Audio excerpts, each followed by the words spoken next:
Yo, it's the Latin Bass Assassin. What's up? What's happening? And we are back. This is the Rodcast, the home of the BBL.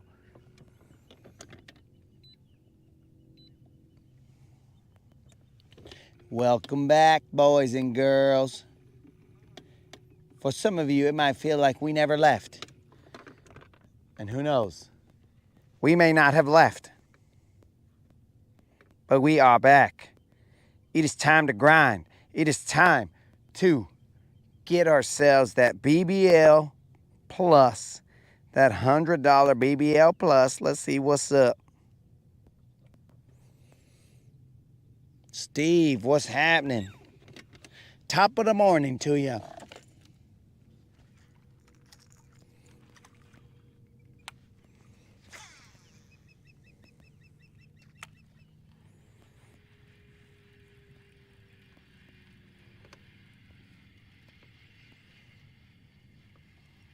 We're going to start off with, now this is the location that we spent most of our time yesterday.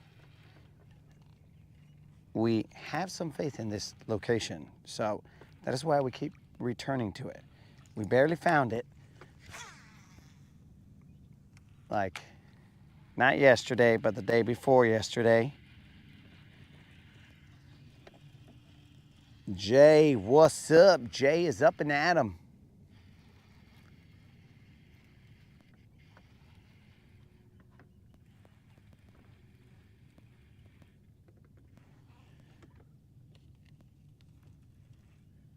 Jay is rocking a 10-week streak. I mean, is that 10 week?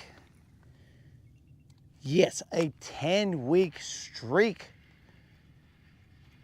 without hitting a vape. Jay, that's what's up. Mind over matter, my dude. If you don't mind, it don't matter.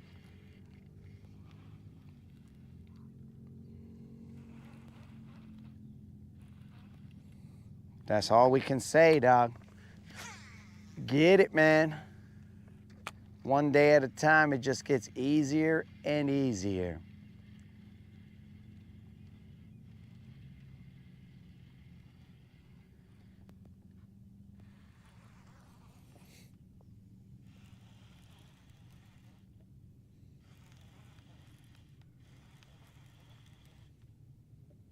Dang, the moderator put a comment that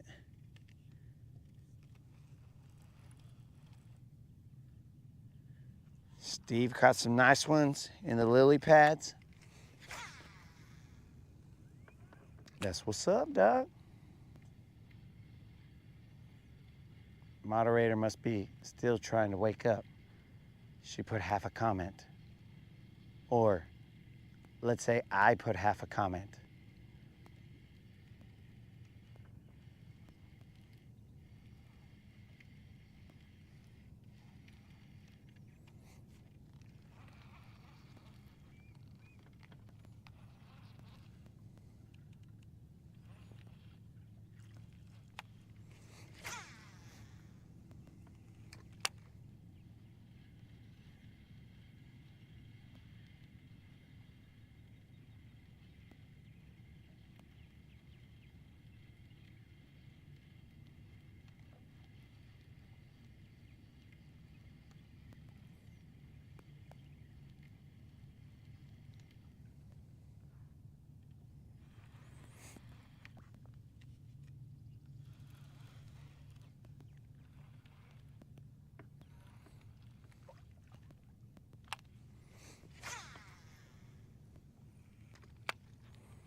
I'm slowing down my reel.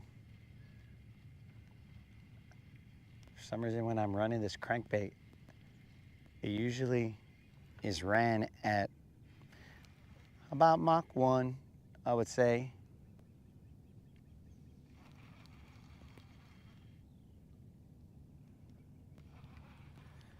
But I think we're gonna go at slightly under Mach 1 right now.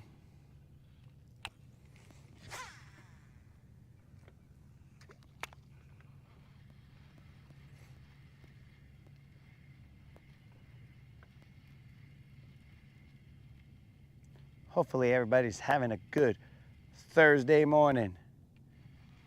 Jay is, because he's got his streak going, and we also have our streak going. Probably not as impressive as Jay's, but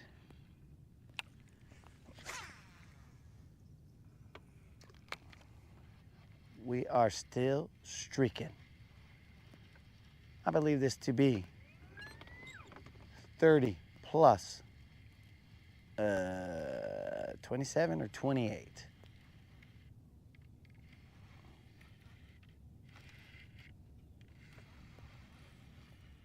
There's moments where this thing feels weird. I don't know. I'm assuming that I'm not getting hit by a fish, but maybe I am.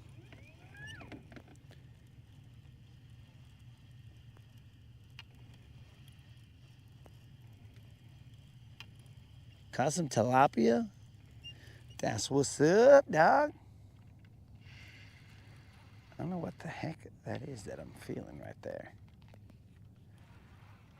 I'm gonna assume that I'm grinding some rocks or something. Steve is sending an incoming pick.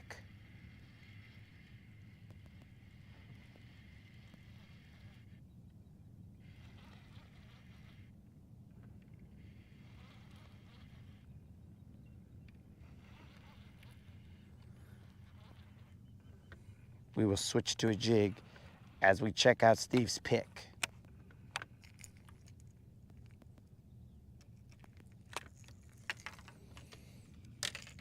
I gotta seriously put a shaky head on. Let's see if Steve's pick is in. Steve's pick is in, so let's check it out. First, let's get a cast out there.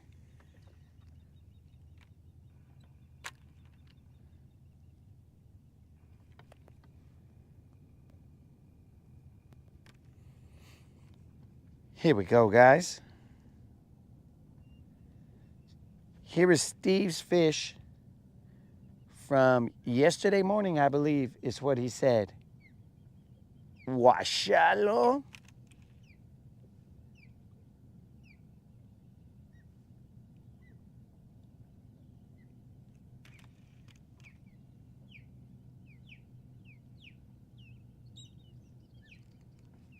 That's grass.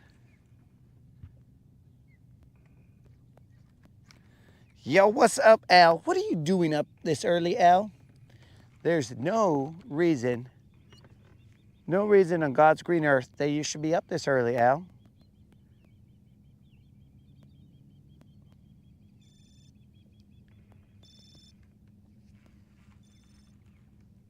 Apparently I have an alarm. I don't know why or how that got set. All right, guys, let's see. It says they got 4.5 hours, 4 hours and 24 minutes short non-restorative sleep. And my watch told me to believe in myself. Yo, Robbie, what are you doing up this early? You guys, I'm a little concerned about you guys. There were people that looked like your screen names yesterday at about 11-ish. That's starting to worry me.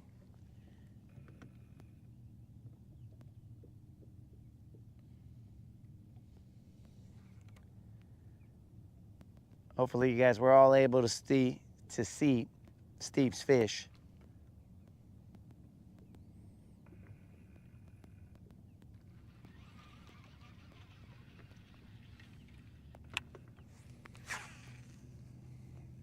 All right, guys, let's get some big fish energy. Shrug the shoulders. Let's get it.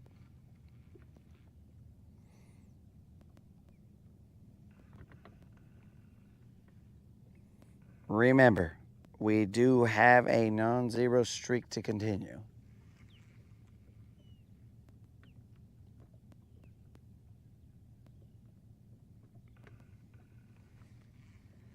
Now, I don't see unlimited in here.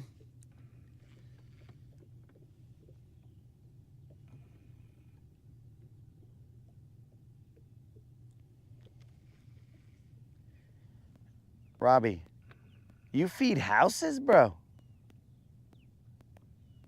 I was unaware that houses eat my house. I'm clearly starving it.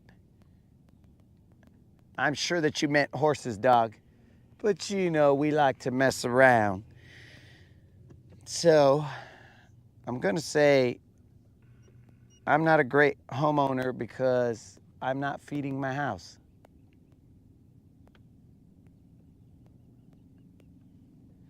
All right, so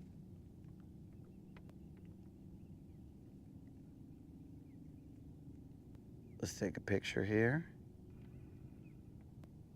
As always, distracted. Distracted by God's artwork.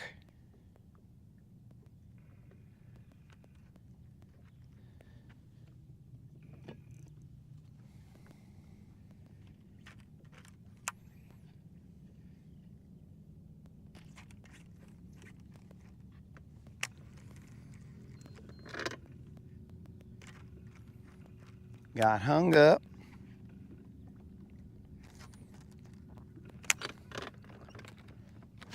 Now I'm free.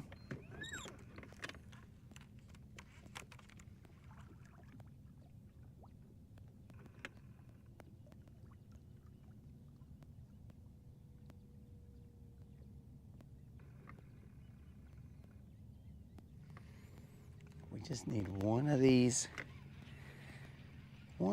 fish in Mordor South.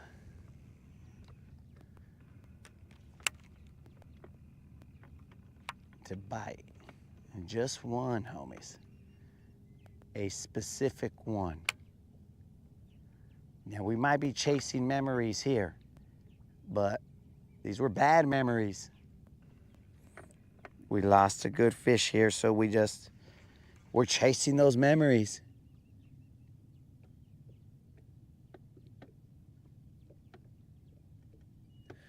Unlimited, he's back, boys. Unlimited, I'm gonna mark you a little tardy.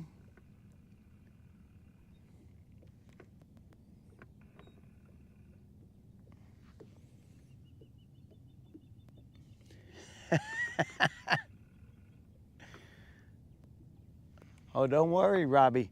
I knew what you were saying the whole time. I will go feed my house when I get off the water. So, gentlemen and ladies, or ladies and gentlemen, we will be getting off the water at, let's all say it in unison, 11-ish. So we'll be getting off the water at 11-ish. Mainly because for some strange reason, my starter battery did not charge all the way. It was blinking in the morning. So there's many reasons that could be. You know,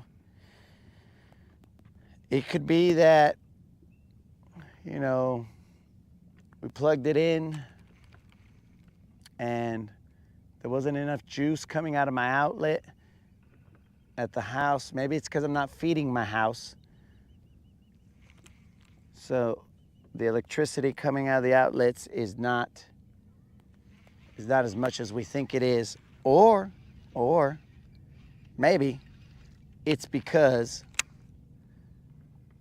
it got plugged in a lot later than it usually does. Maybe around 11:30-ish or 11:40-ish, somewhere around there. My guess could be 11:50. But I don't know.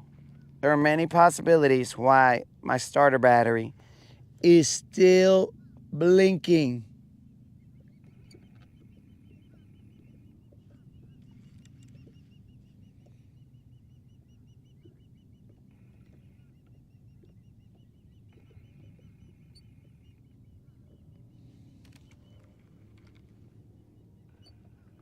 Al says he's got a quick question.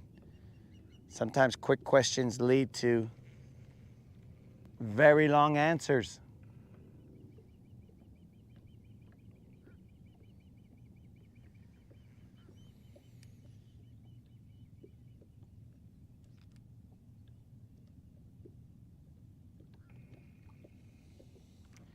You asking about the extension cord that I'm using? I don't even remember what gauge of extension cord I'm using. It's just, I bought it from Walmart. It's one of those, I mean, it's just a regular 1 million foot long extension cord. Maybe I need to shorten the length of it and see if that helps. Are you talking about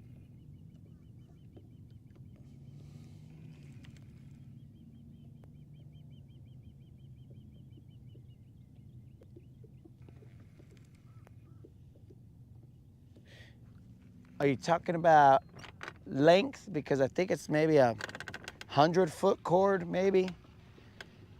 Or are you talking about wire gauge?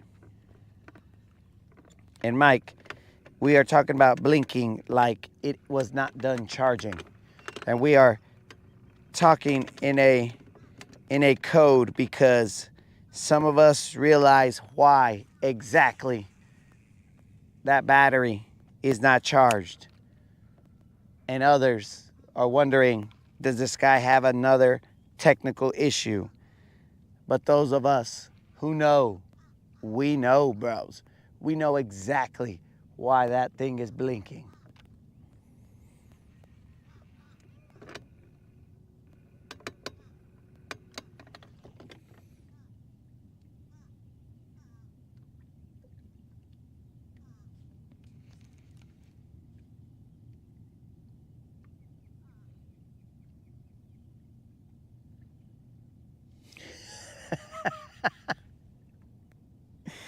Oh, it's brand specific, guys.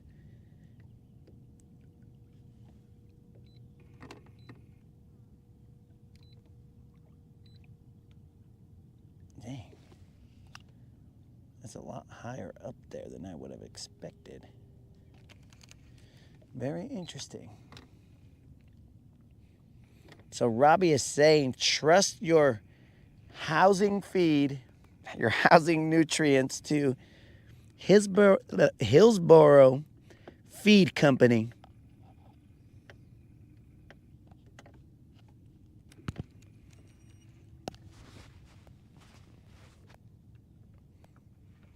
Yeah, Al, I don't remember the gauge. It's one of the ones that you just get from Walmart.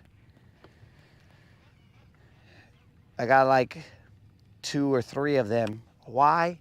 Do I have 2 or 3 boats? No. Do I have 2 or 3 needs for them? No.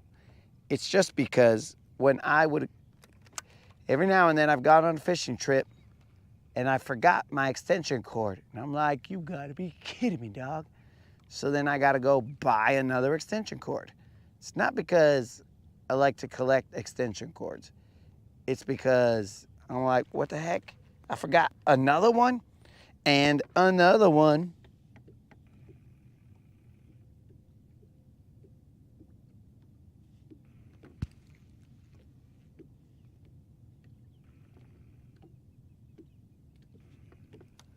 So, all right, guys, I understand the length and gauge, but we also have to understand, guys, I have and we'll try it. I'm not opposed to science projects or science, testing the science, bros. We are down with any hypothesis, but I have a 5-bank battery charger.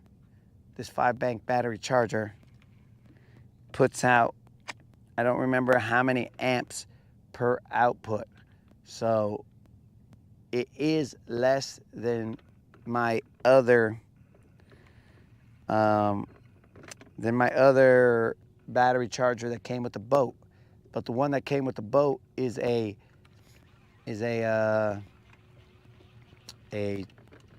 4-bank battery charger. So because of that, naturally, it can then put out slightly more juice.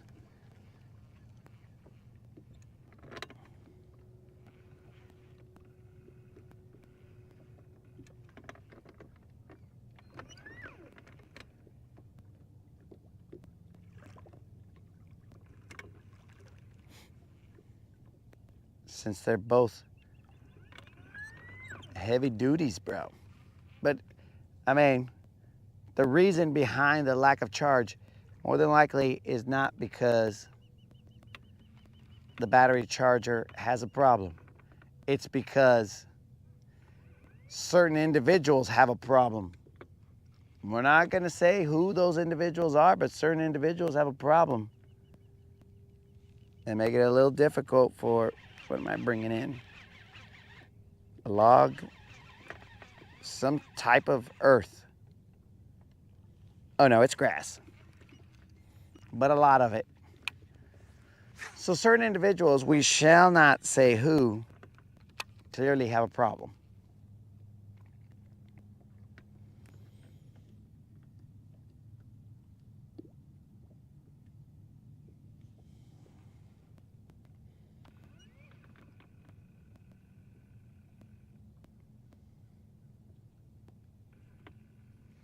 So we don't feel any heat.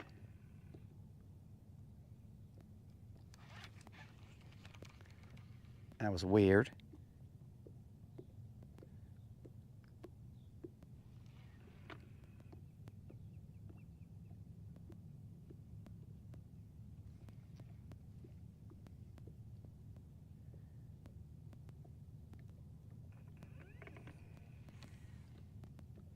We'll give,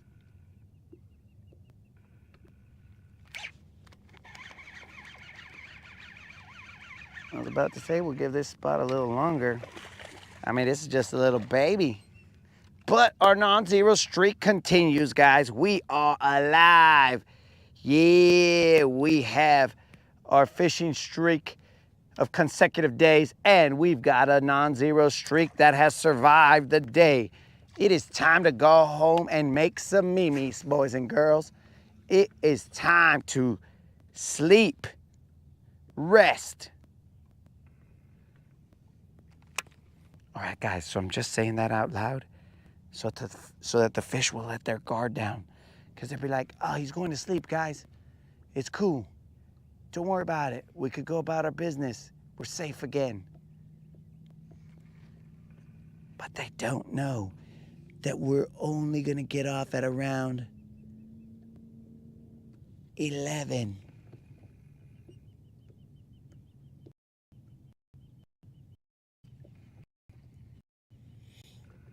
Is that a shoal right in front of me? I don't think so, dog. You talk about that island over there?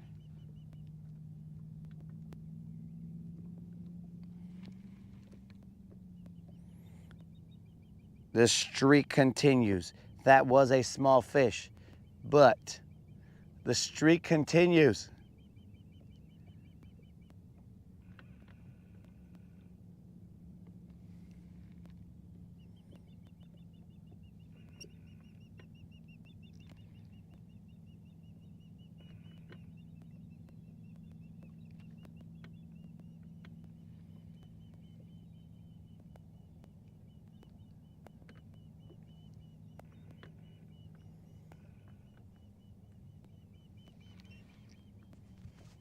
Man, now they're chirping over there in that neighborhood.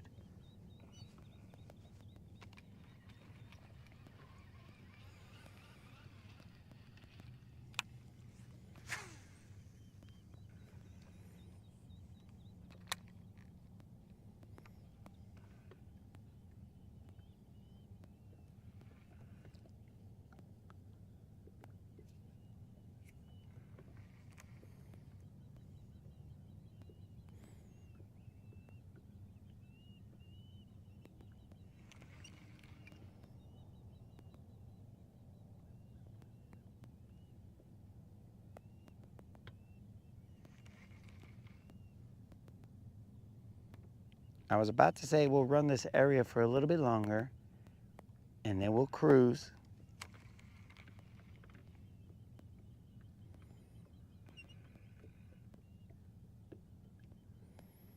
But then our sentence got cut short.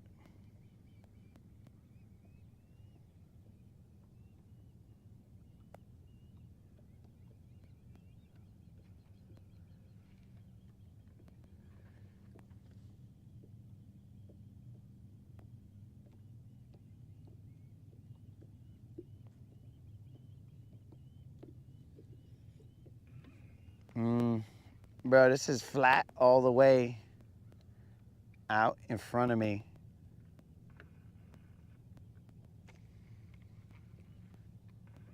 So might have just been a glitch. The Matrix. Did you say that was a glitch? It's the Matrix.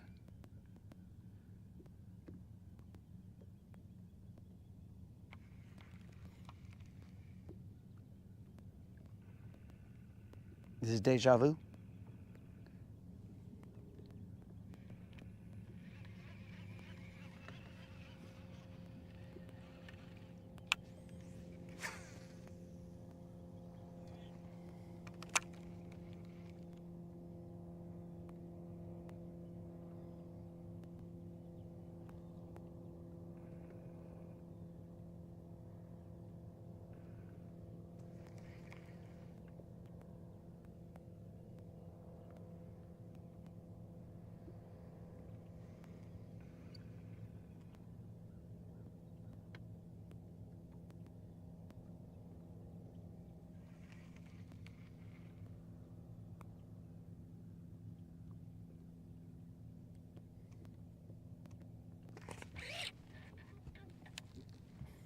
All right, guys, let's see what this is.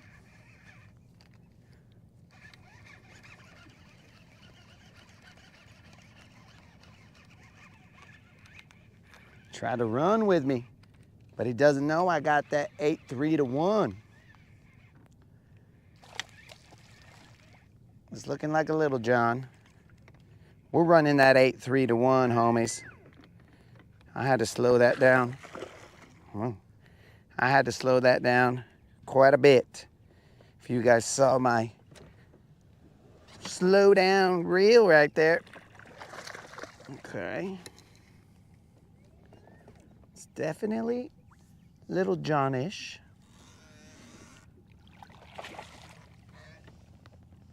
Come here, Little John.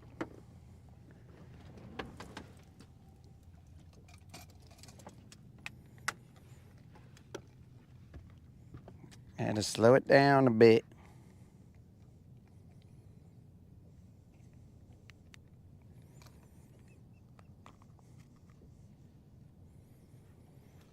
Potentially a BBL, but this is not the BBL we are looking for, guys. This, I hate to break hearts, but I can assure you that this will not be paying out. It actually is a Little John. This right here is a Little John because this fish is okay. No tag. Looks like a good fish, but it is just a Little John. So we shall release it.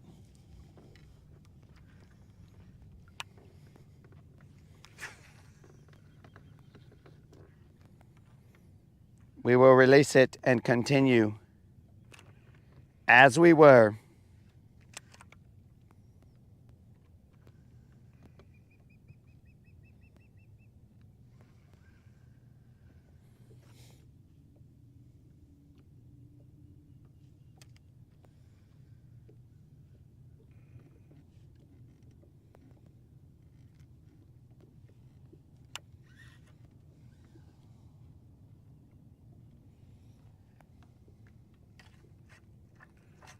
Dang it.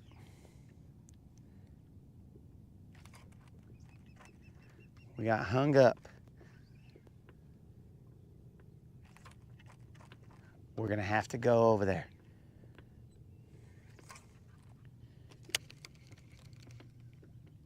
That was not a Creel 15.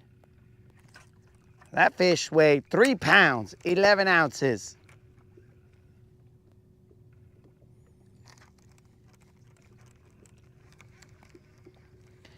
But it seems like we had to slow it down here. Now, here's the thing, guys. Some of these are potential missed fish because the amounts of times that I've gotten hung up over here makes me a little gun shy, because I don't want to set the hook on Mother Earth, because it's somewhat rude. So what has Mother Earth done to me?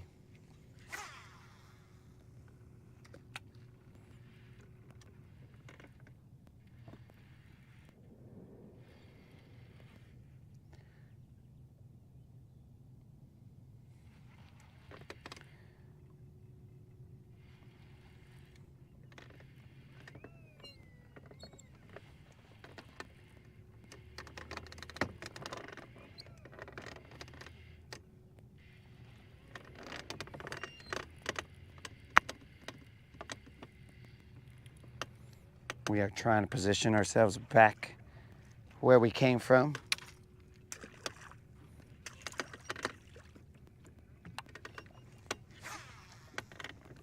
So the answer to that question is Mother Earth has not done anything to me, so I don't want to set the hook on Mother Earth, because it gets annoying having to go back and forth to get your bait.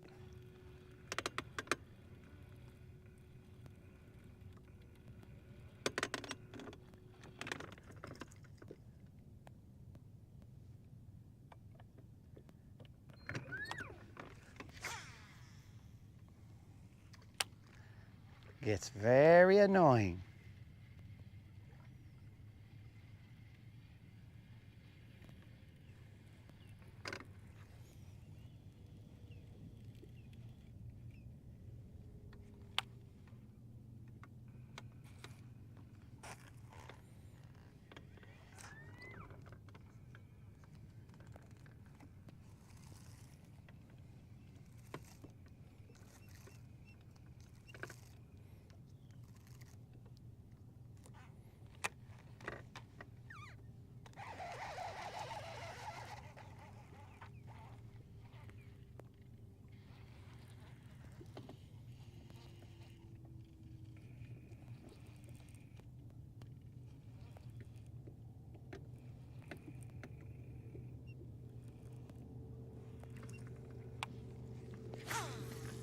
I seen those arky jigs, Mike.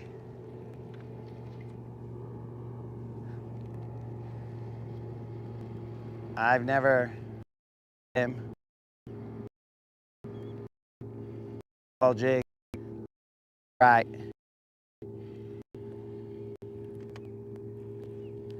I don't want to put money into some arkies and end up disappointed. It's kind of like the food conversation we were having yesterday.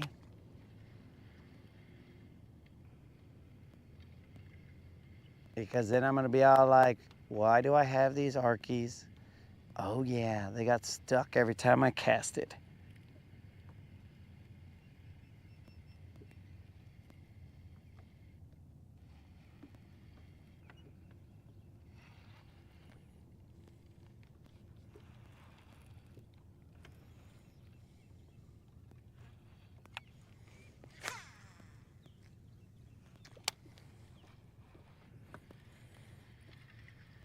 I'm gonna cast this a deep diving crank for a little bit. It's probably like 3 or 4 more casts. And then we're gonna go back to the slow drag. And I don't wanna throw a Texas rig out here because, bros, if you thought I got stuck with the jig, you wait till I get a Texas rig down there and we're freaking just hanging in there. I mean, more than likely the jig will the Texas rig will come out, but It's the fact that we got to go back and forth to get it. That's the problem.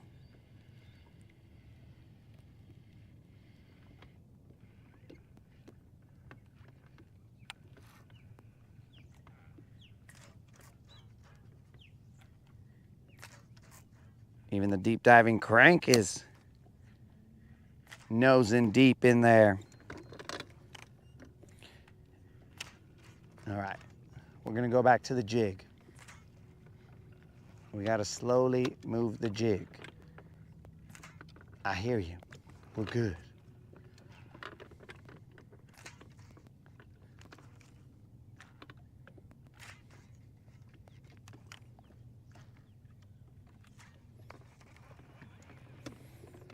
And this is the area, the area where this guy just got stuck, that is the area that's got so much broken up rock.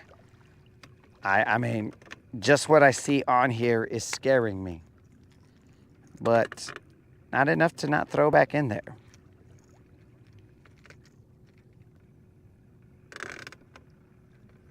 This deep diving crank has a little bit of an abrasion.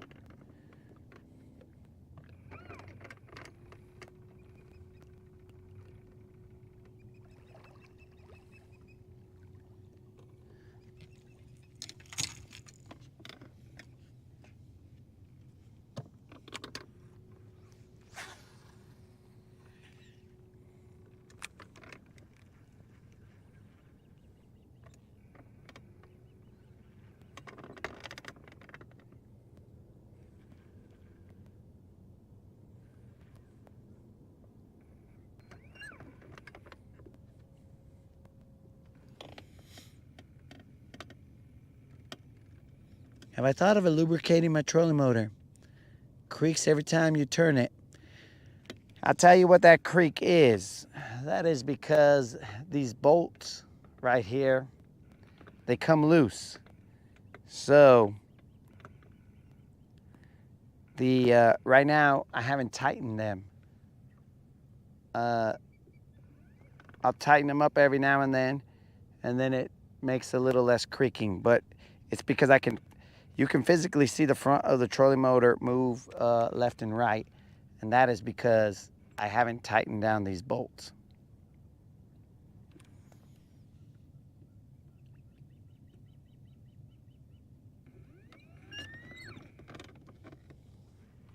So that's not the trolling motor's fault. That's my fault because I haven't tightened those bolts. At least some of the noise is my fault.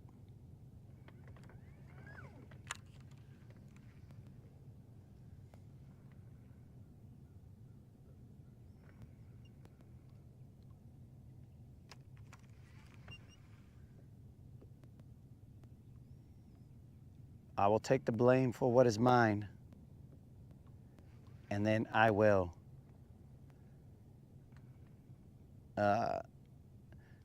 keep it real for what is not.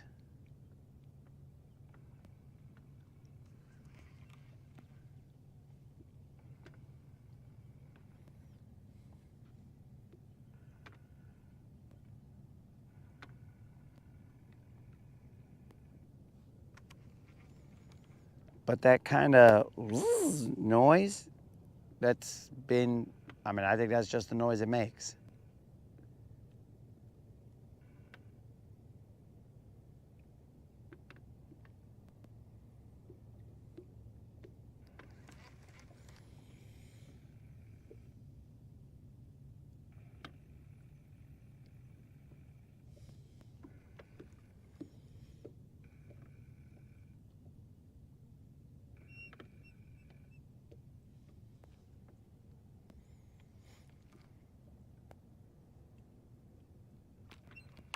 $40% off.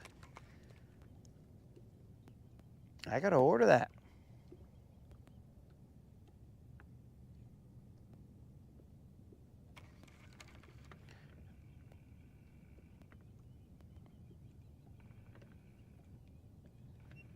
Very interesting.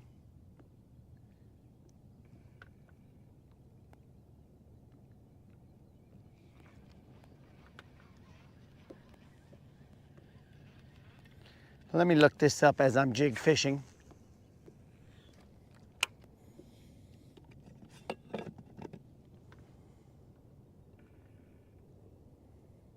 Al, shh.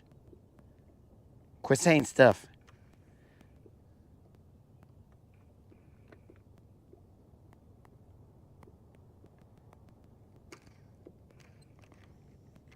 I'm going to mute your channel, bro.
Yo, Al, are you talking about like the BizBay website?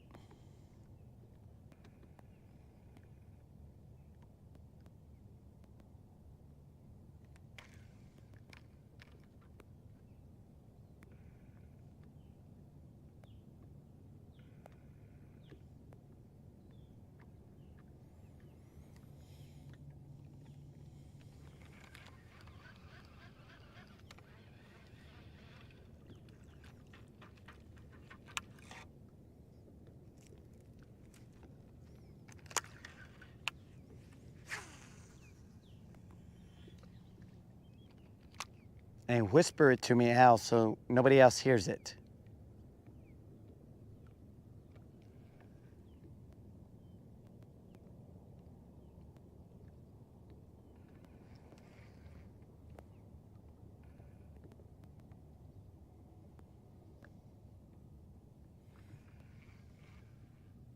The website. Very interesting. I'm not sure Mike whispered that. It is in lowercase, so I think Mike whispered that.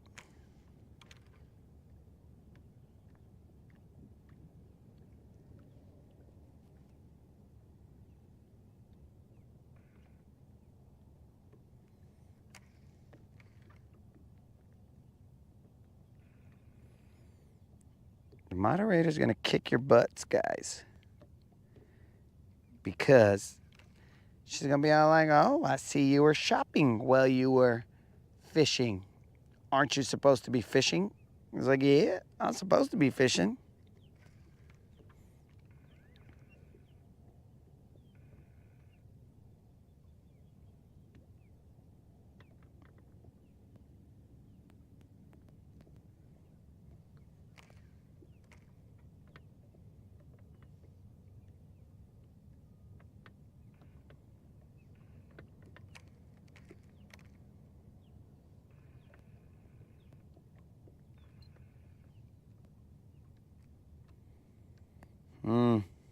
That is true.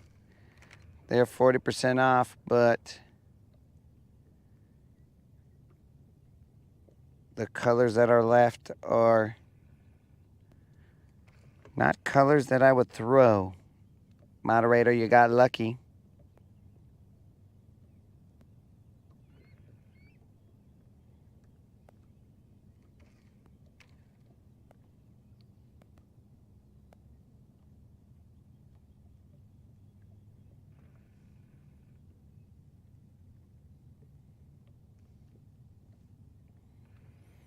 Moderator, you got lucky. Now they do have just a dizzy diamond. There's more of an option in the dizzy diamond. And I'm whispering this to everybody. And not the mag diamond. Old school, what's happening?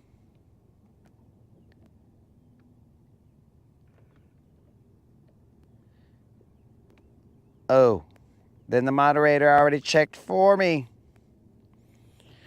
Robbie redacted a comment. I didn't even get the chance to see what that was.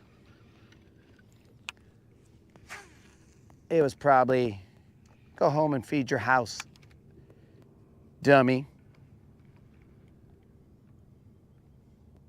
All right, let's focus on catching a BBL here, guys, because we need that BBL. We need that BBL plus.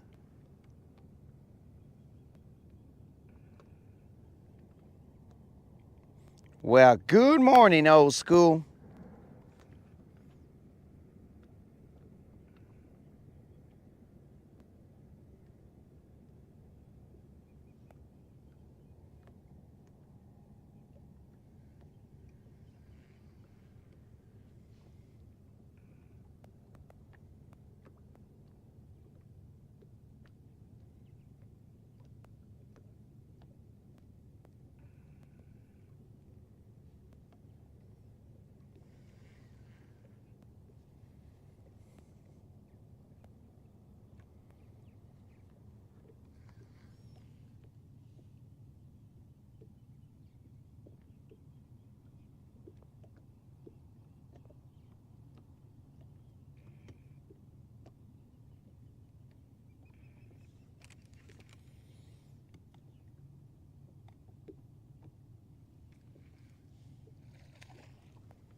Okay, so a fish just splashed right there. That's cool.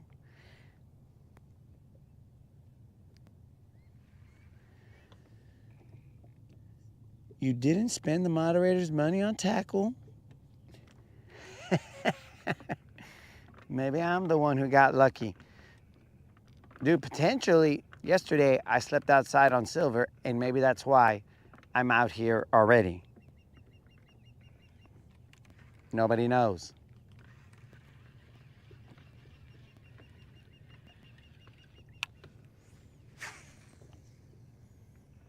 We'll throw the jig around here a little bit more, and then we will cruise.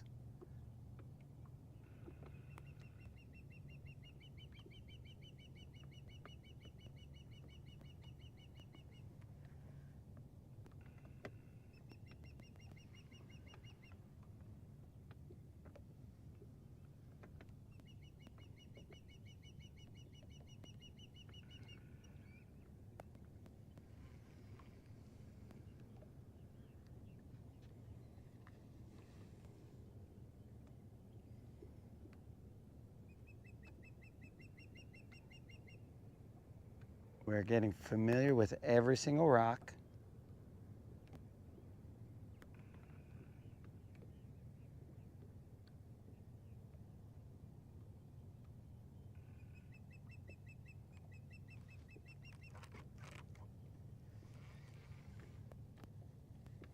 Cuba Creel, what's happening?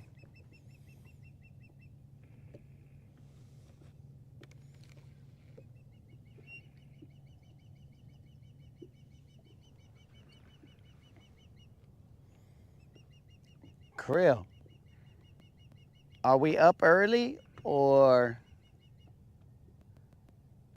are we up late? It's a great question.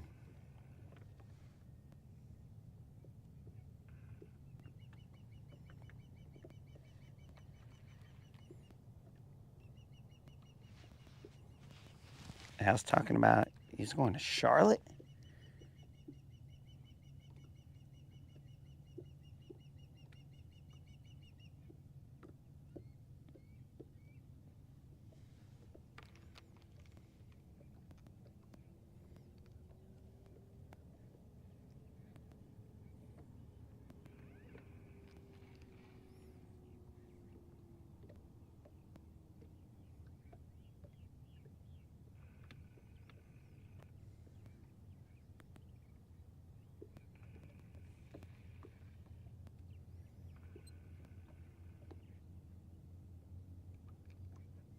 Creel, did you figure out if your moderator says pecan or pecan? What does she say, Creel?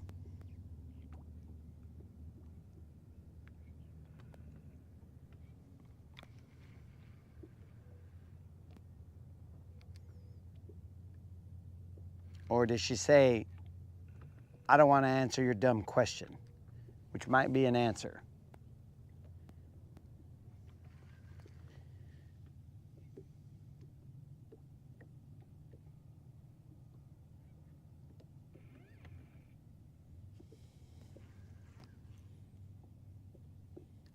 Ah, yes. The moderator, well, not the moderator, but Creel's moderator says pecan. Yes. The numbers are rising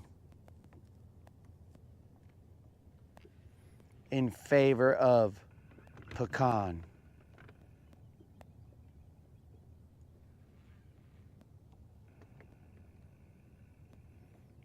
Normies unite.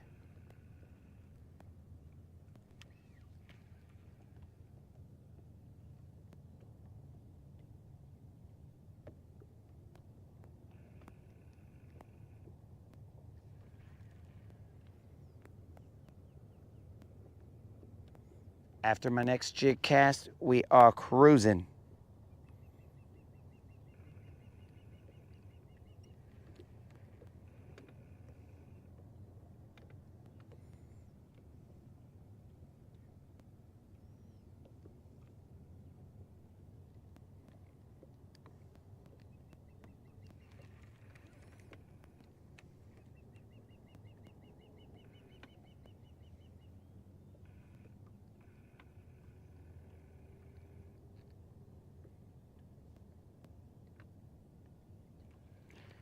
I'm gonna cast behind me. It's gonna be kind of weird.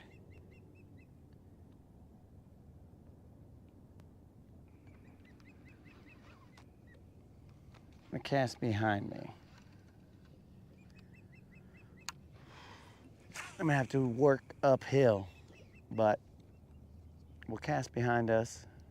That's probably not a great angle to cast, but we will work uphill as we always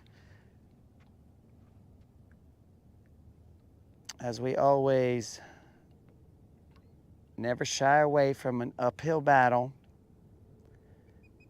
We are good with that.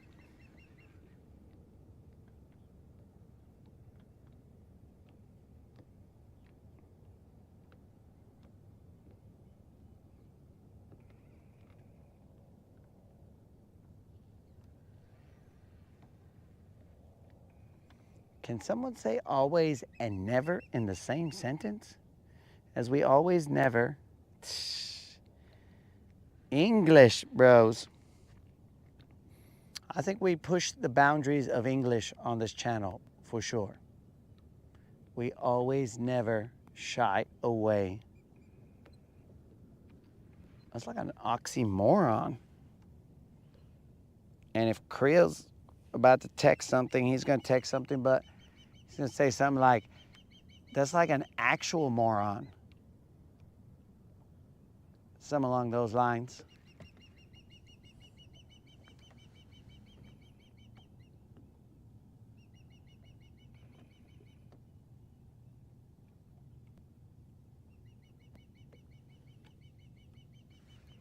All right, guys.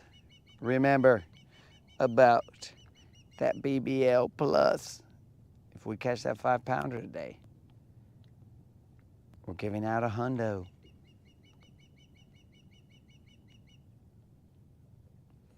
But we got to catch it first. It's not usually a hundo, guys. It's usually $25. But certain events have led us to the fact that this BBL plus would be for a one hundo.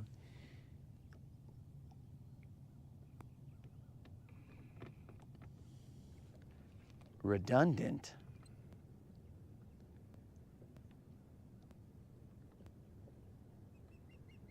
Is that redundant though? Because I believe a redundancy is when I add the same thing to the statement.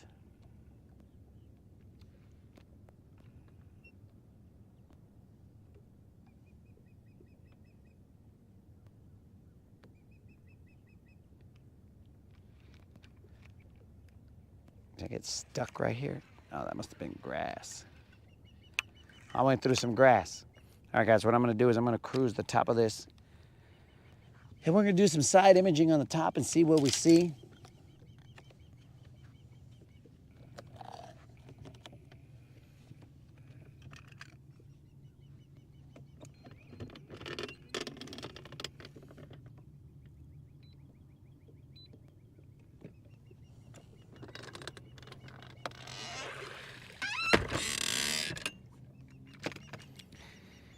Do you see what I see every day as Warren G?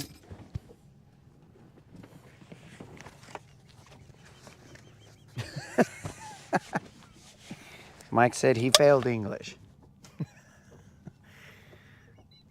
Well, we didn't mean to bring up a sore subject right there, Mike.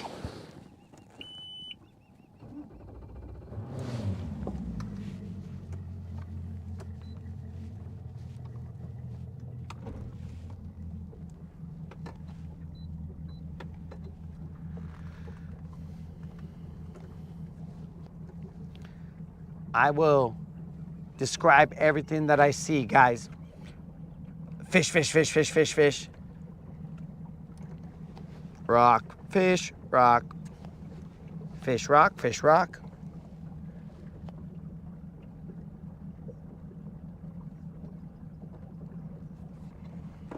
Rock, fish, rock, fish. Not rockfish, but rockfish.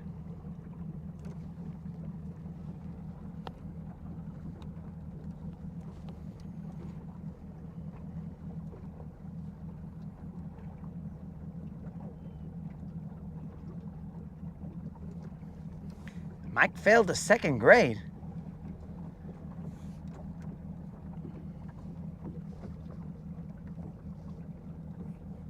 Don't be playing with us, Mike.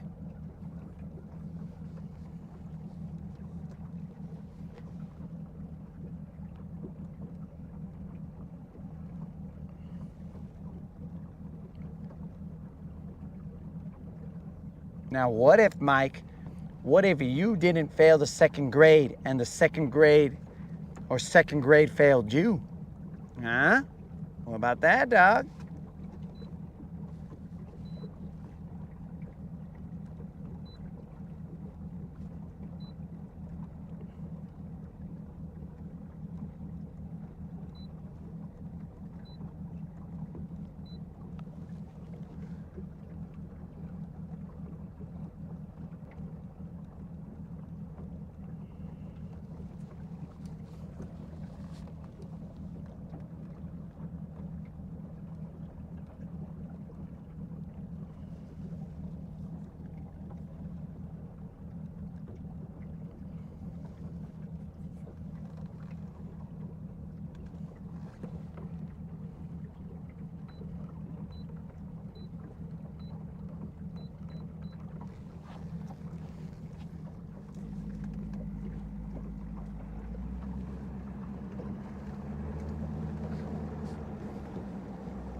Mike, you were chasing girls in the second grade? The heck? All right, then I'm gonna say second grade didn't fail you. I'm gonna say that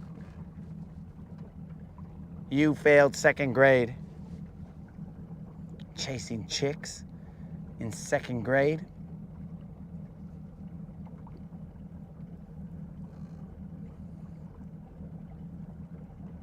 Yo, Tiger Muskie, what's up? Welcome to the channel, dog.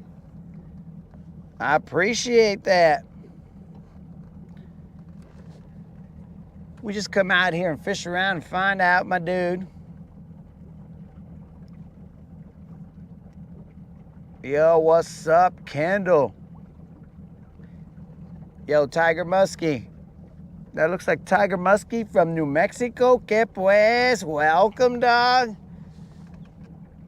Some of the New Mexico homies showing up. That's what's up. Yo, Tiger Muskie. Do not forget about that subscriber giveaway. That is for a $50 Bass Pro Shopper Tackle Warehouse gift card, my dude.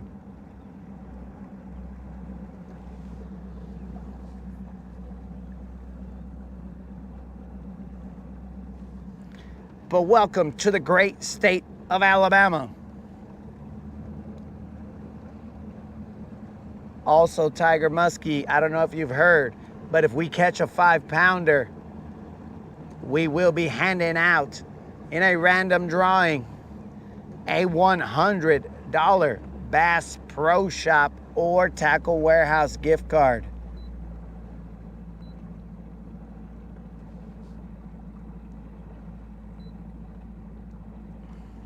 So stay tuned for that, my dude.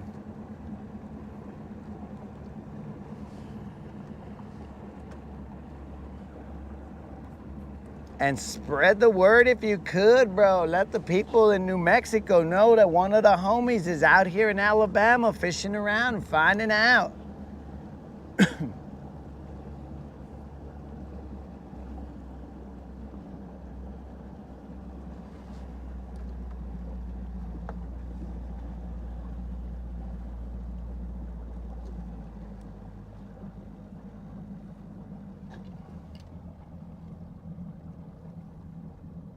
I see some fish here, but last time we got tricked by this as well.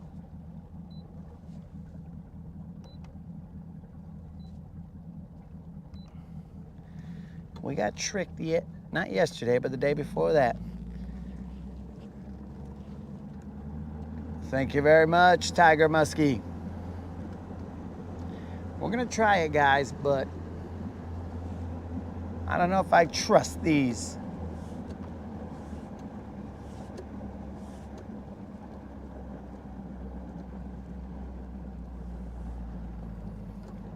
How do you know about those old school videos, Kendall? You know about my old school New Mexico videos?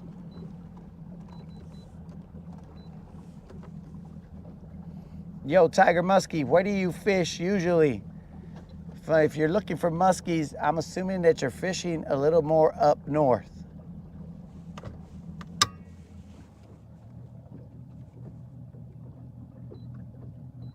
Just judging off the name.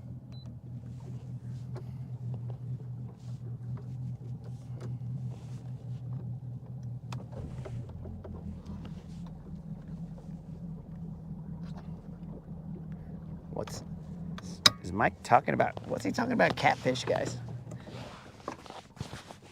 Mike, what are you talking about catfish for, bro?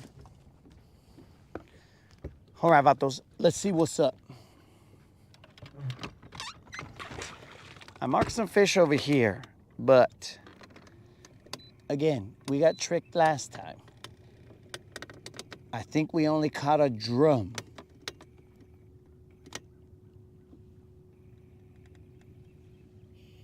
I told you about him, dog. I believe you, Kendall. Last time we only caught a drum while we were here. But of course, we were on the other side from a different angle.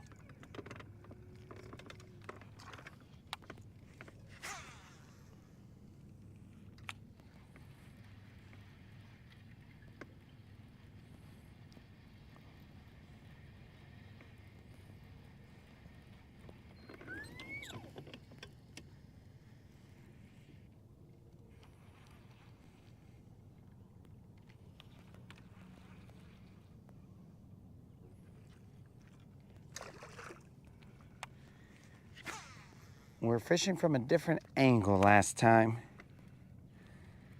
Let's see if angle matters.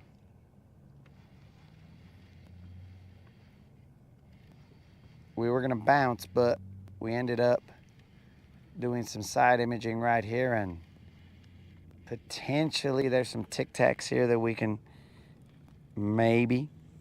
I mean, we could definitely cast to them, but let's see if we can catch them. We're just gonna run a deep diving crank. I'm not gonna throw anything slow moving to these guys.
Yo, what up, Sam?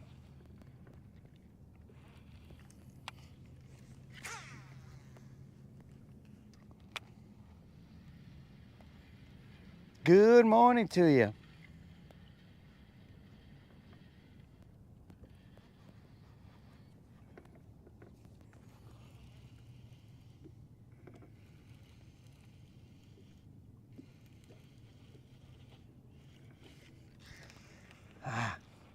That was definitely, I was like, there was definitely a hit there, but I couldn't feel him. And then I thought he was gone, and then I pull up my crankbait, and the next thing you know, there's a fish on it, and then it freaked me out. What a wuss. But, okay, maybe those little Tic Tacs were smaller than I thought. Oh, you son of a gun. Smaller than I thought. Crankbaits are dangerous, guys. Trebles are dangerous. And it's always the little fish. The little fish who cause the problem. But we're good. We are definitely good. We have a crankbait in our pants, but not in our leg. So we good. It's a good thing we wear baggy pants. All gangster out here with some slightly baggy pants. Now I'm gonna tell you right now, guys, if we were wearing some of those skinny jeans, that would be in my leg right now, and we would have to be like, you guys play that game Operation? Because don't touch the sides. But that is not what happened here. We just, well, I'm not gonna say that statement, but moderator's gonna get mad at me. She's gonna be all like, are you trying to ruin your old pants that are already all torn up? Most of the time in life, baggy pants got me in trouble. But this particular time, baggy pants helped me out.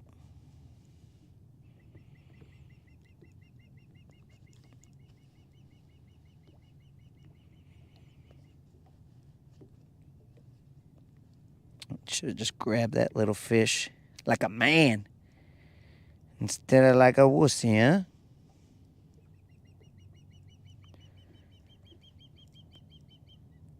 So maybe that was just little fish that we saw, guys.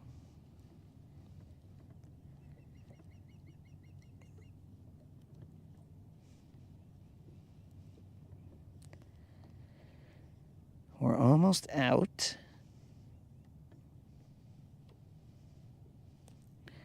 And we're out.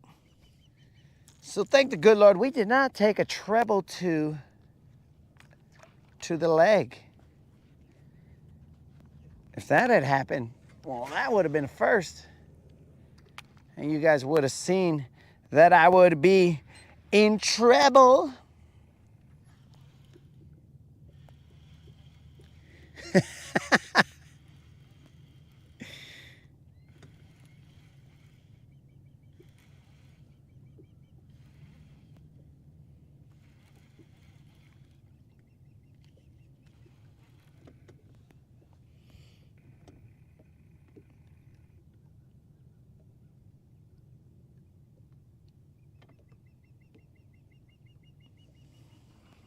So, we almost took a treble for a little fish.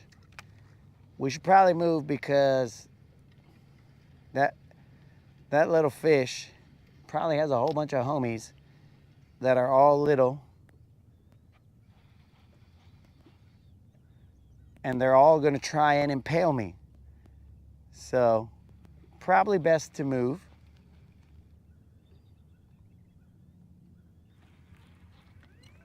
So let's move. Yo, Mike, if that were to happen, bro, that would have if that would have happened, if the fish would have gotten near that region, oh, you would have seen me or heard me.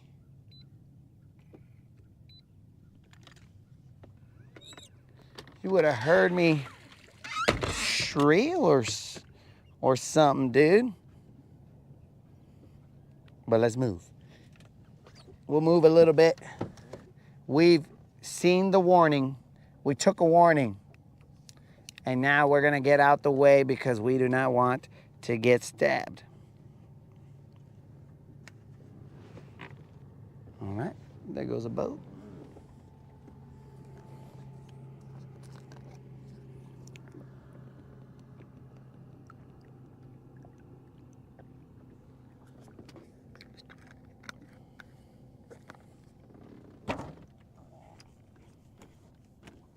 All right, guys, let's cruise.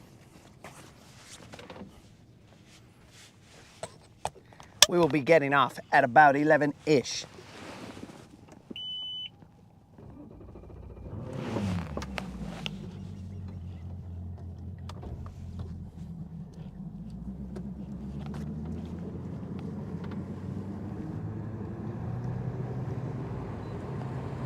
Oops.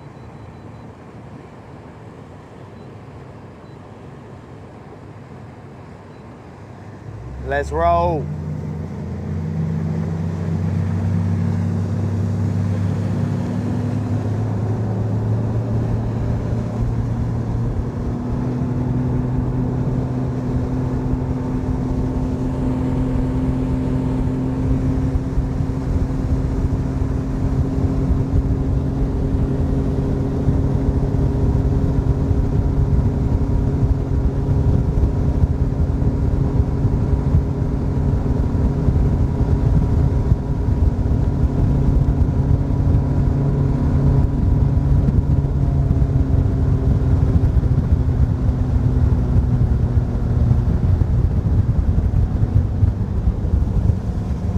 There's going to be a lot of eelgrass on the other side, guys.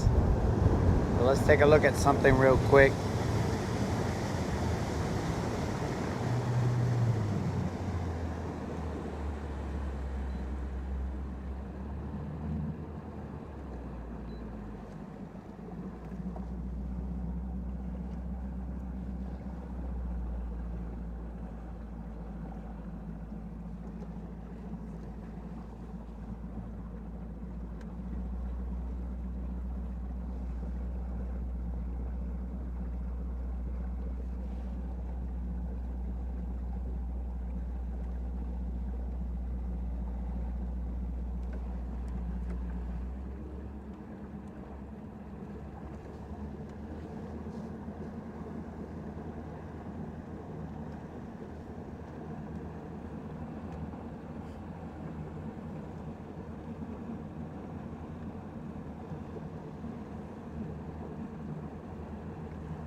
Okay, so I see fish.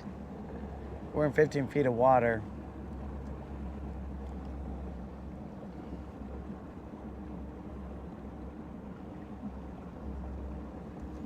But again, for me personally, I cannot tell exactly what these fish are. I just know that they're fish. And now the sun has come out to the point where it's hard to see my screen.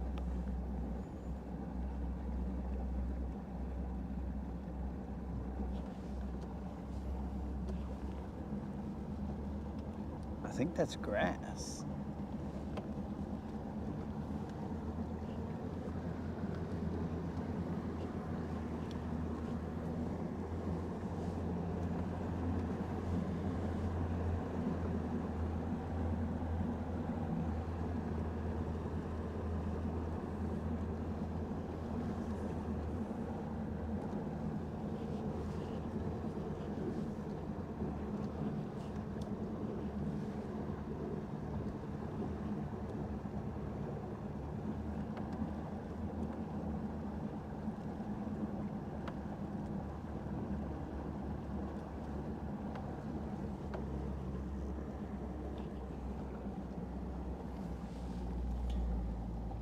Apparently, I unlocked a badge.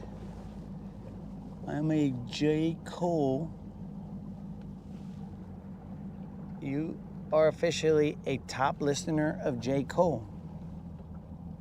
Interesting.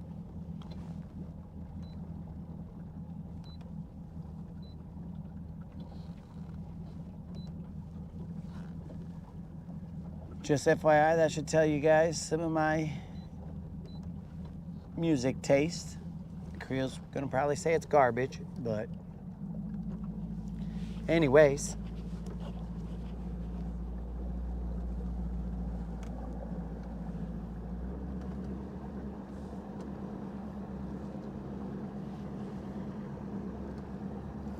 All right, we'll give this area a shot.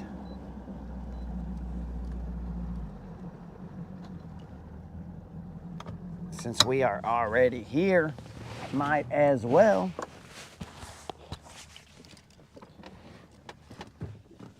We're gonna have to put our sun covers up or on because the sun decided to peek out. Remember, my dudes, we will be out here till 11-ish. Our batteries did not charge all the way last night. We didn't give them enough time.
Let's get the phone.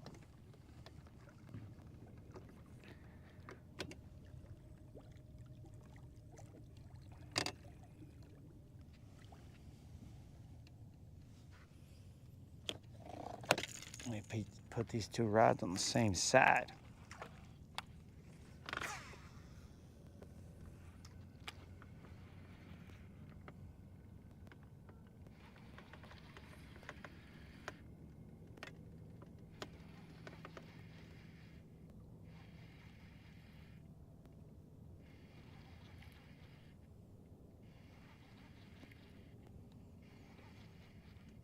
So we are on 30 plus 20 and change consecutive days of fishing, homies.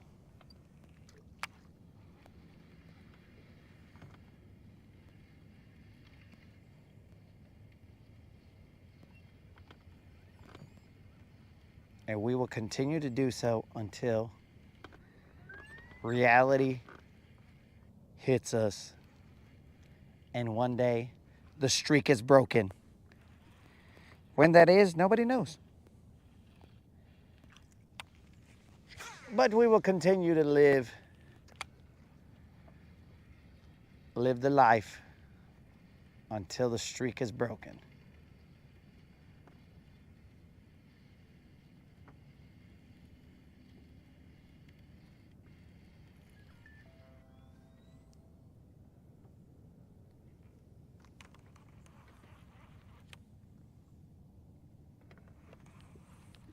That's weird.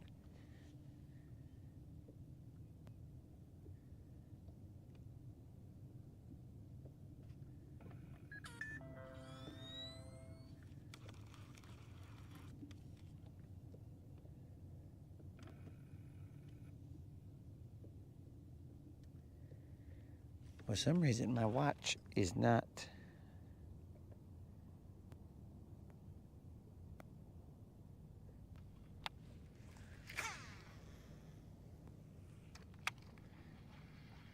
Notifying about my messages.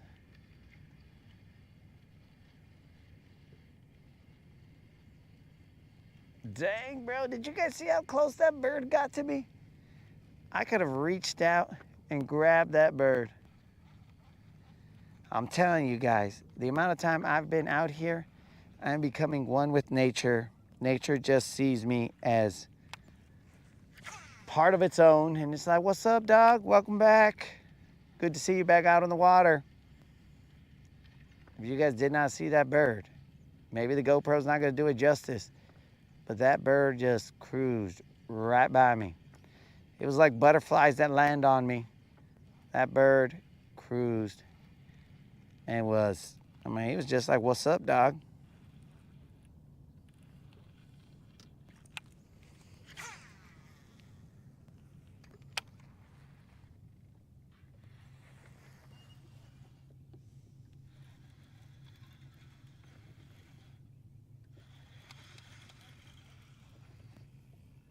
Does my watch even tell time? I don't even know, Creel. Oh, Creel, just FYI, I put time on my fish finder. I mean, it is extremely small. I don't know why time is...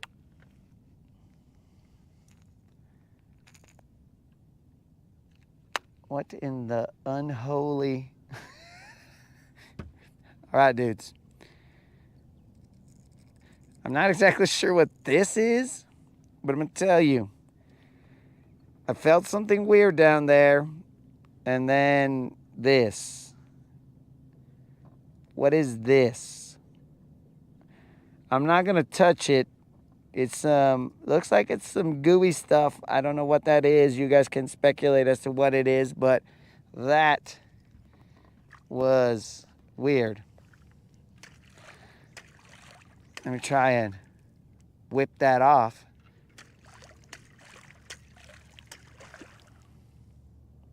Okay, now we just got the tail piece.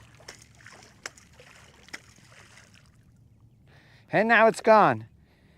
I do not know what that was.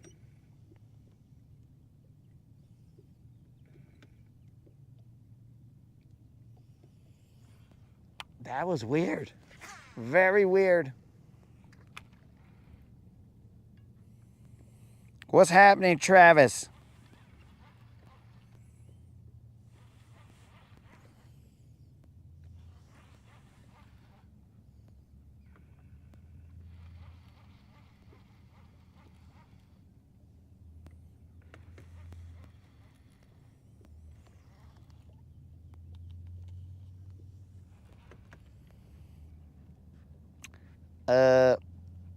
Mike, this was not man-made. This was some kind of goo of some sort, but it was not man-made. Because if it was man-made, I do not want to touch it. Just me personally.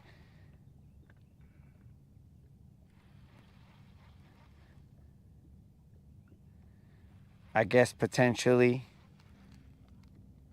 to each their own, but I would not touch it. And as such, I began to smack the water in hopes that it would go away.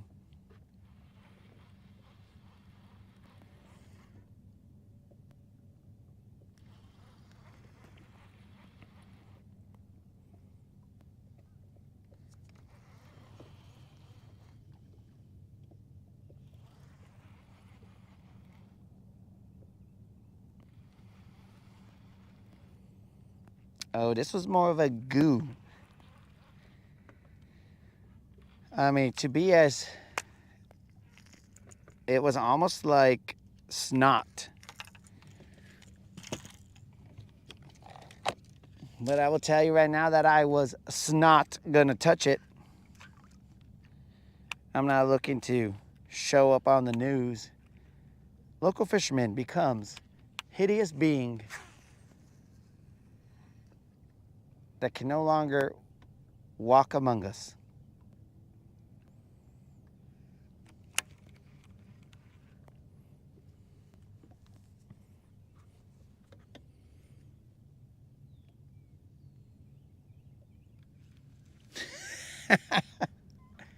Travis, that was not a bass slip. We have set a couple hooks this morning, bro. The biggest that we caught was 11 maybe. Oh, my scale is still on, so let's see what it says. Yep, 311. Apparently, I like to leave the scale on.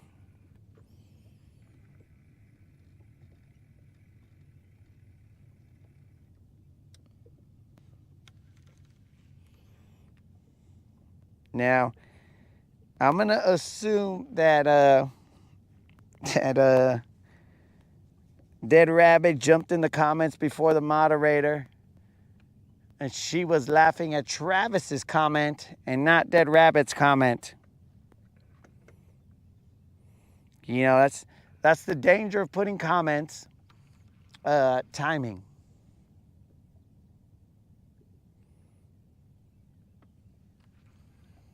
But there's definitely a lot of broken up rock over there, guys.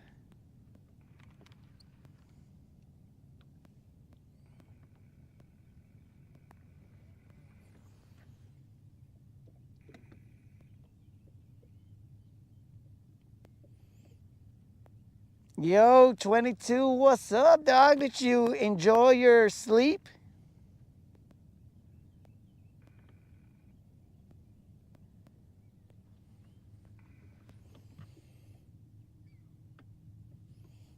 Oh, you're laughing at my news story. Oh, okay.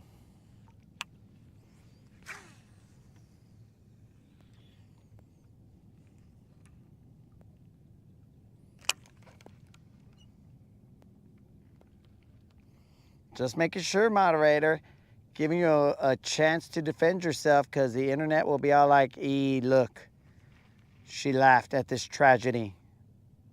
But I knew better than that. I just wanted to give you a chance to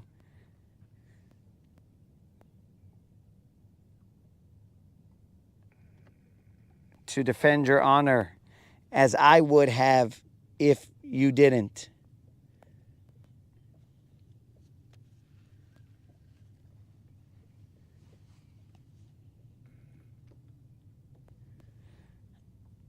Oh, no, bro. That thing, so that Bubba scale is supposed to have a 5-minute off timer. But, of course, I didn't read the directions. It's supposed to have an auto off timer. And I'm waiting for it to turn off. It's been more than 5 minutes since I've caught that fish, unless I live in a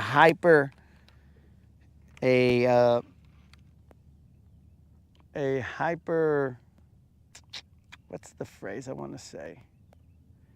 A hyper sped up amount of time. And really, 5 minutes to me is an eternity. But it really ends up being like 30 seconds in actual real time.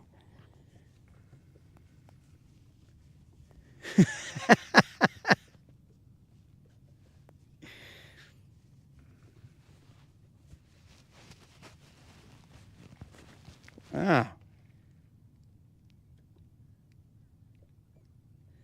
Not on my phone, moderator. Your laugh posted. You gotta be kidding me.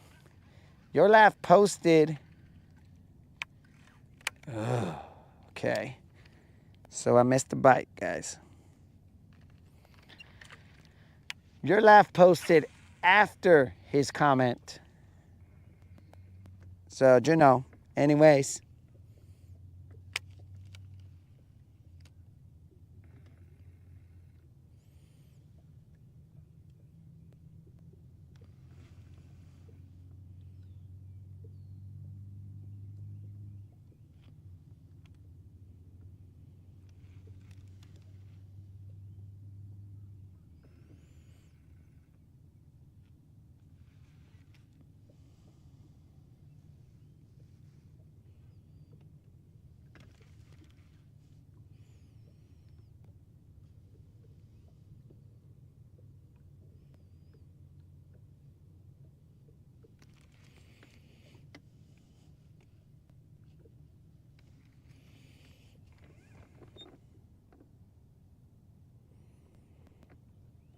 All right, let's focus here, guys.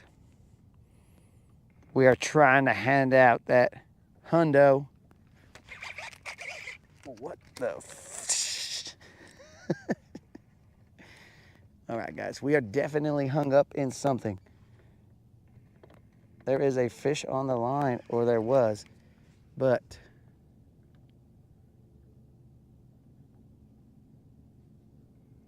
oh, I don't feel that fish anymore.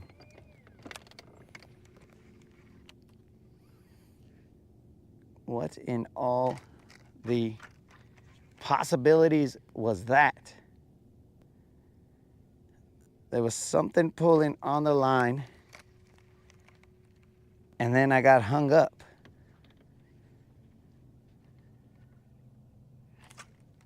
What the heck was that?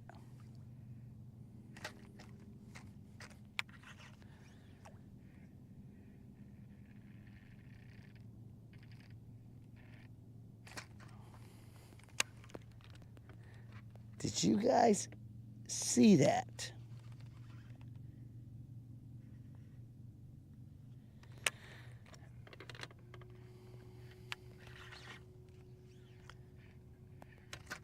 What the heck was that? Whatever it was, bros.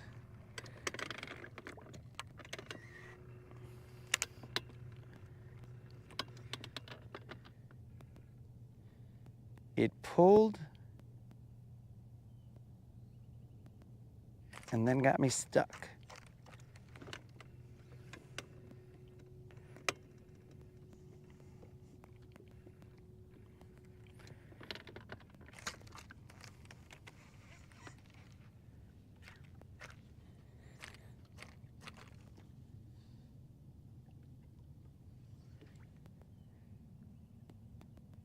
What was that? What was that? It was, I don't even know what I'm stuck on right now. But I can tell you that something pulled me into whatever I'm in. Or maybe I was just around whatever I'm in, and then something saw me dancing on whatever I'm stuck on, which I would just assume this was a tree or a stump.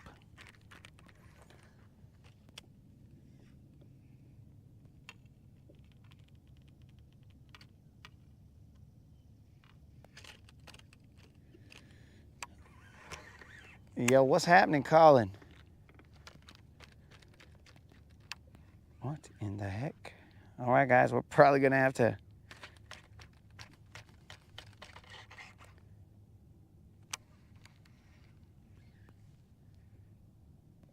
What the heck? I doubt we're gonna be able to save this jig. This jig was between me and whatever was on the other side of the line. Oddly enough.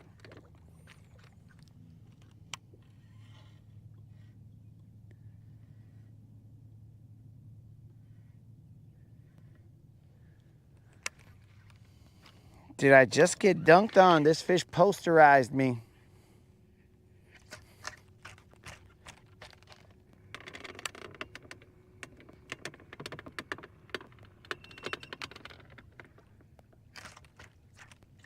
What just happened there, bros? I'm just hoping I have enough.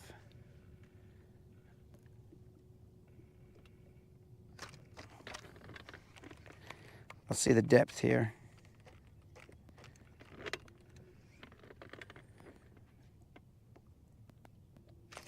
It's 8 feet. I'm not going to be able to get down there.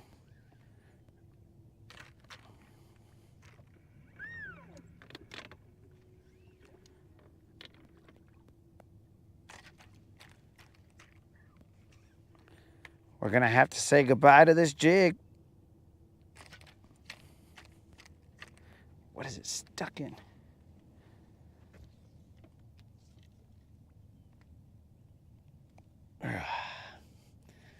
Potentially we might have to say goodbye to my fingers. FC Sniper for life.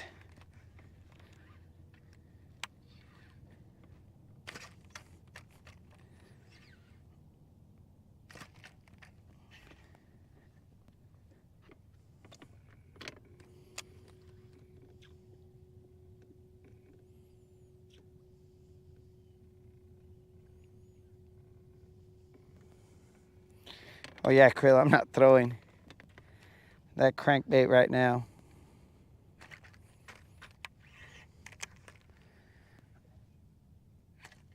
Dang.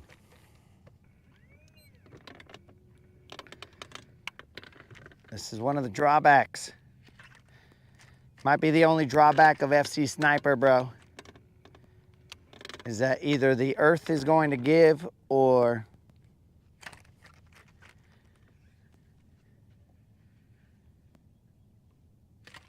you might lose a couple fingers trying to get your jig out.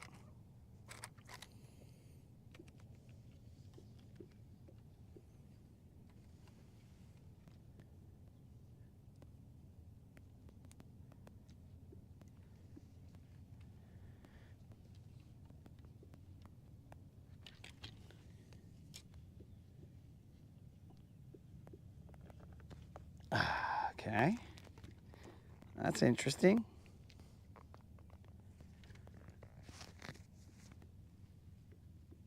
Bro, I was hung up on so much line because I just popped off and I could feel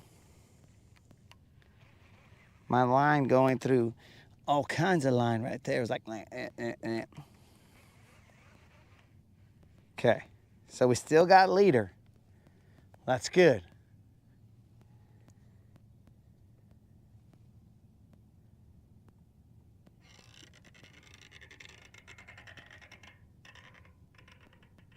So something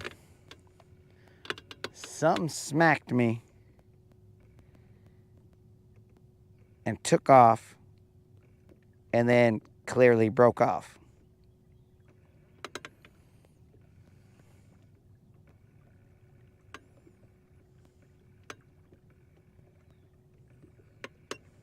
And there's no telling what it was. Could have been a catfish, could have been a big bass, could have been anything. Who knows? All right, so we'll be casting in that direction.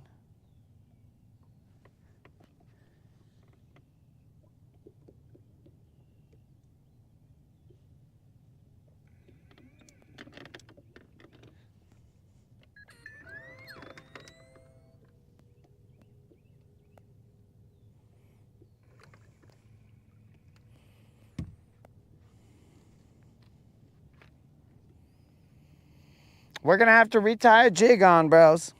Good thing we brought some extra ones and some trailers. My dudes, I don't know if you guys saw that. I'm moving the bait, and then I feel something, and I set the hook, and then it just went tut, tut, tut, tut, tut, tut. and it just took me into wherever. It took me into its lair, apparently, and it now owns my bait. Wherever that fish's lair is, it now owns the bait. Man, these mussel crawlers, bro, we're running through them. I thought I had a stash for a lifetime, but now I'm a little concerned.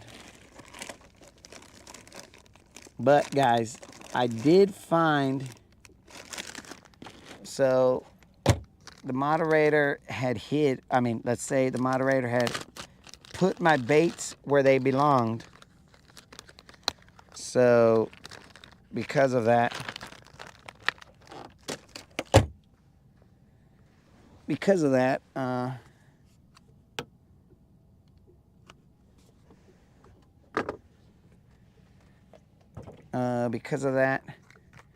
I couldn't find these trailers.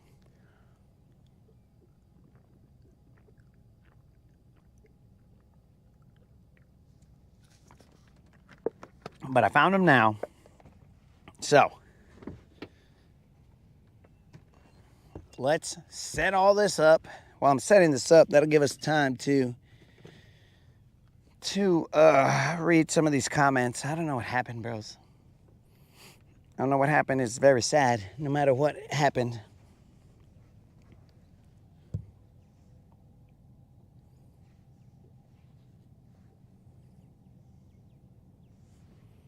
This is a 1/2 ounce blue craw tight lines jig, I believe. We have enough leader.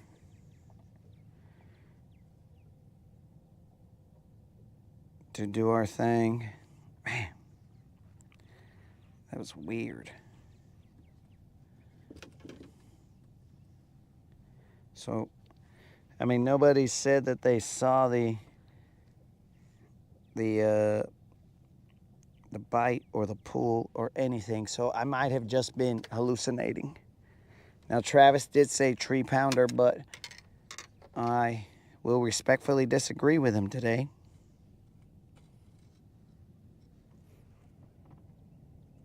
Because trees usually don't pull like that.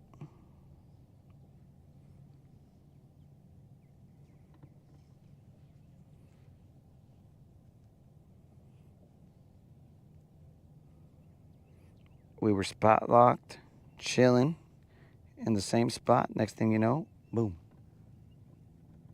We are in trouble. So we are going to throw a rage. What?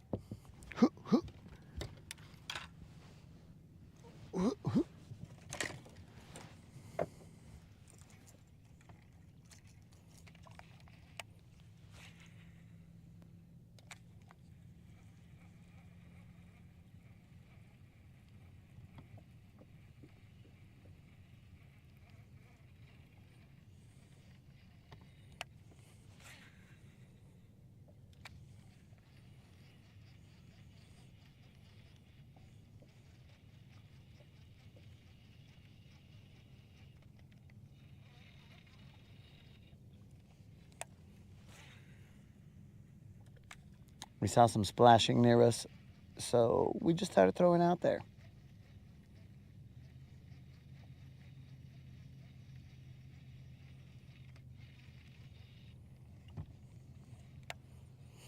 Never not casting, you know what I'm saying, dogs?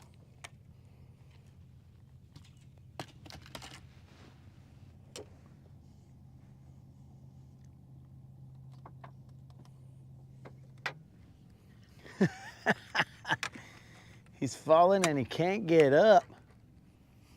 Bro, I was mid-jig tie right there.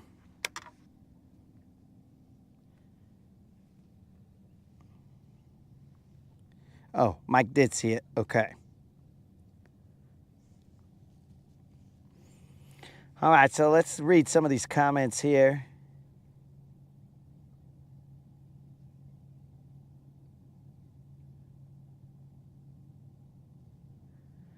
Last thing I said, yeah, me too, krill. Okay, so switching baits. And then Mike said he's throwing natural shad, one of my favorite colors. Okay. If memory serves me, Mike, I believe you said your favorite color was, I don't know, gizzard shad or something. I have no idea. Some along those lines. So it's very interesting. That natural shad is also a favorite. Because, again, this might be a pet peeve of mine, but you can only have one favorite as far as I know. Because that is the definition of the word favorite. All right, guys, we got this rage chunk. Now, a lot of people will kind of just put the hook right there so that it could sway back and forth, blah, blah, blah, or hook it, you know, through the meat like that. But not I. I hook it like a regular rage craw because let me show you guys something.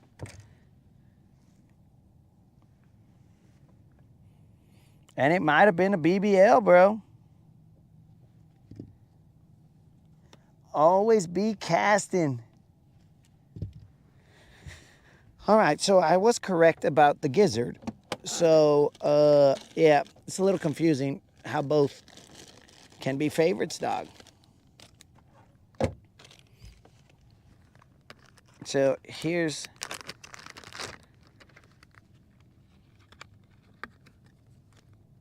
here. Let me show you guys this rage craw and this chunk, right? So usually I'm gonna cut off like right here, and this is gonna be, it's gonna look a little weird, guys. But like I'm gonna cut off usually this nub right here. Yes, yes, let us all joke, let us all see the funniness in what is going on here, right? But I'll cut off that chunk, that little nub. But if you look, like that's pretty close to the amount of plastic that I'm going to cut off anyway right there, right? So I just still hook them through. Now, this is a little bit of a thicker bait right there. I mean, there's so many comments I could make right now, guys. But it is a little bit of a thicker bait right here.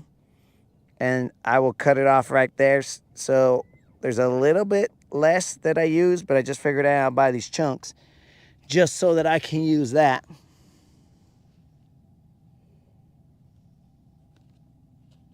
So I don't have to cut off that piece of plastic.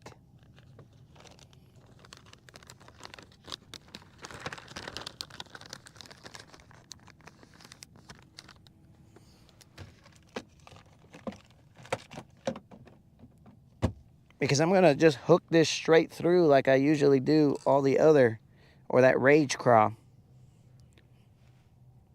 So I'm just gonna measure the hook and put it to this craw bait right here. I'm assuming you guys can see that, maybe, maybe not. And then I'll just know where to have this come out of the bait. Maybe I would get, I mean, more than, definitely I would get a different action if I tied, or if I hooked it like I would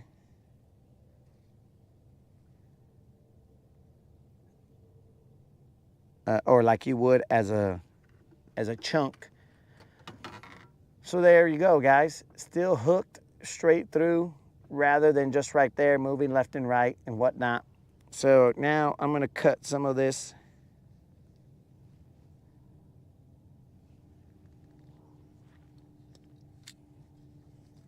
The camera angle is sus.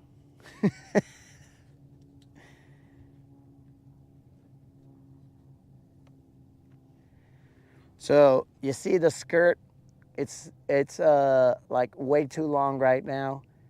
It's gonna get in the way of these little chingle dingles swinging about. You always want to let your chingle dingles swing about freely. So what we're gonna do is we're gonna clip all this off, give it a little haircut, allow our chingle dingles to flow freely. I usually cut to right about where the hook is. That's how I'm measuring this. You can leave a couple, you know, like give it a natural haircut with a couple longer ones or whatever, but I don't really think that's necessary. If you like that clean cut, then go ahead and do the clean cut. If you don't, then just do the little shaggy cut.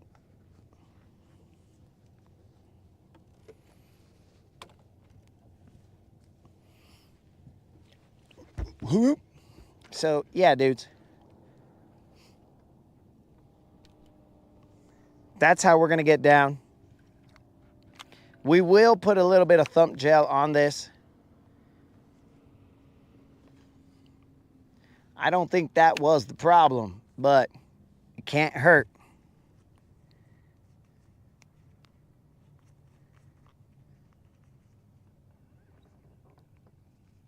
Dang, what was that fish? Our luck, it was probably a big catfish, but we would have still liked to have seen it at a minimum.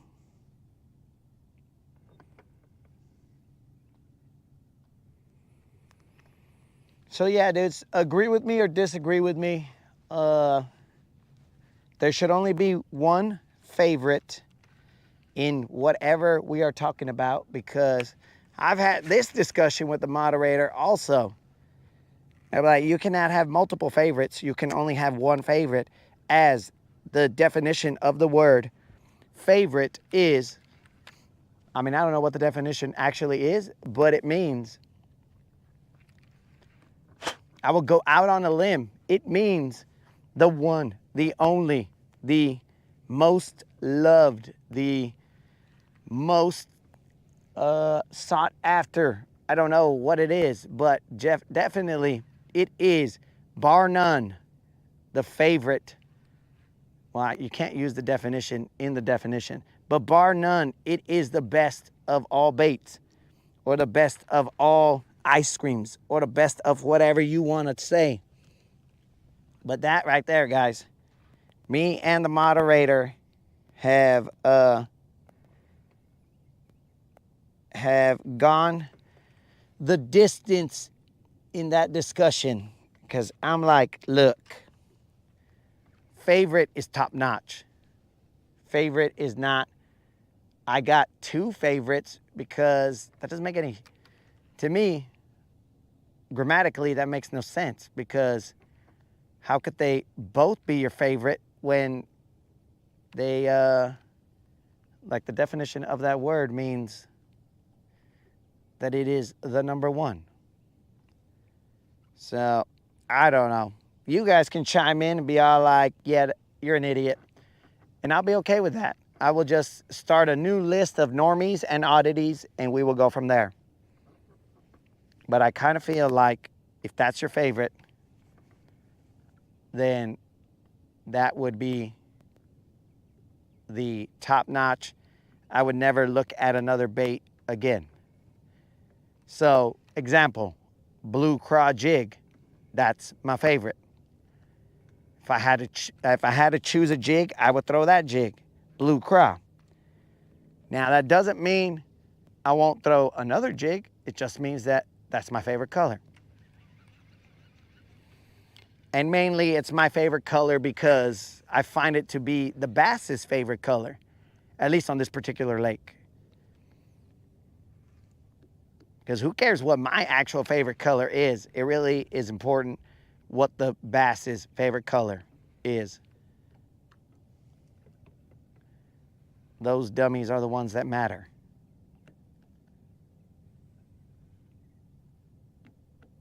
But we are not focused on the color of your jig. We're focused on the phrasing, the word favorite, the utilization of favorite. Creel, by all means, bro.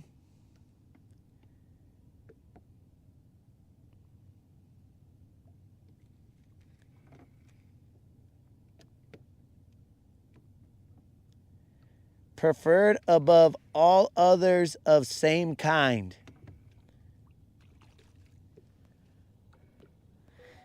So, Okay, Mike, but that's the part that I'm stuck on, because one of my favorites, well, how could that be one of your favorites when it should be the favorite?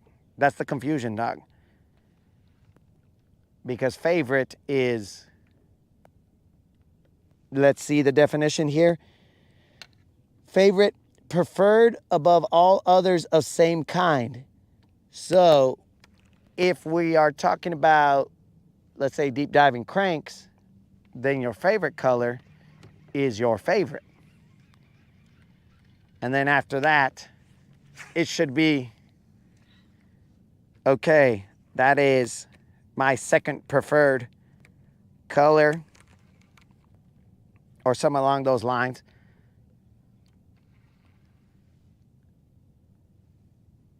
But I mean, we could be splitting hairs here. I'm just saying that me and the moderator have gone to battle over this conversation. And I've been on like, excuse me, moderator, this is the same as pecan and pecan.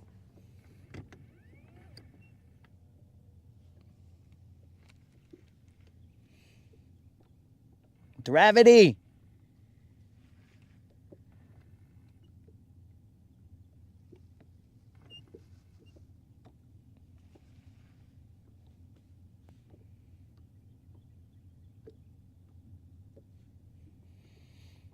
Is Krill writing a paragraph, or why has he...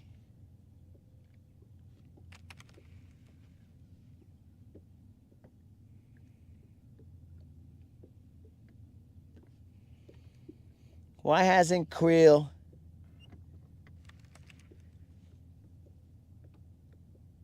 finished his statement?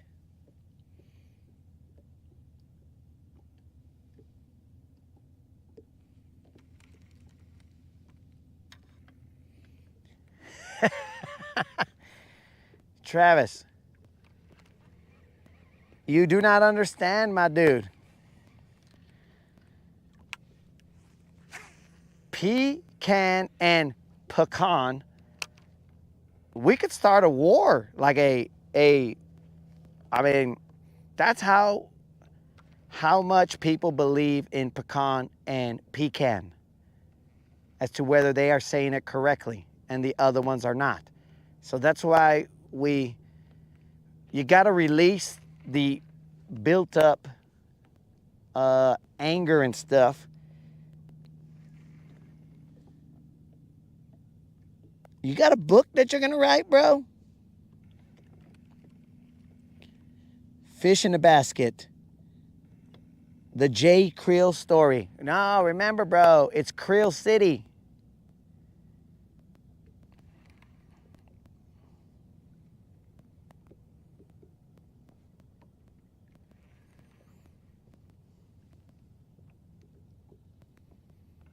Hey, Colin, did you go try and say that you're Toronto? Introduce yourself. Yo, what's up? I'm Toronto.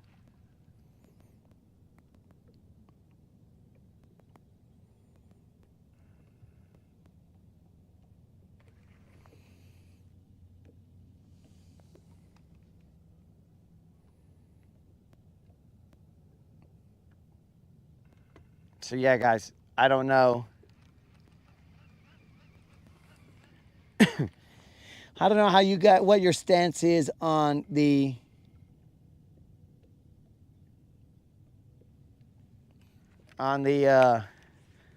favorite, the usage of the word favorite when describing multiple favorites.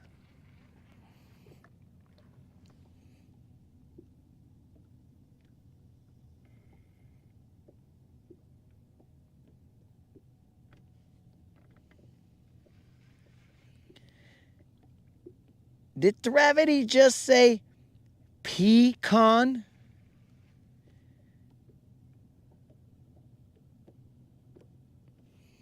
Gravity. Did you just confound the issue, and now we have to have a third category for somebody who says pecan instead of pecan or pecan?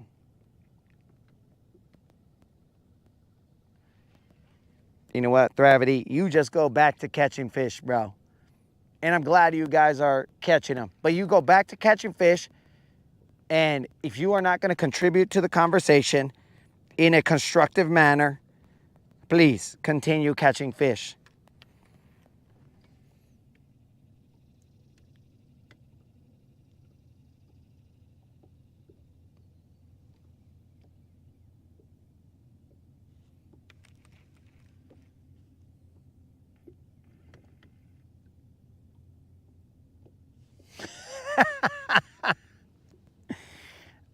Okay, Colin, you've got the weekend to try it out, bro.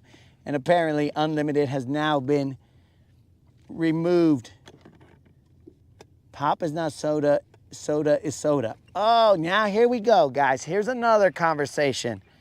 In some areas, they say soda. In some areas, they say pop. I'm going to say that I say soda.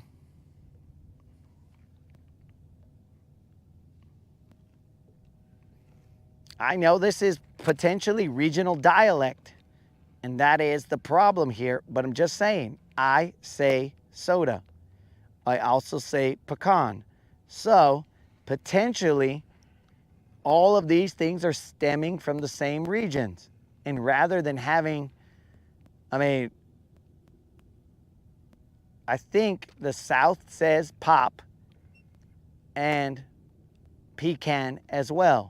So, is it the South versus the world? I don't know.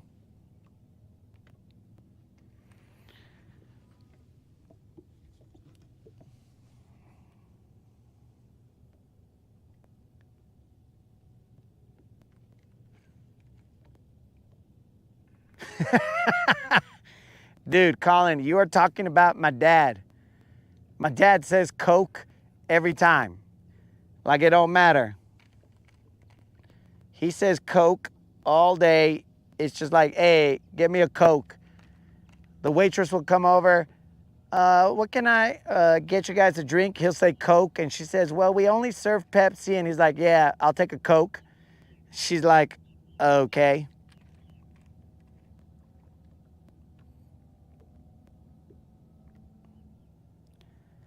All right, so Mike is saying that northern people say pop. I'm not sure. In Alabama, Coke means soft drink. Will, what's up?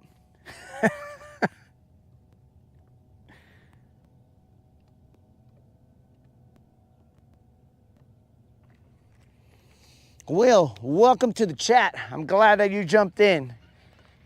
And, I don't know. In Alabama, Coke means soda. So I'm assuming that's because Coke was, and still is, I believe, located in Atlanta, Georgia. So it makes sense, but you got to understand that my dad is from New Mexico, so why does he say that? I don't know. But he does say Coke for everything.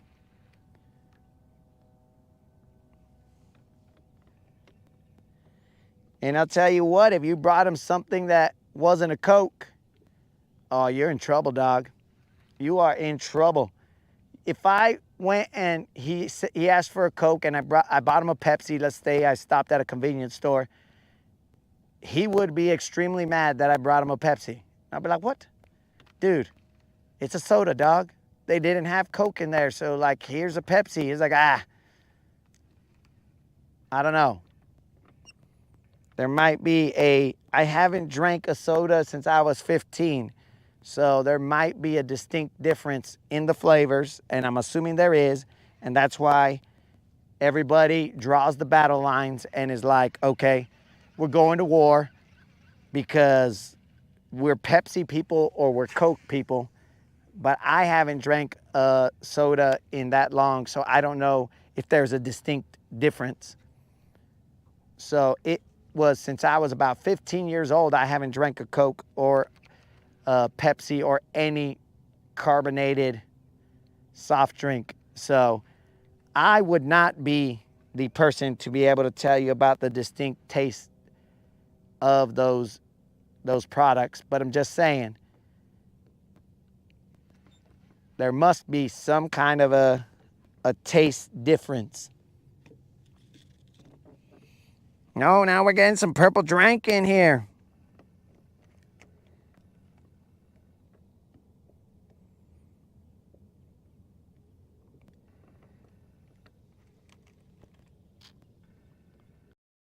Just say cold drink.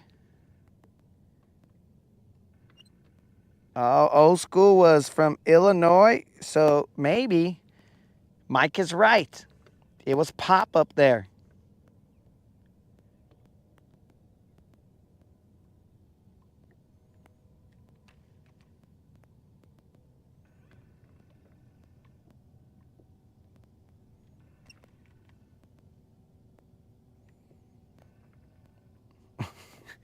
What is Mike talking about? Soda poo. I think you've been hanging out with Kendall a little bit too much, bro. Who said soda poo somewhere?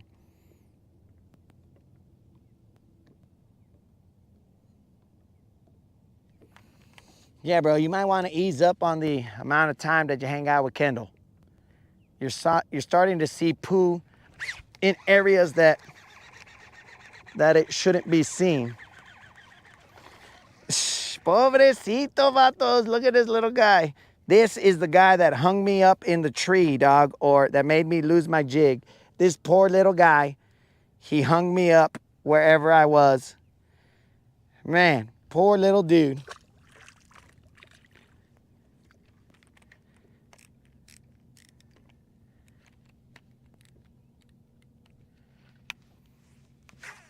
But good thing I hooked into that little dude because apparently my drag was loose.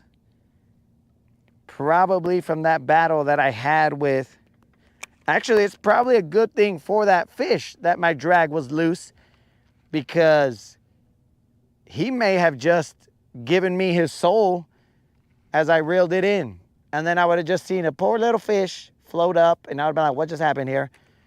But because I was fighting that other fish, I loosened my drag. So that guy got lucky. It could have been worse for him.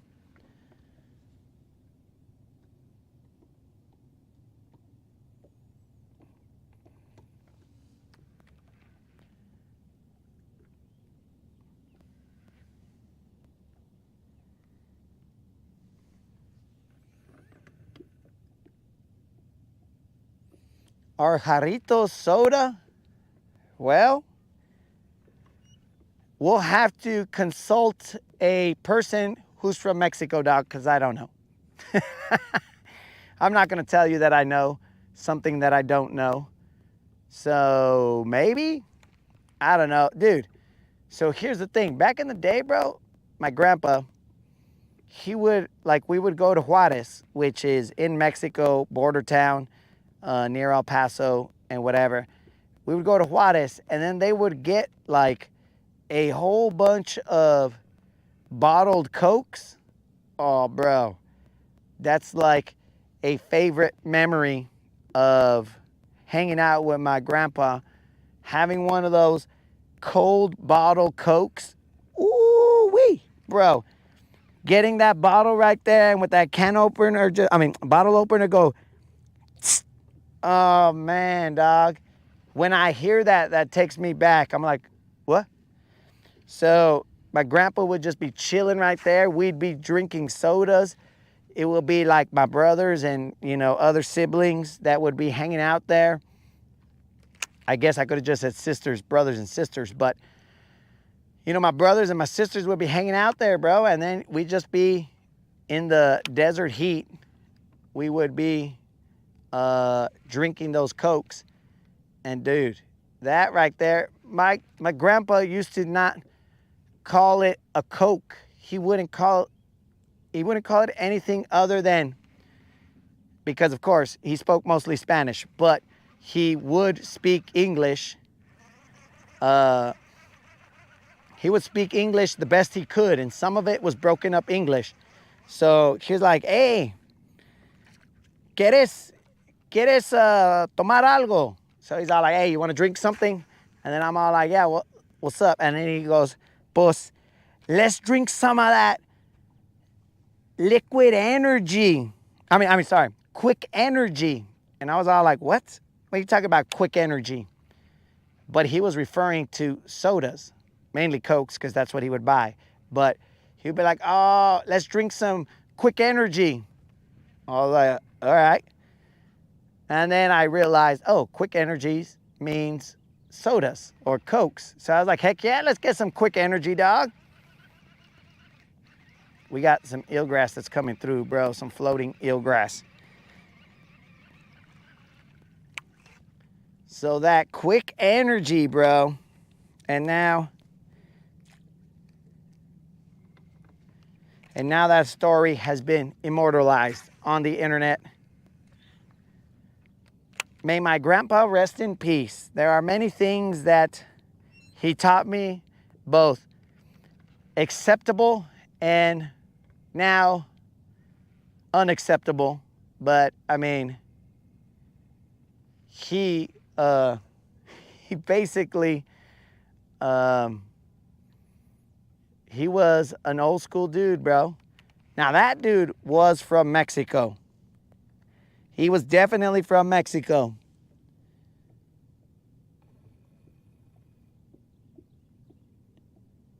What?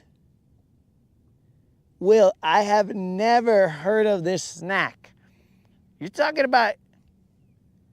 All right, so are you talking about already shelled peanuts? You throw them into the Coke bottle, or the actual whole peanut shell? How do you get them in the bottle? I'm assuming that it's already cracked and shelled peanuts. But this might be a southern delicacy that Will has just told us about. I don't know for a fact, but I'm just saying.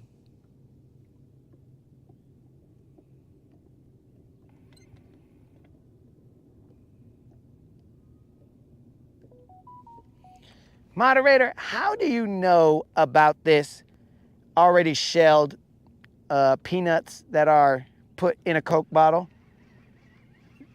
How do you know this, moderator? Please, do tell.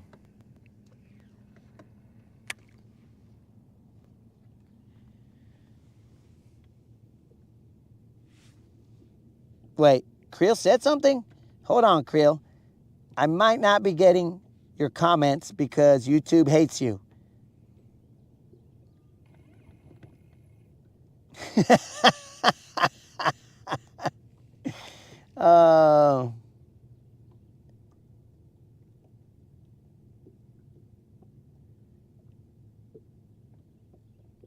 Okay, so Thravity said that he was delivering some jarritos, but I think jarritos are juices, like little kid juices, I think, but I don't know. Maybe jarritos are adult drinks. I don't know.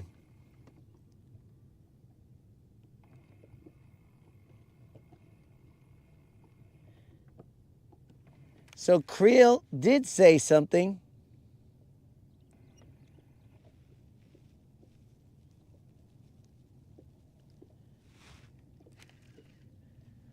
Ah, so Will is onto something that I was unaware of. And there's not very much in this world that I am unaware of, guys, as I have spanned many eras, generations. At least that's what they say. It's all speculation, of course. All right. I think GM's just trying to start a fight, but I believe that's called a float. GM, that would be a float, but GM, I don't think you were in yesterday's Rodcast and you happened to see how long we discussed vanilla ice cream. We discussed it at length and how it is bland and there should be no reason that people should eat vanilla ice cream alone. But to pair it with something else, yes, that is 100% acceptable. So putting it with Coke, okay, acceptable.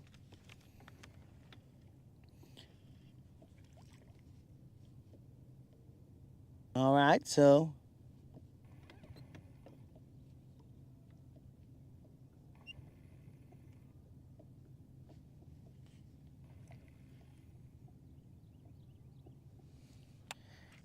let me ask you, Will, so that I don't,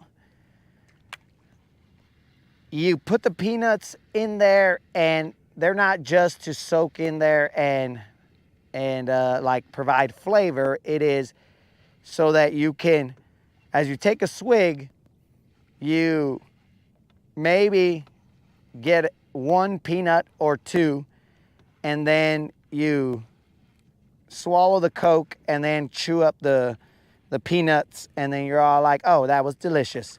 Or is it you drink all the soda and leave the peanuts in there and then you consume them at the end?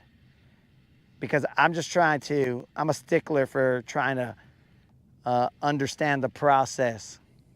That way I don't steer anyone wrong.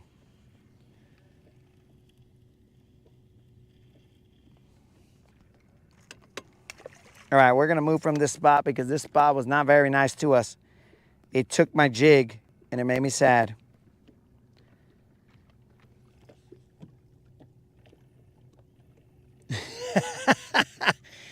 Don't overthink it, Travis.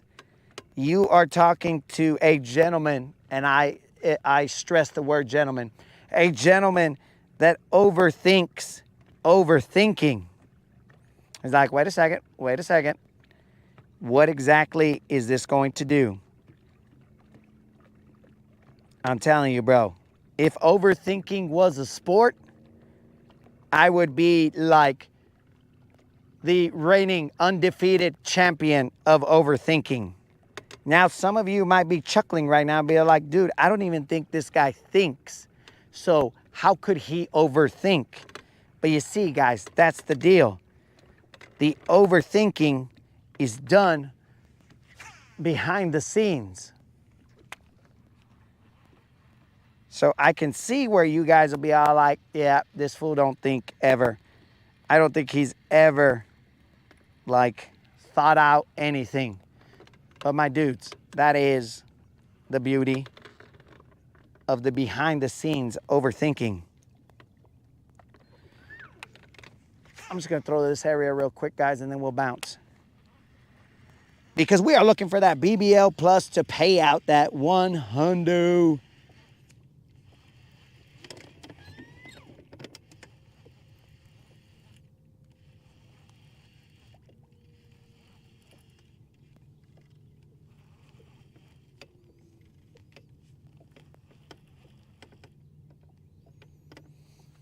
Potted meat? You talking about spam or something, dog?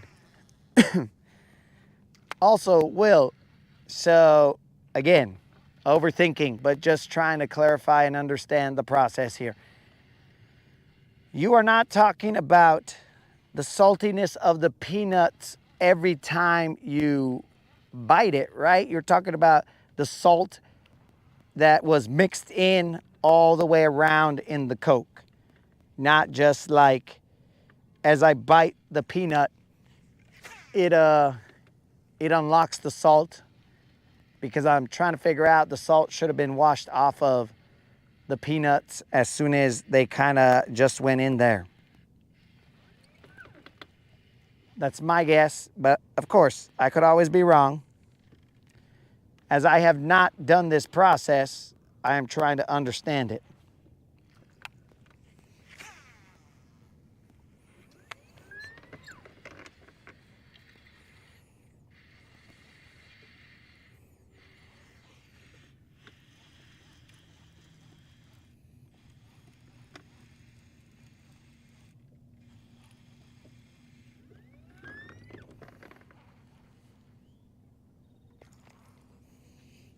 let's see. Guntersville Mike said,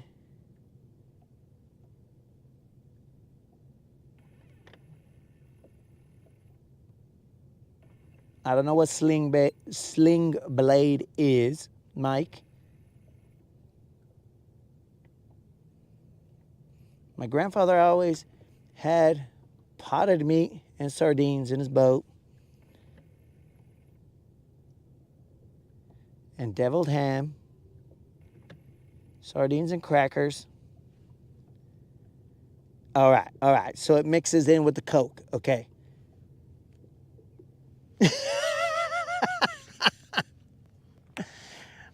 Oh. All right, Mike. I'm not exactly sure. I'm not exactly sure what would drive me to ever eat potted meat now that I know, well, now that I potentially know what potted meat is.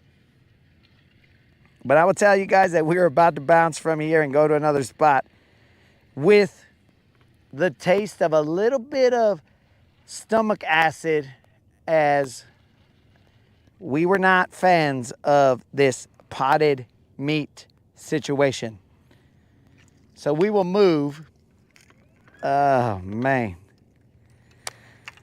I never thought I'd throw up a little in my mouth on the Rodcast. But, you know, everything's possible on the Rodcast, guys. And that's the beauty. Everything is possible on the Rodcast.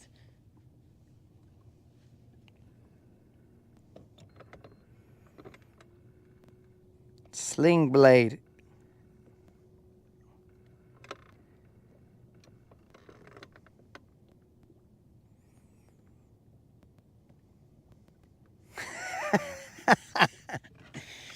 All right, so it's just ham that you can spread. Okay, well then, I just wasted a little bit of stomach acid. Thanks a lot, Mike. I don't know what sling blade is, but I'm gonna have a mic off moment real quick, guys.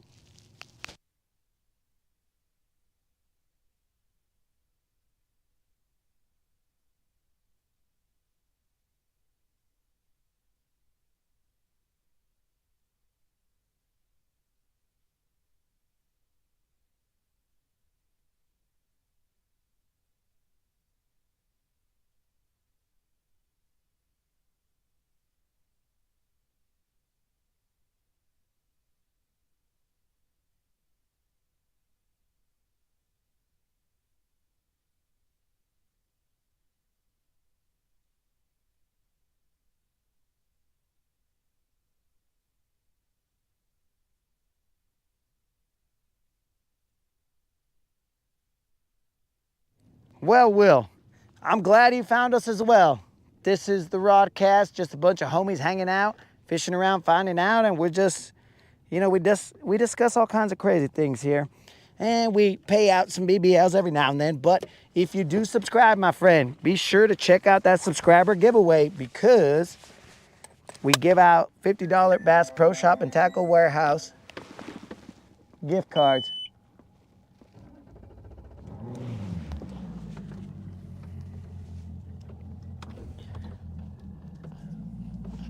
Each and every one of you guys is a digital co-angler, bro. Mini hot dogs in a can.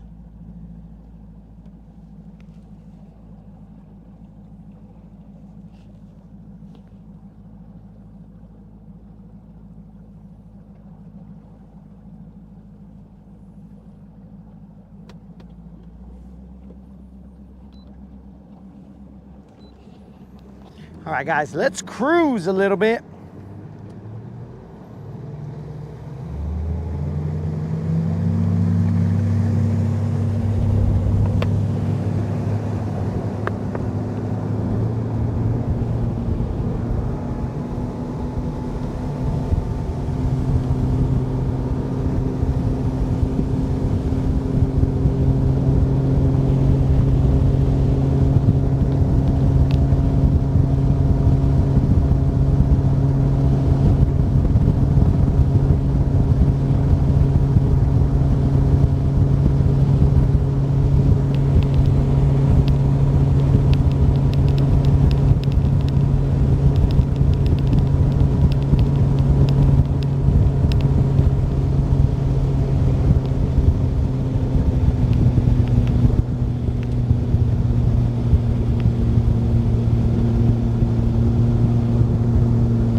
right, we're gonna look over this spot right here. Actually, there's two of them, so let's look over this one real quick that we just passed. Oh, and I guess I didn't put that fish finder in standby up front.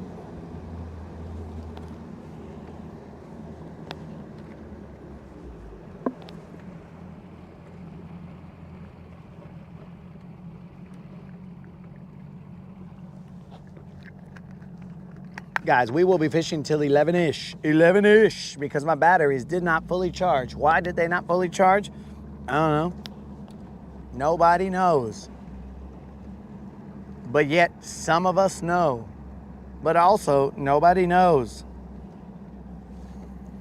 But definitely, some of us know. And possibly, some of us don't know. But potentially, a few of us do know.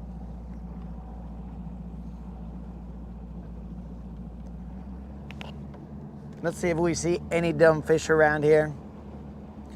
We are in 18 feet of water.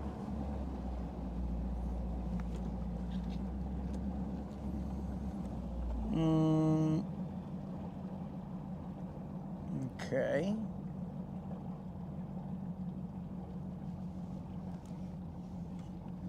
That's a maybe.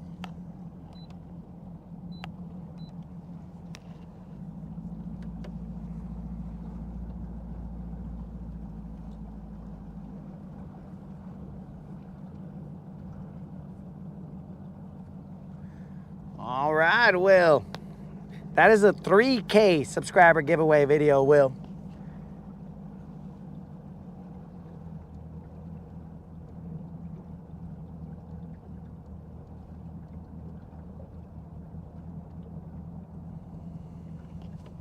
Make sure you're in the 3K, bro, because we've had multiple subscriber giveaways, but you got to make sure you're in the right one, or else the moderator's not going to let you play.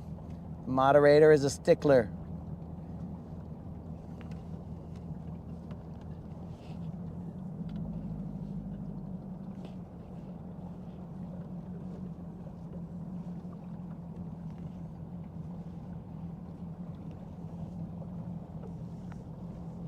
The moderator is a stickler for the rules.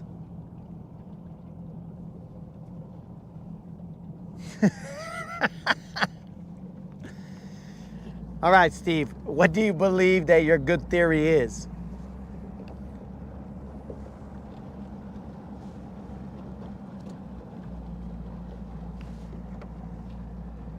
Steve, I will only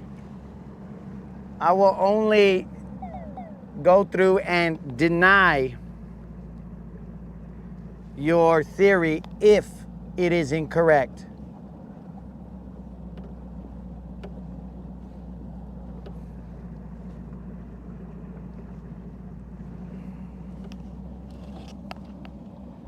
We cannot confirm it, but we can deny it if your theory is incorrect, Steve.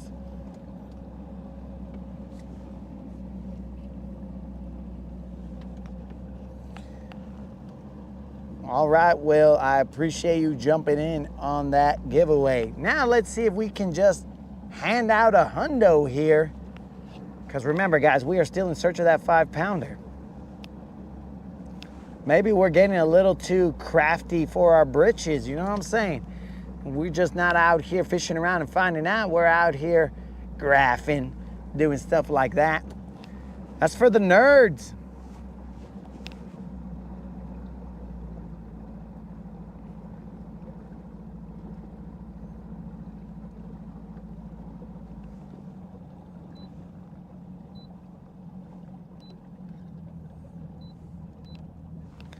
But sometimes the nerds know what they're doing. So, we will see.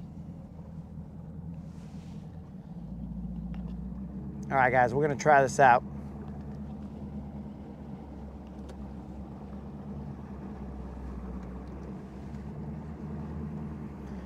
There is eelgrass working its way through the lake.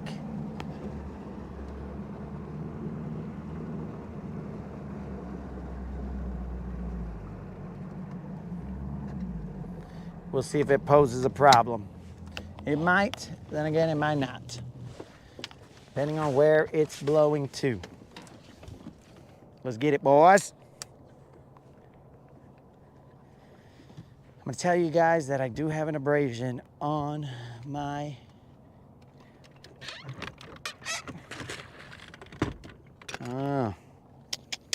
this is gonna be a problem. We got eelgrass.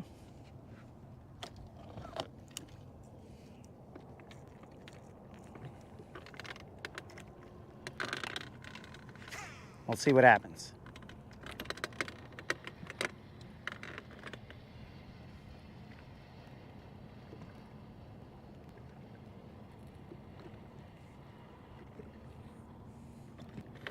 So we have continued our non-zero streak, and we have continued our consecutive days of fishing. We are at 30 plus, 20 and change. Today we almost got stabbed in the leg by a treble hook. Thank the good Lord that we did not. Creel would have seen it and been all like, "Oh, what a dummy." I'd have been like, "Creel, it's that little fish. He scared me." That little fish scared me that he was gonna flap in my hands and I didn't grab that fish fast enough. And that was my bad. He made me pay for it by ripping a hole in my jeans. Technically 2 holes, but anyways.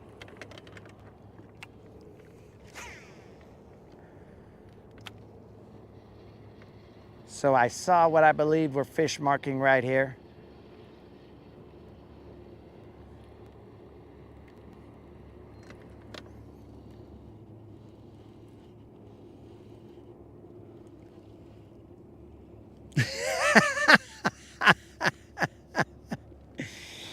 Oh.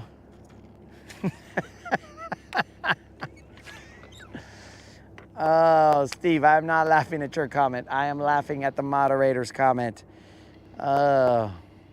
Steve, your comment in this particular case is incorrect. I mean, it could still be something that ties in, but right now, bro, the reason that my battery is not fully charged is not because of the extension cord.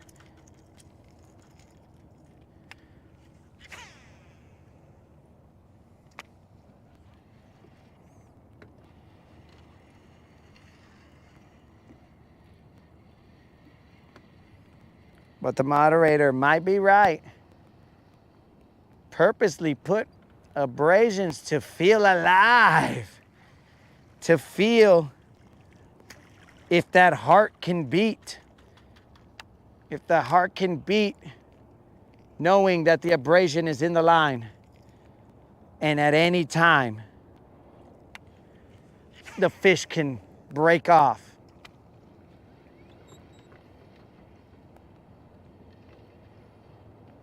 That's possible, moderator. Very possible.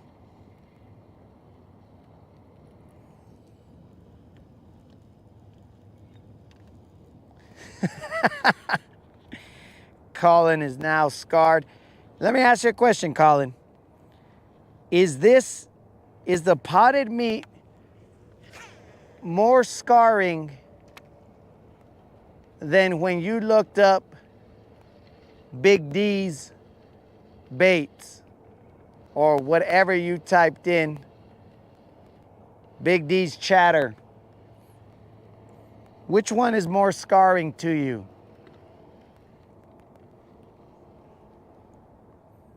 That's what I want to know, bro.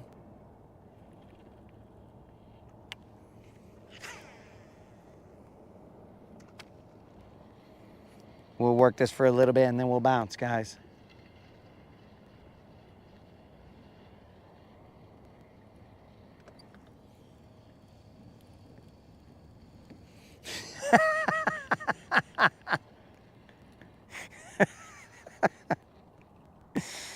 Oh, well, potentially the cat has been let out of the bag. The first mate has finally cracked.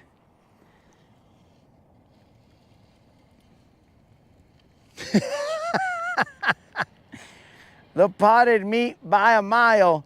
Well, I don't know, Colin, because now I got questions. I'm not sure how I would have answered that question personally because I didn't see Big D's website or the potential fraudulent websites of Big D's chatter.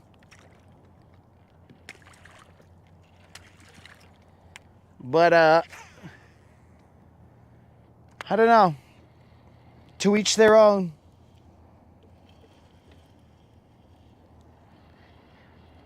So yeah, I believe the first man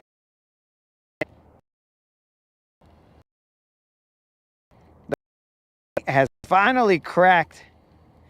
It was only a matter of time, boys, before he would crack.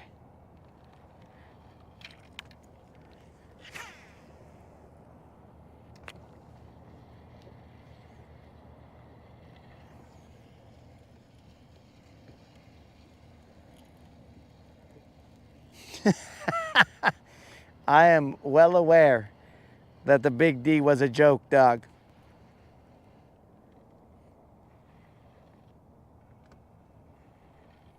All right, let's bounce, guys. If we didn't get something, then we ain't got time for this. We're getting off at 11-ish.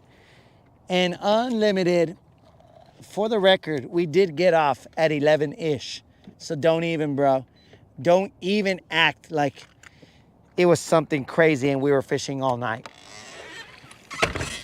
I believe that earlier in that day, I said we will get off at 11-ish. And sure as shad, we got off at 11-ish. As I am a man of my word.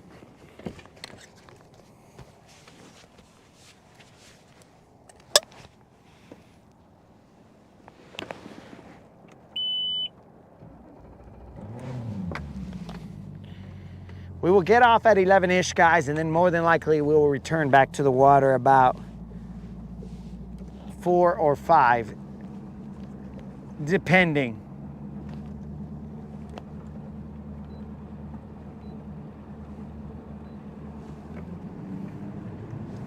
Let's get out of here.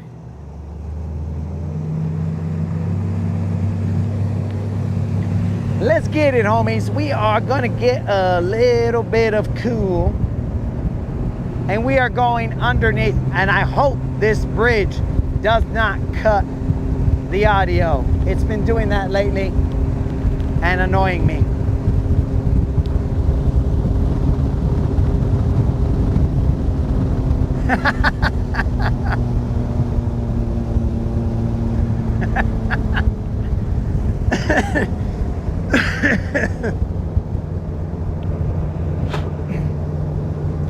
Colin has also cracked. Colin has given the Rodcast a thumbs down. Oh, Colin. We only ask that you keep it real. Even though I did not bring up the potted meat stuff, it was brought up on here, so if the Rodcast deserves a thumb down, then so be it. So be it.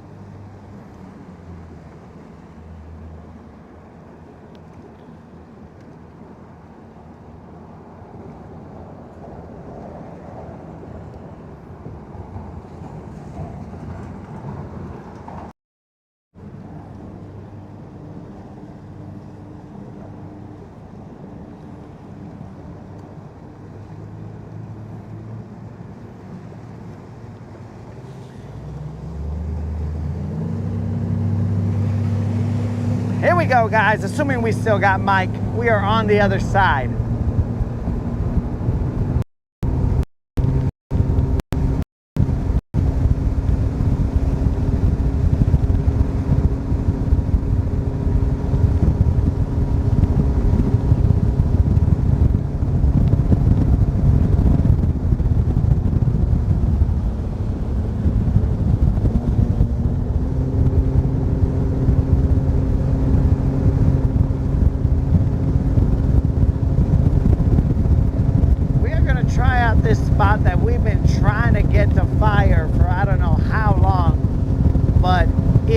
is not firing, so basically we're gonna fire it from being in the rotation.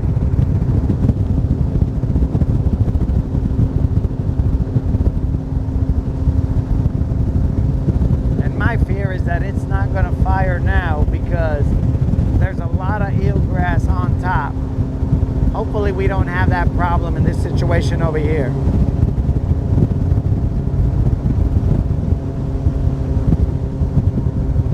We haven't fished this area with our fish finder in the front. So we're gonna try it.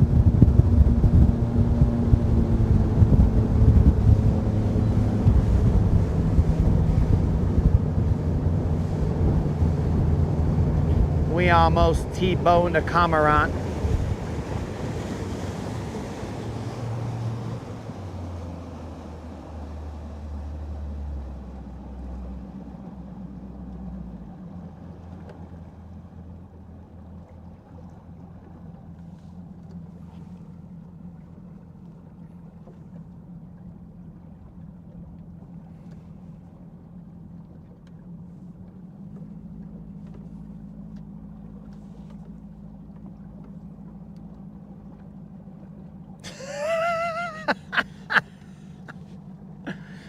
Oh. Oh man. Up chucking because of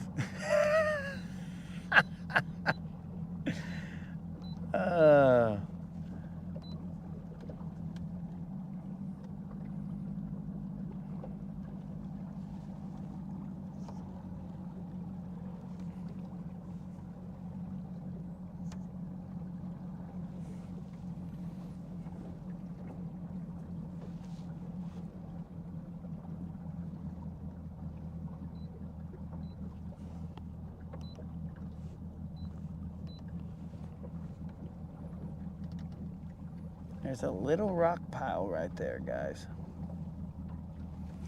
And some fish around it.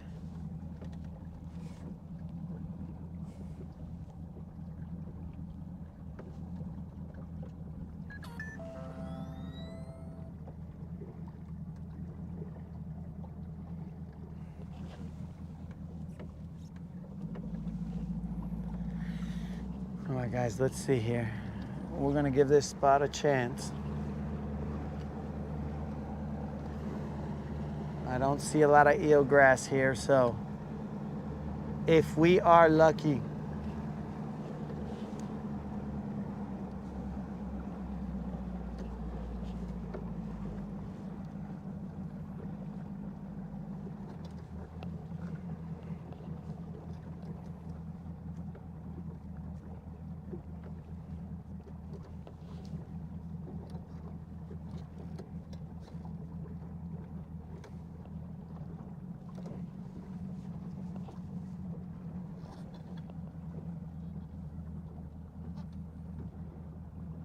I'm gonna look at this one more time, guys.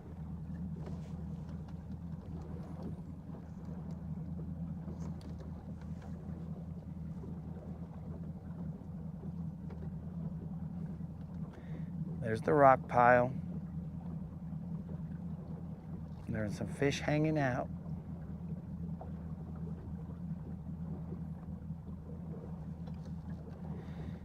It's a rock pile that's just right on.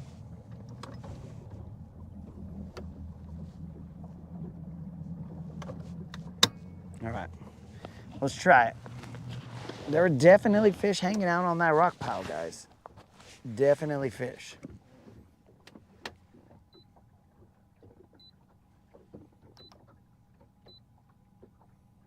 Now, if it's another carp, I'm gonna punch it. But, well, I probably wouldn't punch it because that carp was kind of big, so it'll probably hurt my hand if I punch it. Here we go, boys. Let's go see if we can find this rock pile now.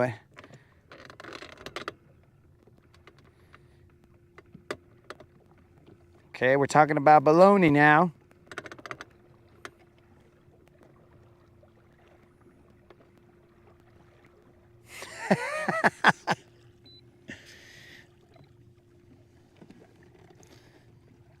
Guntersville Mike is going to pop out here. Drop kick the carp. That's a good idea, dog. Don't punch him. Drop kick him.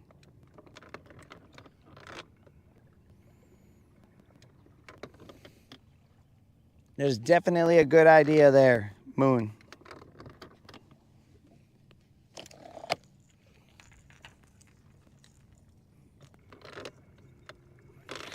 What I'll do is I'll roundhouse him, bro. Because I watched a lot of blood sport when I was younger.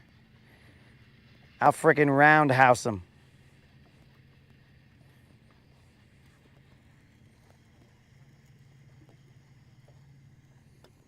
Okay, now we're talking about blood sausage. I think the Rodcast is turning into a food channel. That's cool. On today's Iron Chef, will the assassin create his Mexican delicacy, menudo, on the boat? No, I won't, bro, because I'm not a guy who cooks. Now, I will grill, but I will not cook.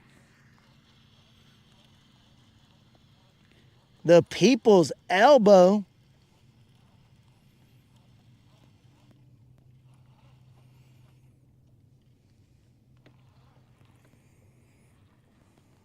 I might have to bust the people's elbow on these fools. All right, we got some room here. We're slowly creeping to that spot, guys.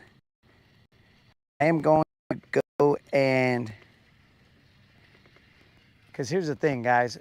The GPS positioning of these waypoints is off a little bit. And it's all nerd stuff, so we don't need to get into it. But I know that this is off. So in order for me to get the closest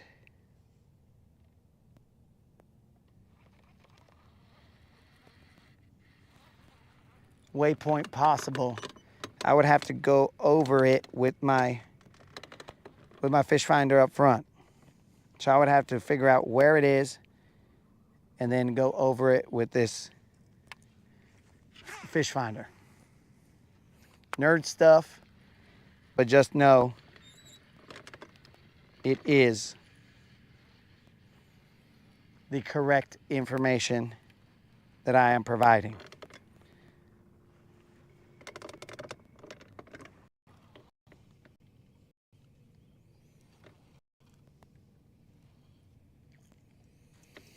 Oh, 22 is headed to duck. 22, you be sure to send any BBLs you catch, my dude.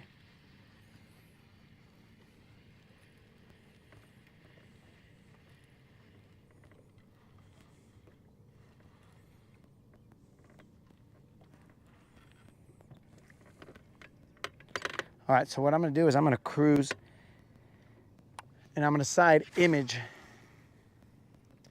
and see where exactly this rock pile is.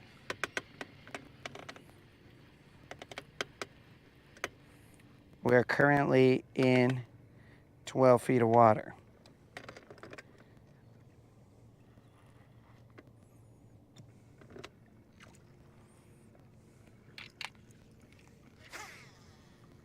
Okay.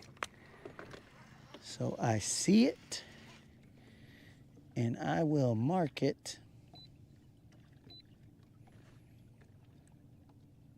with a waypoint that will be that. All right, rock pile has been located. The fishy fish are still on it.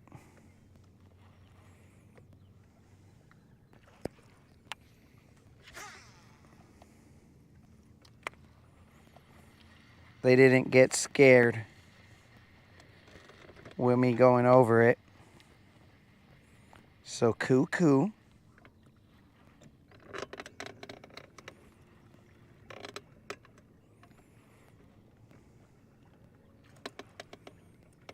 Now, it's almost like some Egyptians made some pyramids down here, but I don't think, or maybe it was the Merps. The Merps are down there making little rock pyramids. But now we got to line up. I'm going to actually delete all these other waypoints because they're just getting in the way. Oh, bro, it's good stuff here, guys.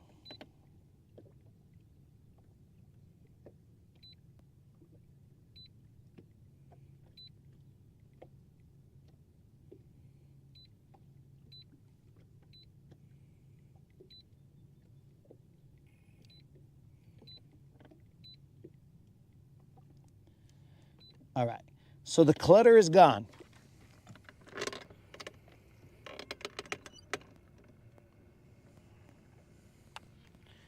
The clutter is gone, and now the waypoint marking is in.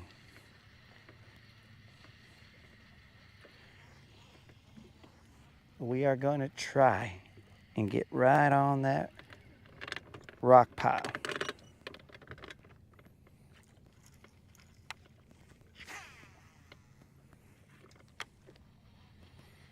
Positioning is key.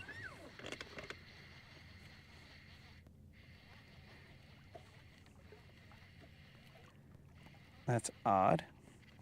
Positioning is key, boys. What this is, I don't know. It's a catfish. It's the key to catching fish, but the wrong fish. But positioning is definitely key. This is a catfish. Remember, we have an abrasion. It is not the biggest catfish we've ever seen on this channel. We should probably get a net either way. Hey, relax, dog. We're trying to help you out here. We don't want you as much as you don't want to see us, dog. So, dang, bro, this guy's out here thrashing. Let's get a net out.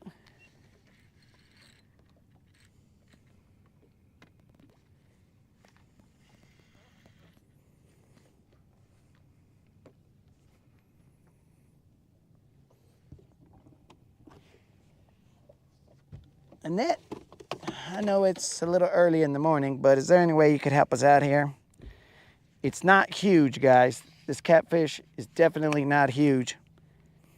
It is big enough to require the net, but not big enough to be writing any short stories about or making any YouTube reels about. Or YouTube shorts, I should say. So let's try not to, one, impale ourselves with a treble hook like we almost did earlier. But two, let's also try not to let him ruin the hooks.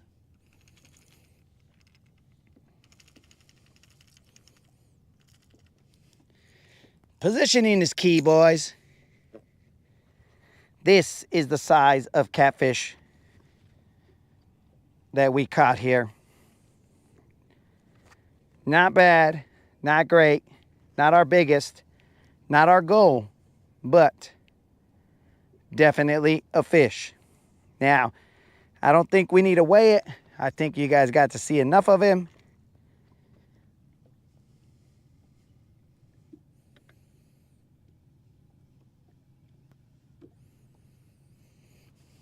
Shall I drop kick this fish? Just kidding, bros. I ain't drop kicking this guy. Later, cat. Thanks for making me look like a fool. Oh. Now look what this idiot went and did. He went and put his barbs in, so now he can't get out. He stuck both barbs into... He stuck the barbs into both sides, And now what, guys? How are we going to get this idiot out? There you go. Get out of here, dog. Ridiculous. Thank you, Annette. So positioning is key, boys and girls.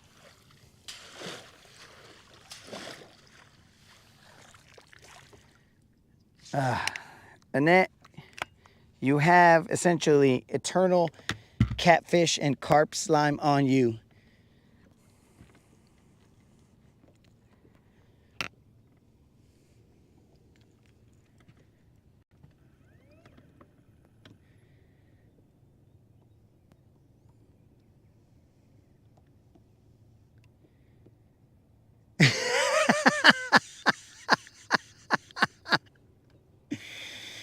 uh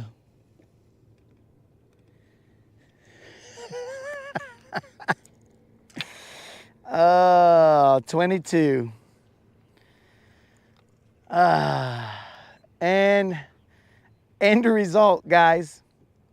End result, we end up with catfish goo all over the place. This right here, I think this, guys, is what heals the FC Sniper abrasions. They get healed with catfish slime, and it causes no abrasions. Except for this abrasion. Now this abrasion is an abrasion of insanity. Told ya.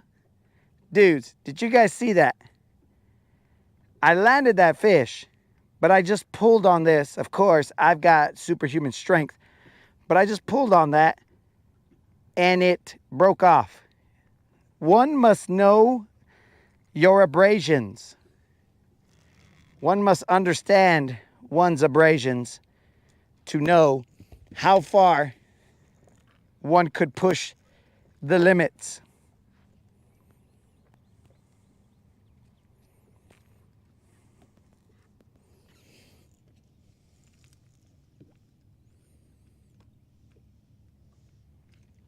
That is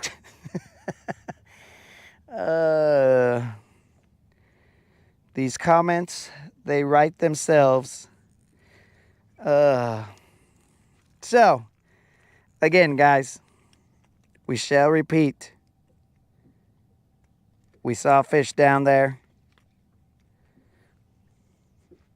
and we came through, and positioning was key. It was not the fish we wanted, but we lined it up and caught ourselves a fish. Stupid catfish, but still a still a fish.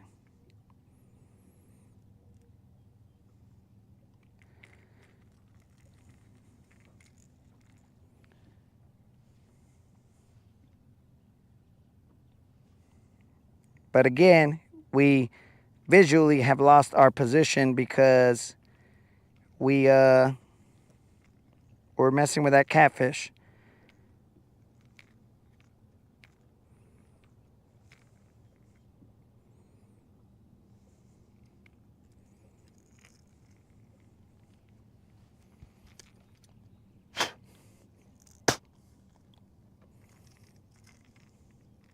Usually I will moisten the line, but I just chose to take a different route this time in terms of moistening the line after I saw what that catfish did to the line.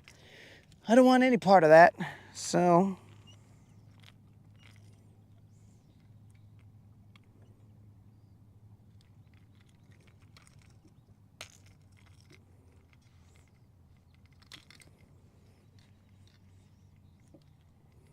we're going to get back out there. We have to fix our drag. Remember to adjust our drag.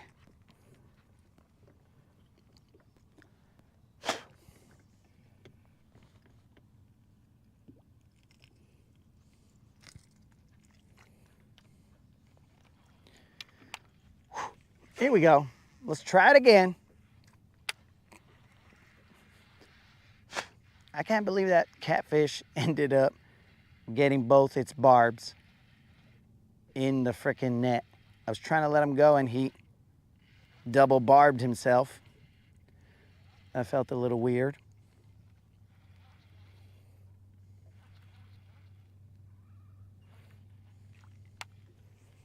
Before I leave here, I will take a picture of this mound so that you guys will know that I'm not crazy. There is an Inca pyramid, something down there. Or else fish are just building a whole bunch of monuments down there. It's possible.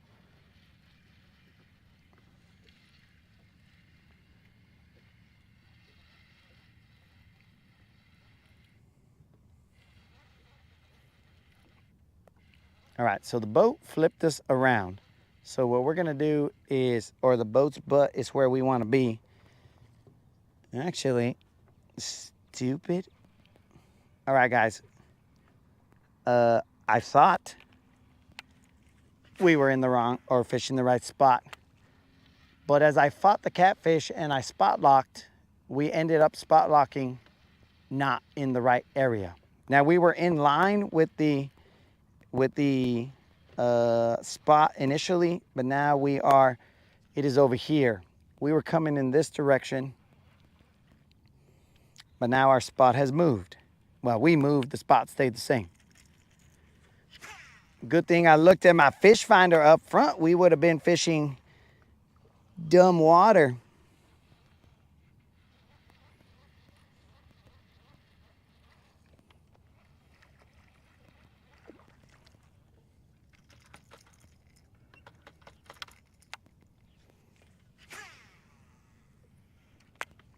Wait, I never fixed my drag.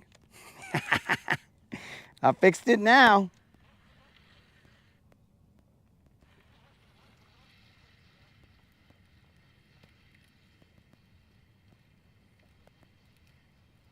I think the fish just exposed where this pyramid lies.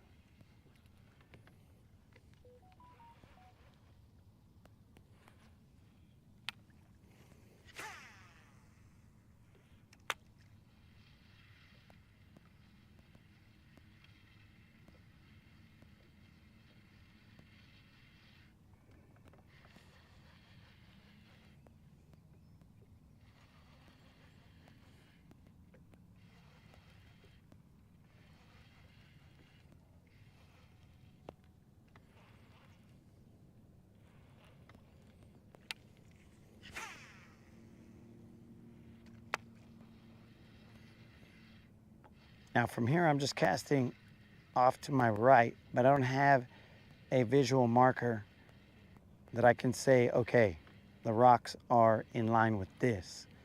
I'm just fan casting because we got moved out of position. So a smart guy would reposition. This guy will also eventually reposition.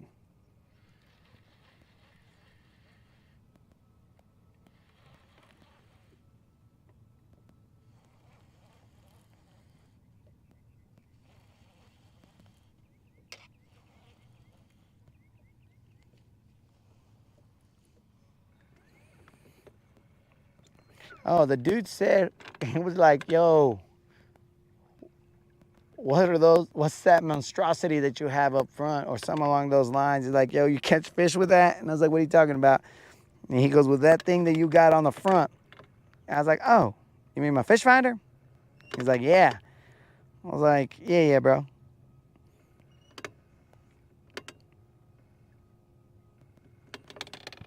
All right, we are repositioning. We have moved off the spot. And we're gonna try and see.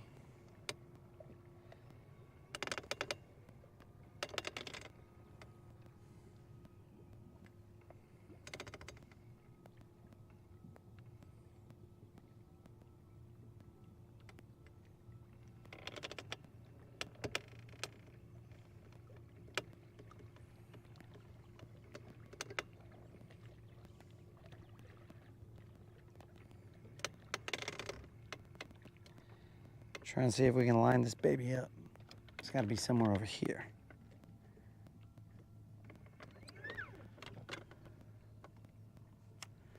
Somewhere along those lines, that is where the spot may or may not be. Not an exact science. I'm gonna have to see where the the trolling motor spot locks us.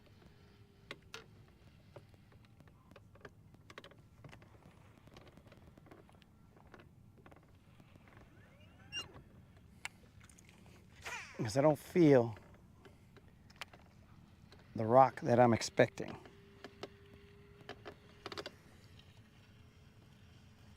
Big screen equals big fish? Maybe, bro, but lately it's been big catfish. So, I don't know. Maybe catfish are drawn to the radiation.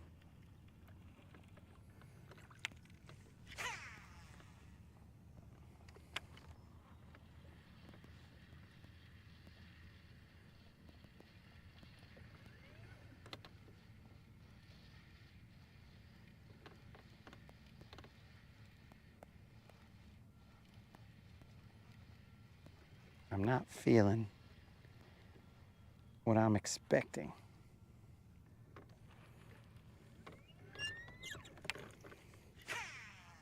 What I got to do is I got to take a long run at it.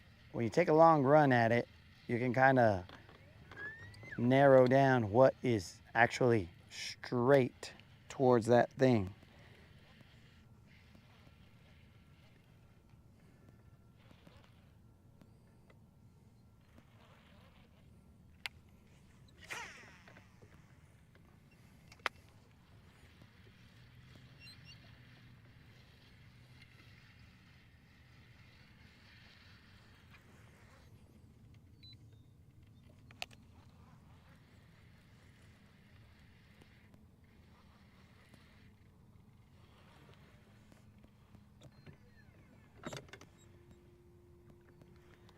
Let's take a little turn here.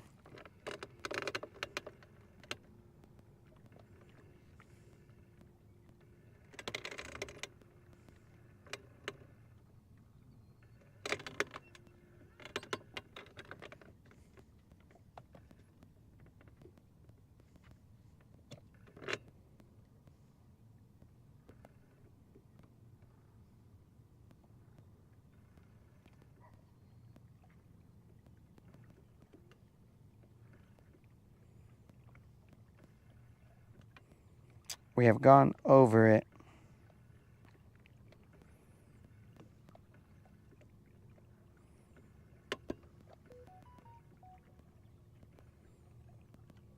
Remember, guys, we will be going till 11-ish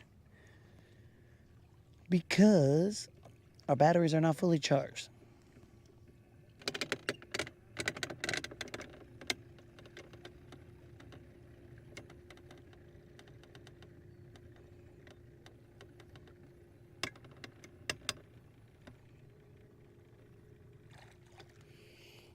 Yo, Dead Rabbit, why are we doing anything to that dude? The dude was cool, bro. What happened, bro? He was a cool guy. What exactly happened? Are we talking about the same dude?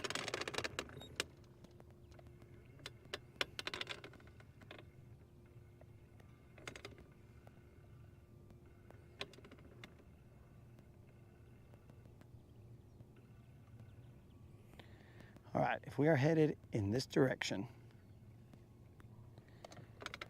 we're headed directly for it. So,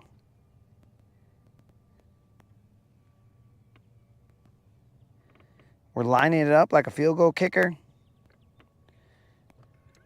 We're a little off.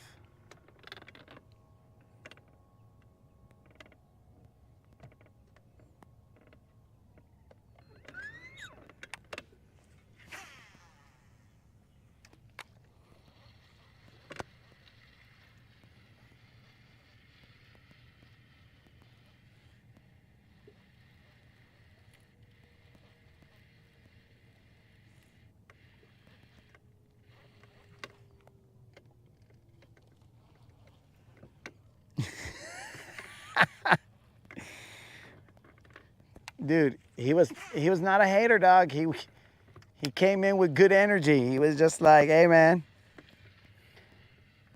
He just saw a big screen, bro, and he came in with some good energy and was just like, yo, man, that's a huge screen. And I was like, yeah, because it is speculated that we might have been out later into the night than usual. But that's all speculation. All we know is that we held to our word that we got off at about 11-ish.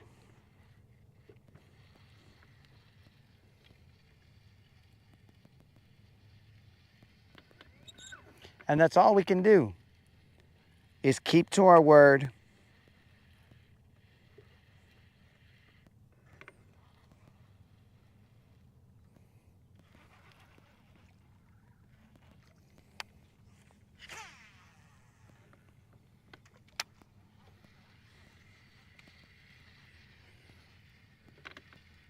Freaking catfish. That's dumb.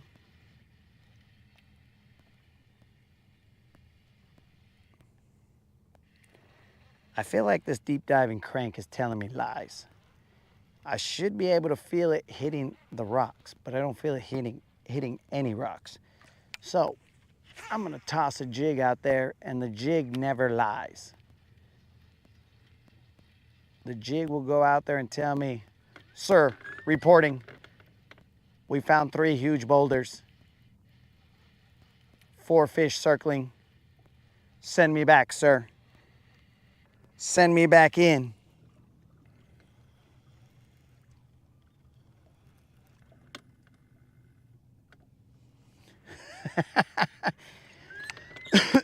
Dude, all right, guys, so I have a 16-inch screen right here, right?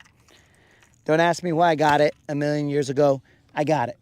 I mean, this one is new, but it's to replace one that messed up.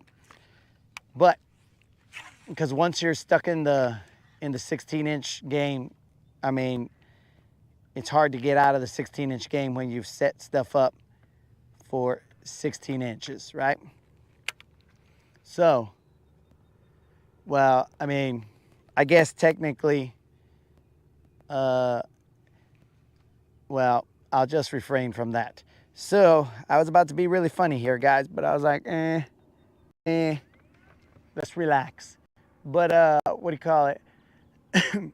Like, I've seen, this is a 16-inch screen. I've seen dudes up here with, like, big screens, bro. I'm talking about ridiculous screens that I'm like, what the heck? And I ain't hating. I mean, maybe they're visually impaired and they need to have a screen that big. But maybe also, what the heck? But again, I'm not hating. Have as big a screen. Dudes, I hope that you guys have as big a screen as you can have, that your boat doesn't flip forward and go into the water and you end up like the Titanic, because that right there would be terrible.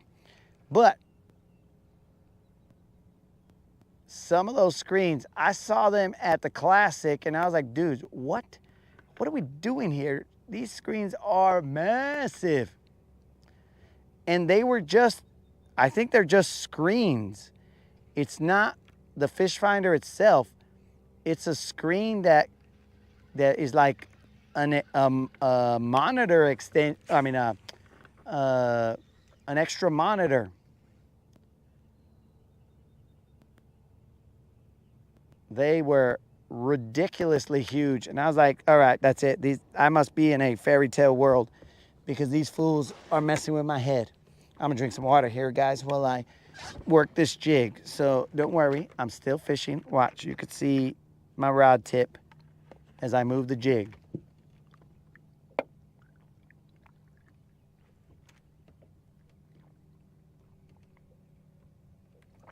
Hopefully you see a hook set, but right now I feel rock, but it's not that hill of rock.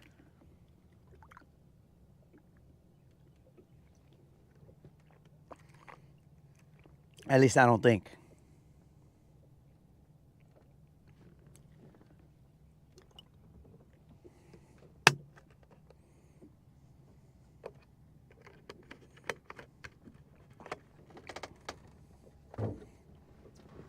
I am also going to unplug and plug back in the GoPro,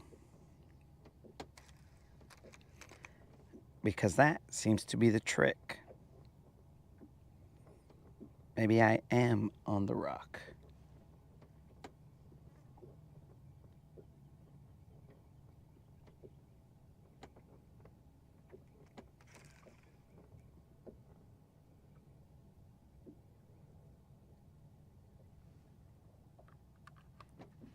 All right. Let's get back in the game. Fully engaged.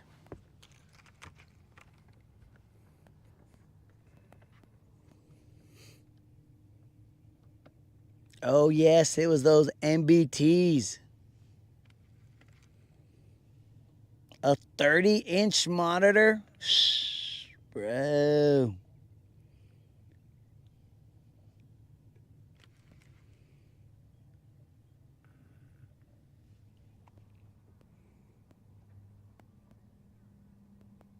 Dude, what is going on with my spot lock? Like, I should have been spot locked over there. But it's moved me off a little bit.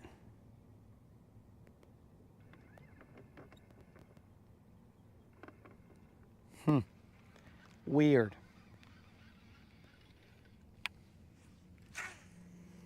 But anyways,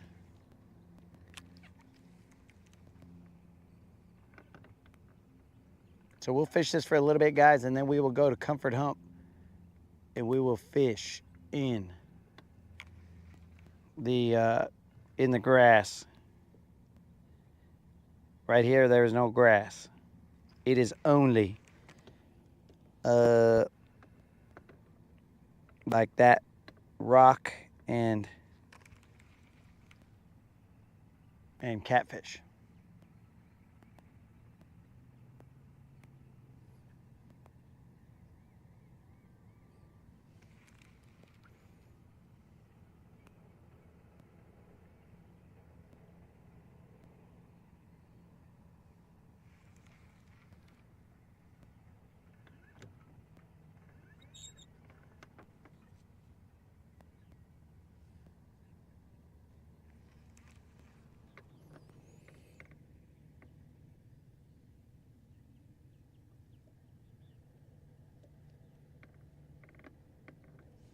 It follows line of vision. I don't know exactly what Dead Rabbit's talking about, but that might not be a new occurrence.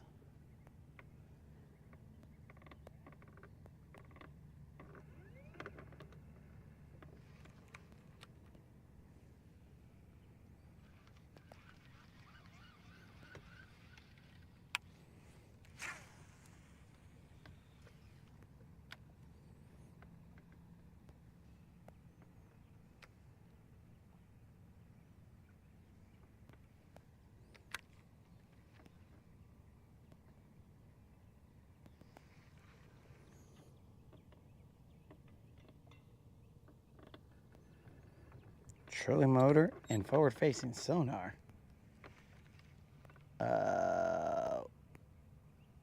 What?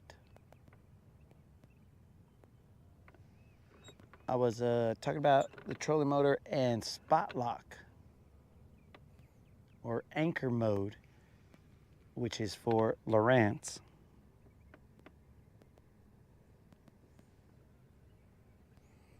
I may have located the rock.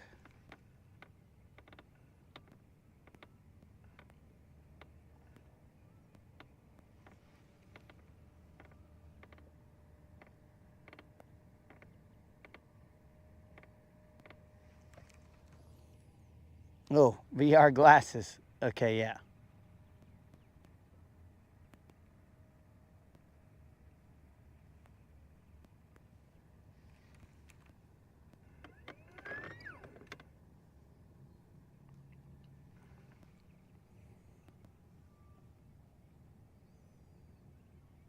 So, dudes, the moderator sent me this freaking reel Remember, guys, before I leave the house, I have to watch all these reels, or else I'm not allowed to leave the house.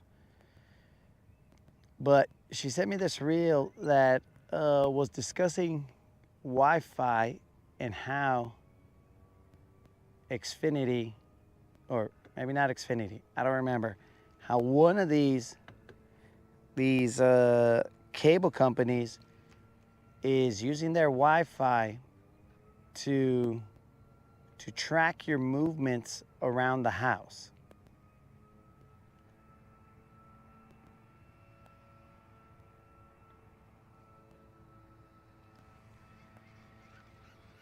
And I was like, okay, all right.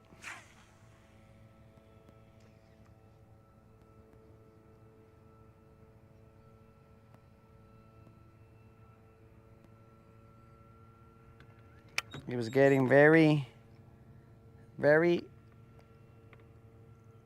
science fiction-y, but still legit.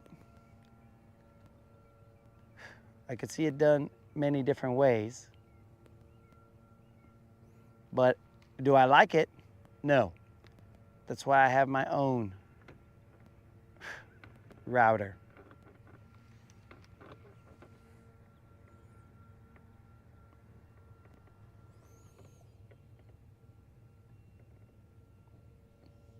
The Roomba does it too? Roomba. I knew I couldn't trust it.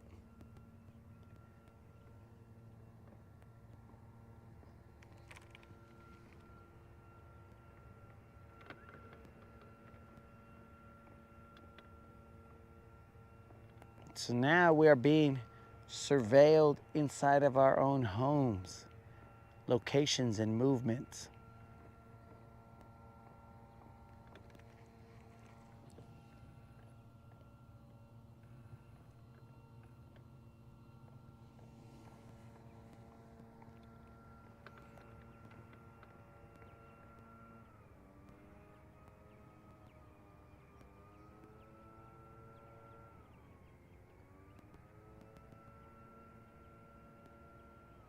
All right, we're moving, guys. It's very rocky, but it's not producing anything, so we're out of here. Oh, we just got hung up. It doesn't, dude, it's like an ex that doesn't want to break up with you. You're like, look, it's not gonna work. And the ex was like, no, please stay. Just cast to me one more time. I promise you'll love it. And I'm like, look, we already casted enough. And I just said I'm leaving. And then it basically said, I'm pregnant. I'll be like, what? Get out of here. That's basically what just went down right there, guys.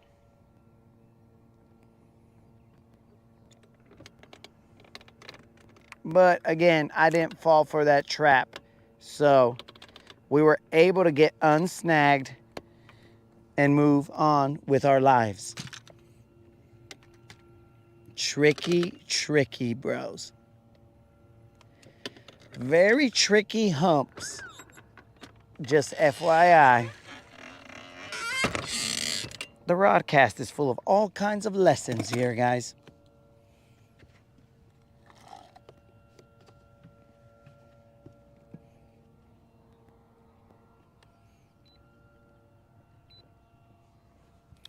I'm just telling this area that I want to see different humps, but it doesn't want me to, so it's like, no, please stay.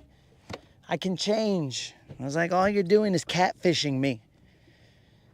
And the hump was all like, no, please. I was like, nope, I'm out of here. Ain't nobody got time for that.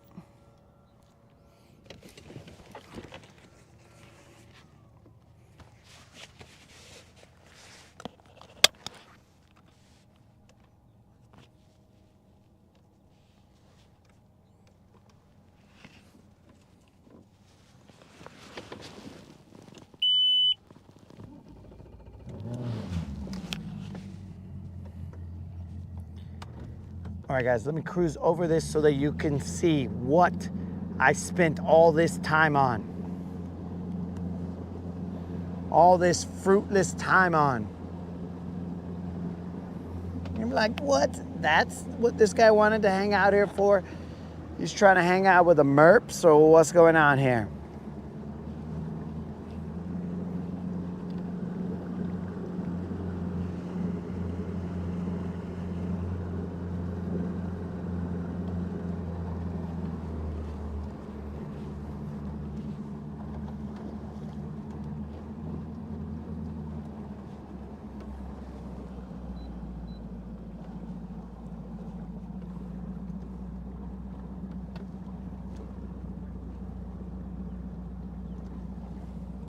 Trying to aim right for it, guys. So as you can see that in a barren wasteland, just like in Egypt, lies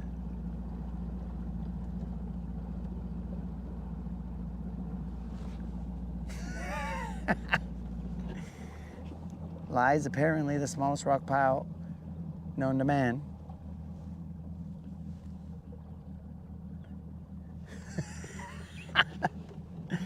Hold on, guys. I'm going back over it again.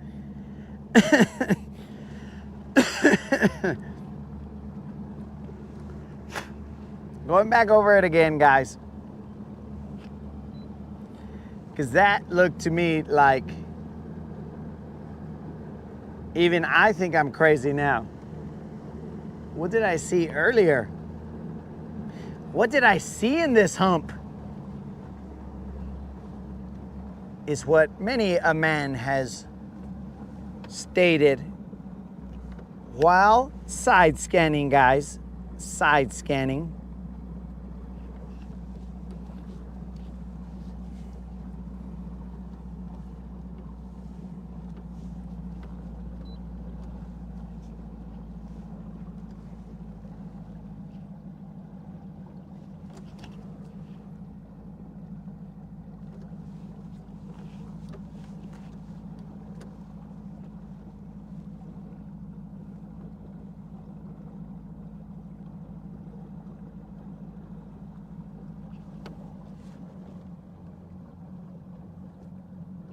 Okay, that's definitely it.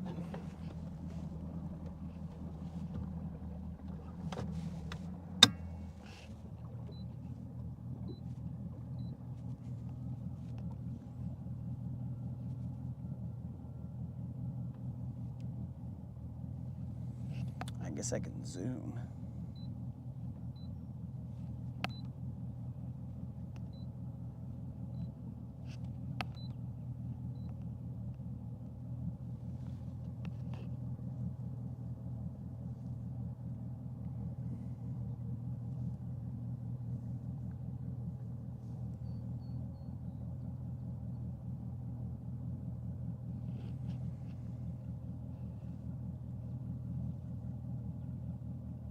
In fact, those are probably still the same two fish that were on there earlier. What they're doing there, I don't know.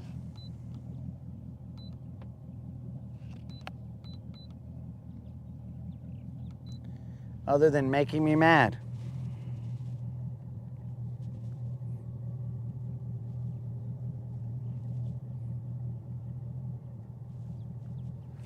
All right, let's move, guys. We have very little time left. We are leaving at about 11-ish.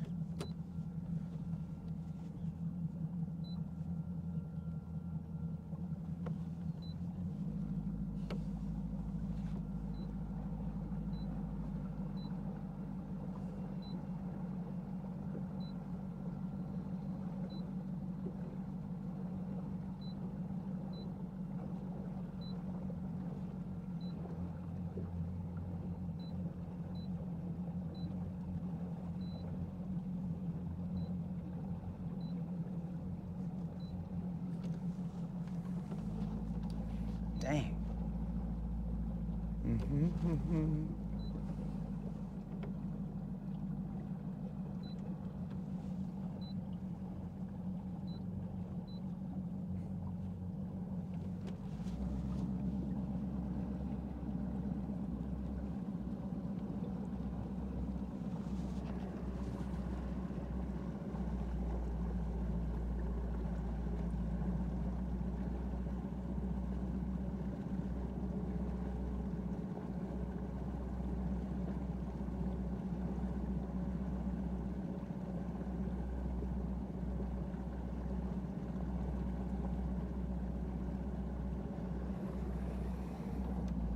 Moderator say that she feels like Colin knows too much about things?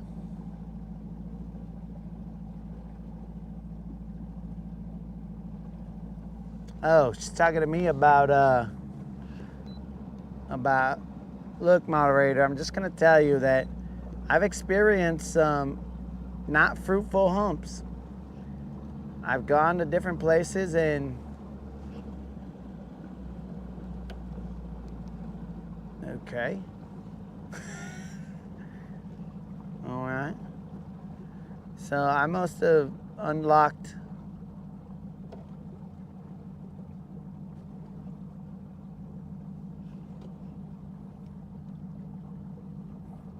Hold on, guys. We are flying blind.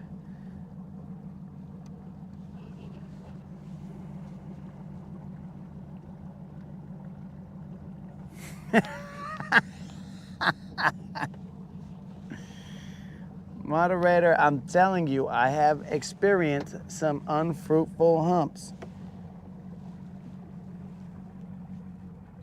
They bore no fruit. You get catfish sometimes you get carped, but nowadays they mainly catfish you. But I have definitely experienced some of those. But here's the thing, guys. I unlocked some kind of I'm gonna call it a cheat code, but it was stupid. It ended up freaking,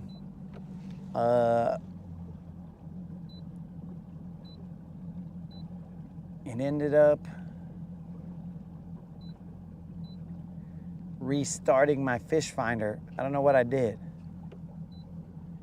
but it was dumb.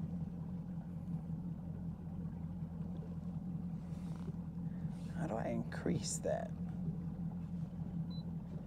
I hit some button and then next thing you know, it was all like, cannot compute, must restart. And now we were just swimming around town. So yeah, moderator, it's just words of wisdom that I'm providing the homies. Sometimes you're out here fishing and you just get on the wrong humps. I'm not even sure why Unlimited BRB'd.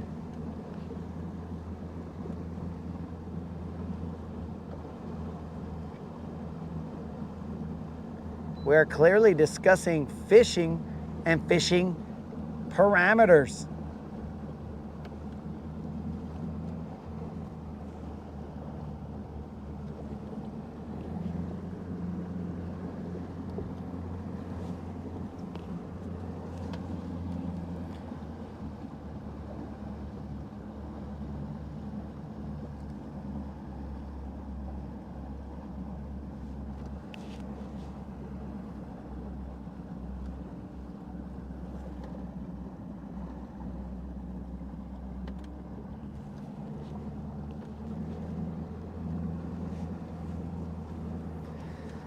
I'm checking this.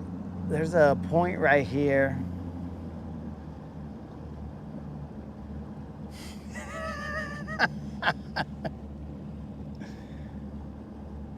Currently I'm having fishing issues.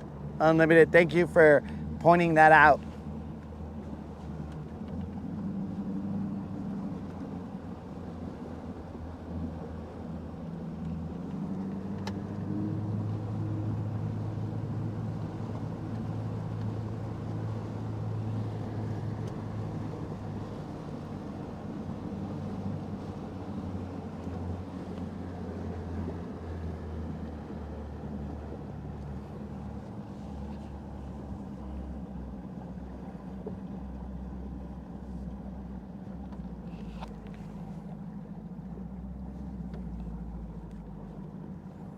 Now that we have the ability to use our fish finder in the front, we're gonna try and hit this spot up. We haven't hit it up in a while, but that's because we couldn't see, dog. We couldn't position correctly.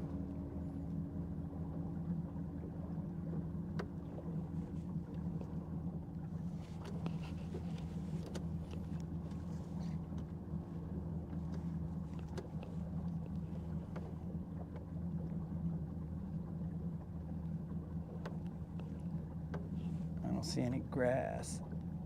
Okay, there's grass right there. Oh, that's way up there.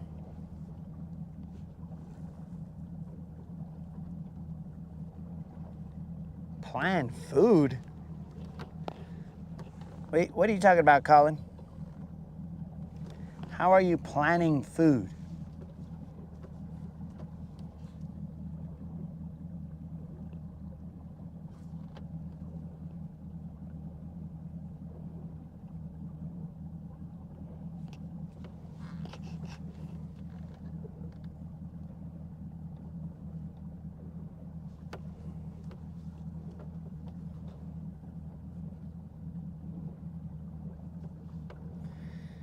We've come up into about 6 feet, and there's a lot of grass there. Okay.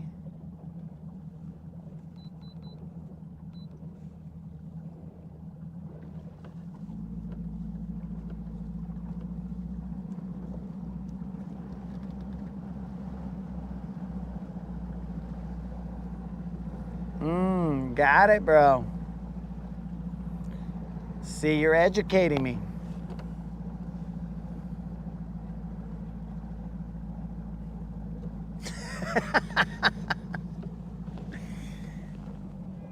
Colin, boom. You get a little bit of protein and a little bit of sugar. Your body is whole again. Peanuts and Coke. Mic drop. You are good.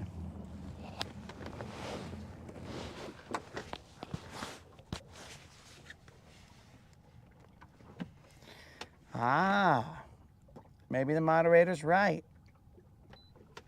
It's not like America and places that are civilized. It's the wilderness. And Colin, it was not me who came for Canada. The moderator took that stab at you guys, not me.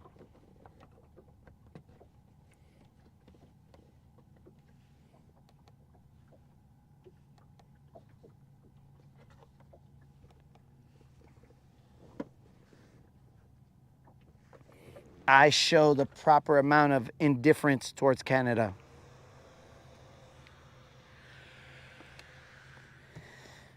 All right, guys, we are going to see if we can, hey, don't you do little ripples over there while I'm walking up here.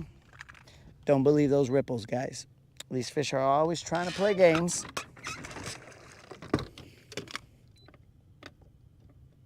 All right.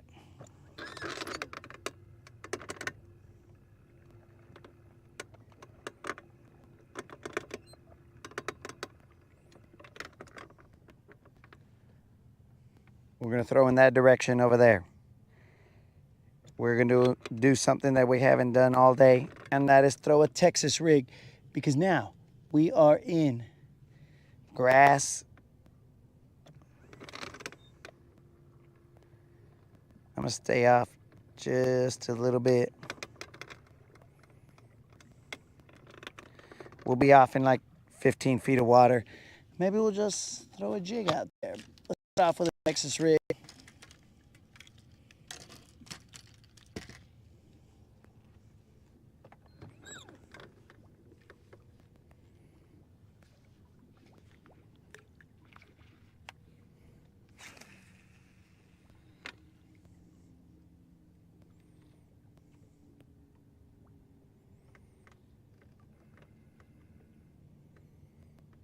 I wanted to stay in about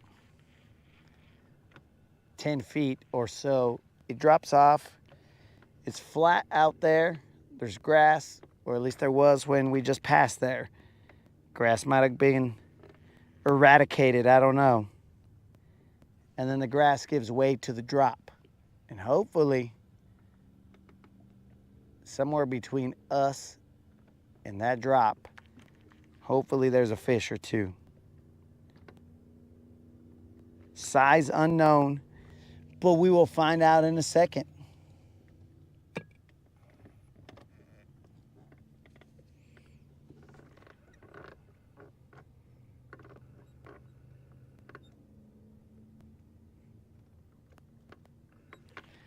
fact, we are a little off from the spot that I would actually want to be at.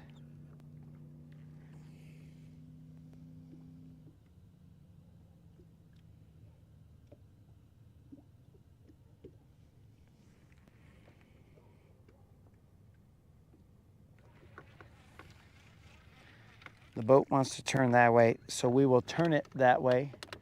Figure it out, boat. We only have till 11-ish.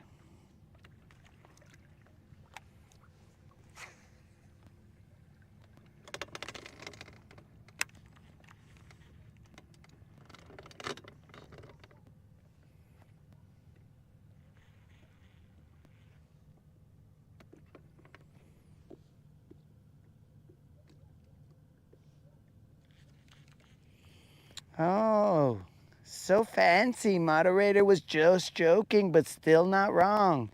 Even though she spelled steal.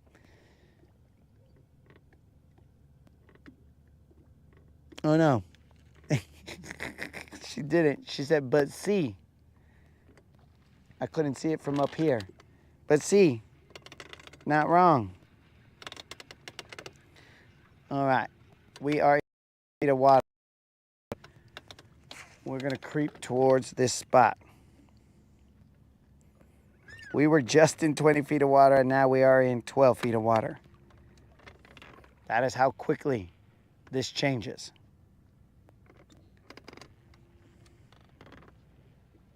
How nice. The moderator wasn't wrong.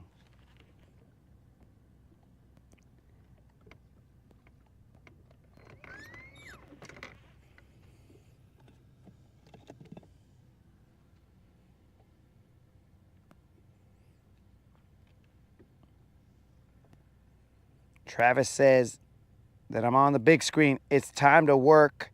I mean, he didn't say it's time to work, but I'm saying it's time to work.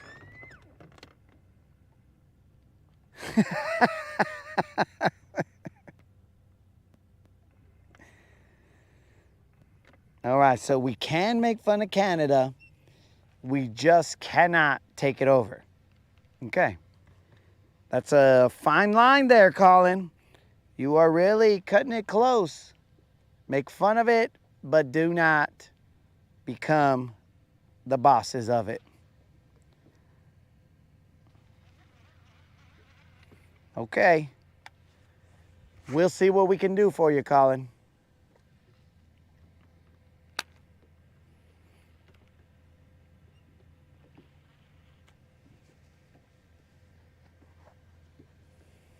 Dudes, I just thought of something. You know, assuming that we get to 1 billion subscribers, that's the goal. You know, something humble like that, 1 billion subscribers. I'm going to start a journey, bros, and you heard it here first. And it is going to be called, and we can thank Colin for this because he got me thinking about it, because he doesn't want us taking over Canada. We are going to start a campaign, and we shall call it Manfish Destiny, as we will catch fish from one side of the U.S. to the other side of the U.S. We will, I mean, basically fulfill what we were here, what we're put on earth to do. Manfish Destiny. And for some of you guys, it may take a little while for you guys to figure out, what is this idiot referring to? Manfish Destiny, dog.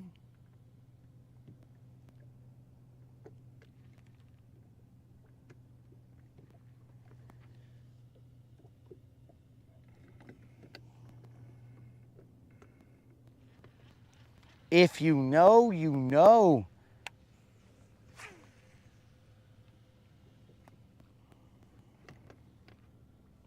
And if you don't, well, then you might be Creel. I haven't seen him in a while, so I just want to throw a jab at him, see if he's even watching.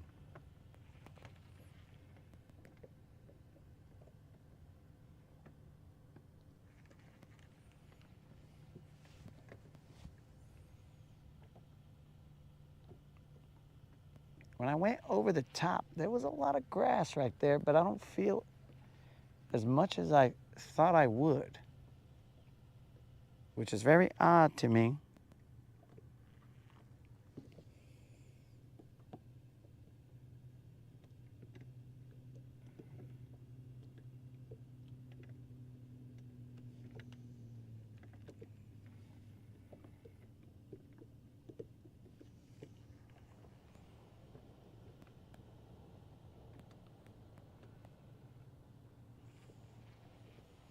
Very interesting. Hey, is this GM? Is GM coming over here? Let's see. Scanning body type. A similar follicle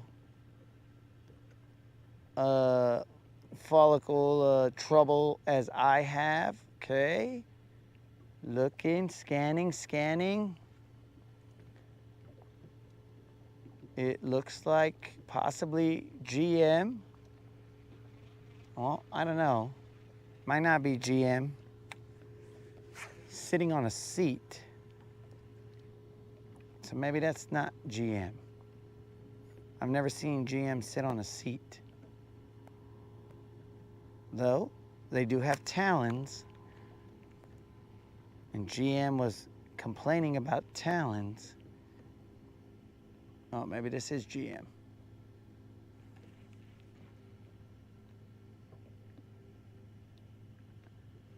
It's got to be GM.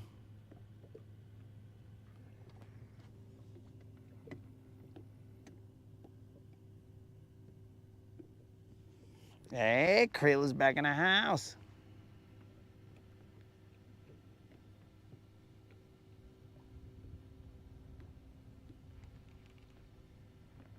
GM did state that he didn't want to sit on a recliner.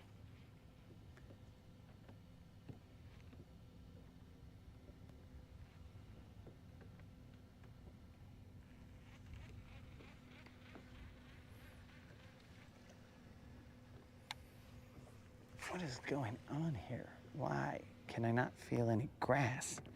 But I bet you if I send that jig in there, I'm gonna feel grass all over the place.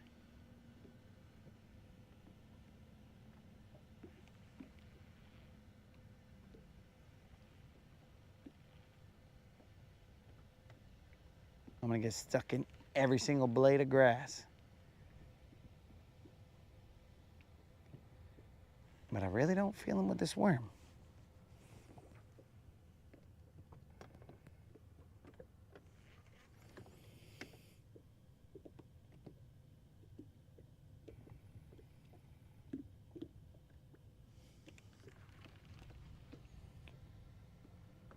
Man, I'm a little sad that nobody liked my Manafish Destiny. Might have been a little too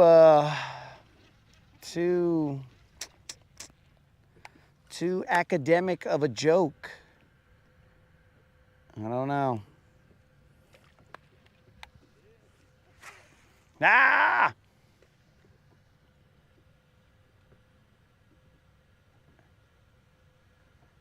That's GM.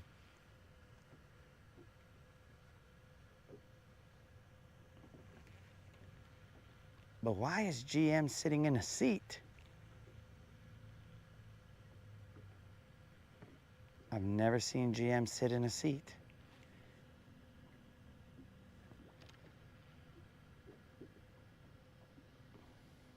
GM might also be on a delay because he just barely gave me a thumbs up.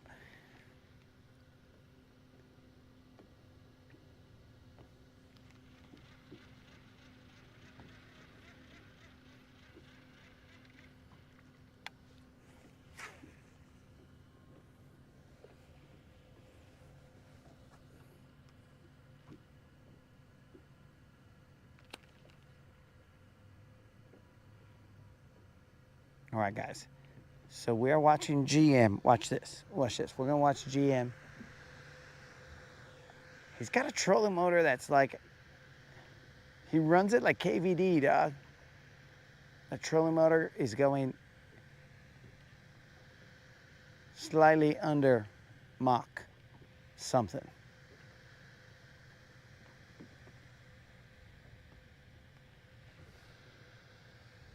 So I think what happened is GM showed up because now it's all like, okay, GM's gonna take the 11 to whatever shift. See how cool GM is? He's all like, hey, I got you, dog. You go ahead and go charge your batteries. Wait. I saw some splashing over here.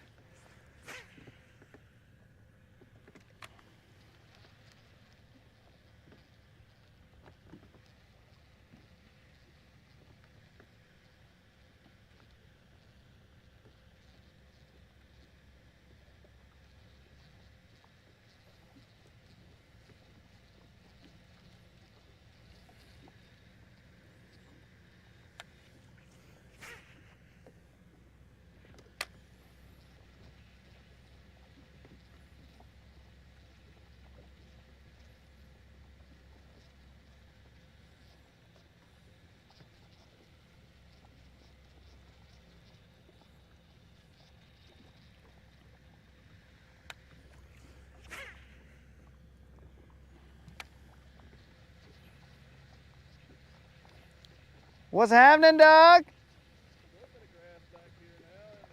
A little bit.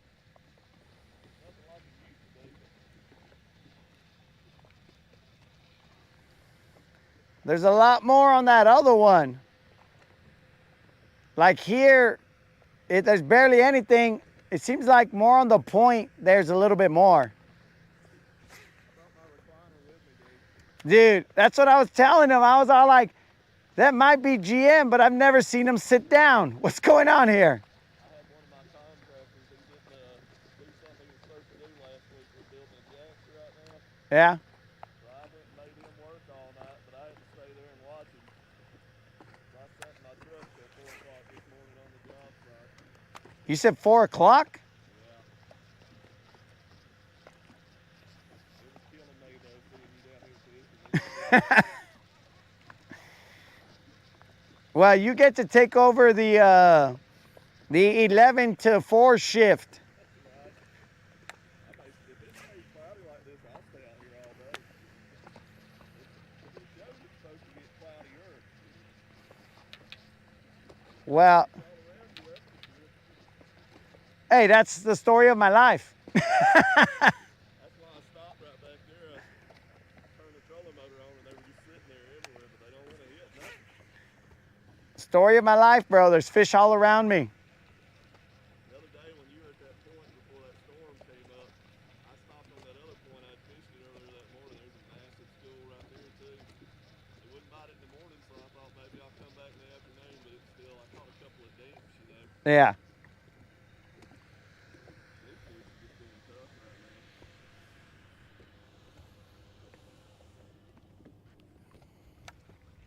I think I'm gonna go chase some ledges here in a minute. Probably a waste of time, but While it's fishing, bro. It's enjoy it no matter what. Bad day of fishing is always better than a good day at work. in case you want to wave to the homies, bro. How's it going, guys? I told them I don't know if you heard. I was all like, that kind of looks like GM. Let me do a body analysis and see.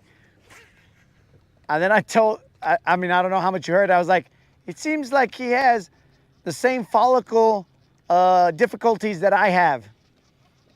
So matching. I've always had that since I was about 18. It was like it just went back all of a sudden and it stopped, you know. Okay, were you bass fishing when you were 18 and going fast? Oh yeah. Maybe you blew off all your follicles, dog. Right. My phone's way behind on the feed. Yeah. I think way behind. Like it just got to the point when you said hey to me when I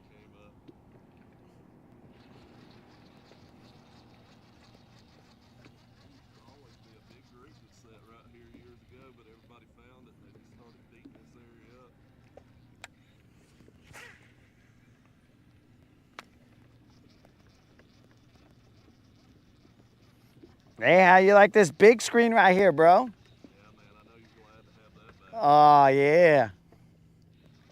I don't know. I use my 360 more than I do anything. There's probably some that don't like it either, but Yeah. it's just basically side scan on the front of your boat.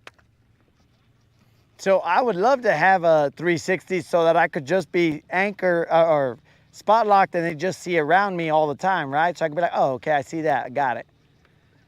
But, and I did have plans to get the 360 because there's a spot here for a hummingbird. My setup has 2 fish finder mounts. So I was going to, but then I was like, bro, if this Lithium Pro has problems with these 2 graphs, if I put a 3rd graph and, you know, like it was going to cause problems, I was like, I don't want to do that. I've got to get a quick release for mine because the only thing that sucks about it, I can't take mine off quick. I have to sit there and do the Allen wrenches and all that. If I decide I want to go frog fishing, I can't raise my trolling motor up. And it's my own fault. I should have been done bought a quick release for it. They sell a bunch of them. You can't raise your trolling motor up? No. Oh, you're talking about the Ghost. Yeah. Yours doesn't have that little knob? It does, but with the 360 there, you won't let it. Oh, got it. Quick release, though, you just separate it and then you can raise it up. It brings the 360 out of the water, but it still catches so much grass. Yeah. I ended up canceling the power pole and switched it out to rafters. They were saying 2 months for the power poles, but I wanted the 1 pump system.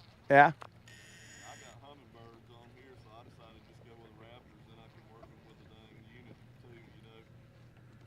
I'll have my rafters by next week. All right. I'm trying to shed weight, man. These talons are so heavy, dude. They're like 70 pounds a piece. Yeah, I was all like, I thought you were talking about these, but you said Raptors. Yeah. It's the Minn Kota version of power pole. Yeah.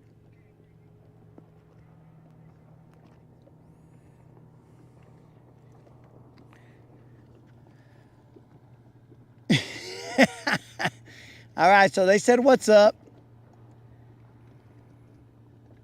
And they said that you look, or Unlimited said that you look like him in 720p. Maybe you guys are related. And also, he, no, you're good. And then he said also, cast under his boat. I probably ain't supposed to say it, but there is something there. So. Big old ball of bait and something's just coming up on them like a fountain, dude.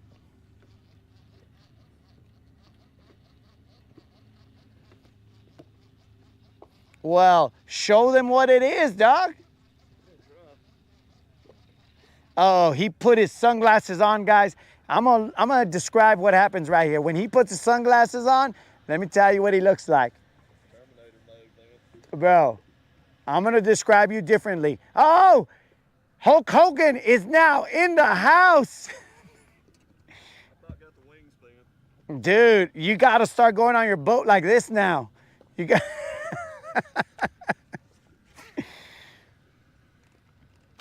Oh, Hulk is in the house. In case any of you Hulkamaniacs want to cheer him on, he is about to show us a Give Thump Gel a free plug. thump gel.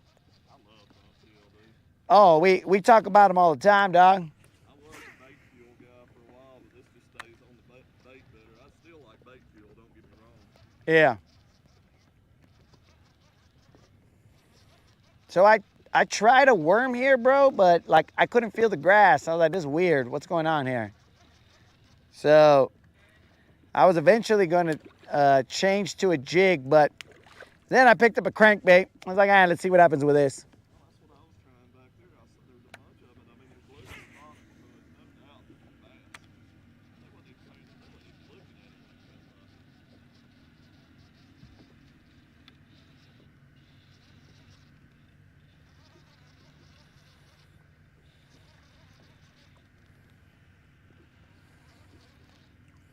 Yo, bro, you don't wear a hat? I should, but I don't have the time. Is it because they fly off? My Velcro doesn't hold as good as yours does. And what's funny is I keep my head shaved all the time. Yeah. So it really does make a hat where it's hard to get on and off. Yep. Somehow the wind still takes none.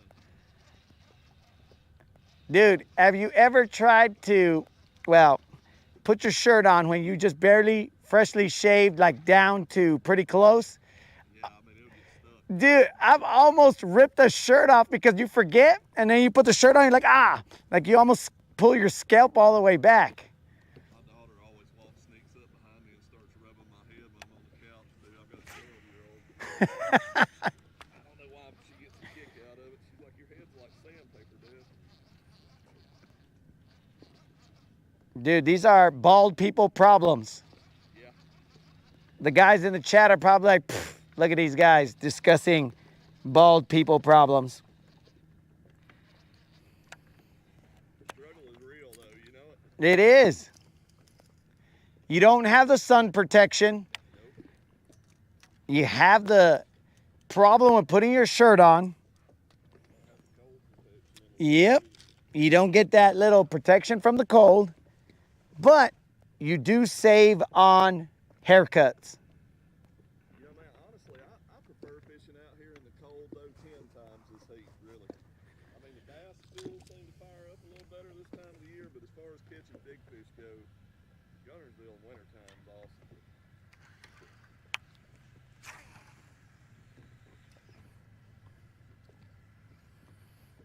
All right, guys, we are about to see GM work his magic.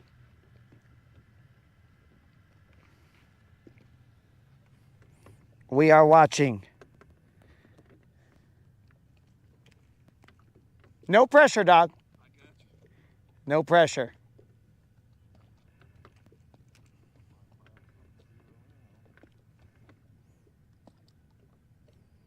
We're in 10 feet of water.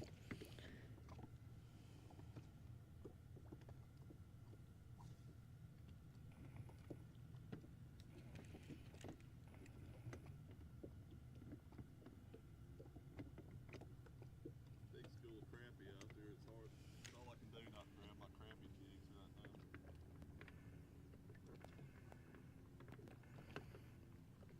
Bro, why don't you get the...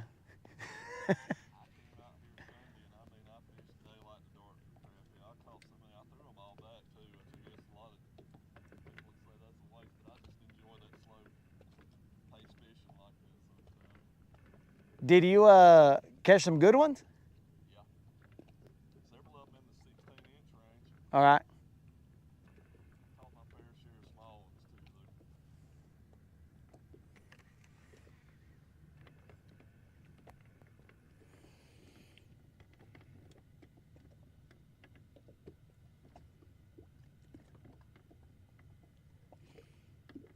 So Creel says that you save on shampoo, but let me ask you a question.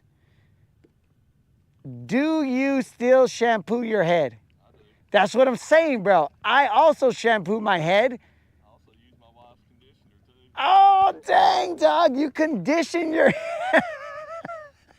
Still do. Because you got to take care of the hairs that you have left, right? You don't, yeah. Important to me. You don't want to be mean to them to where they also want to leave. Because my uncle, he thought I was stupid. He goes, wait, you shampoo your head? And I was like, yeah, dog. I got a couple hairs, so like, why would I not? So he thought I was crazy, bro.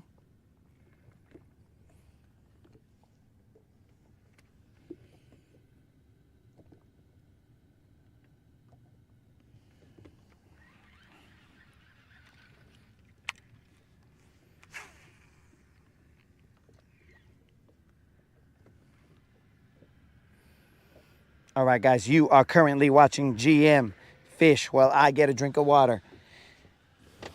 It's nice. I mean, GM has not come on the boat, but I mean, it's about as good as we get. It's boat to boat. Now, we could toss GM a mic, and then he could chit chat.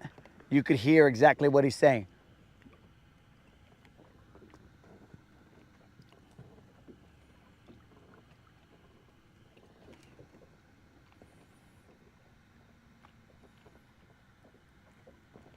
Now me and GM are fishing in two different directions. GM is fishing out towards the deeper side. I am casting to the shallower side.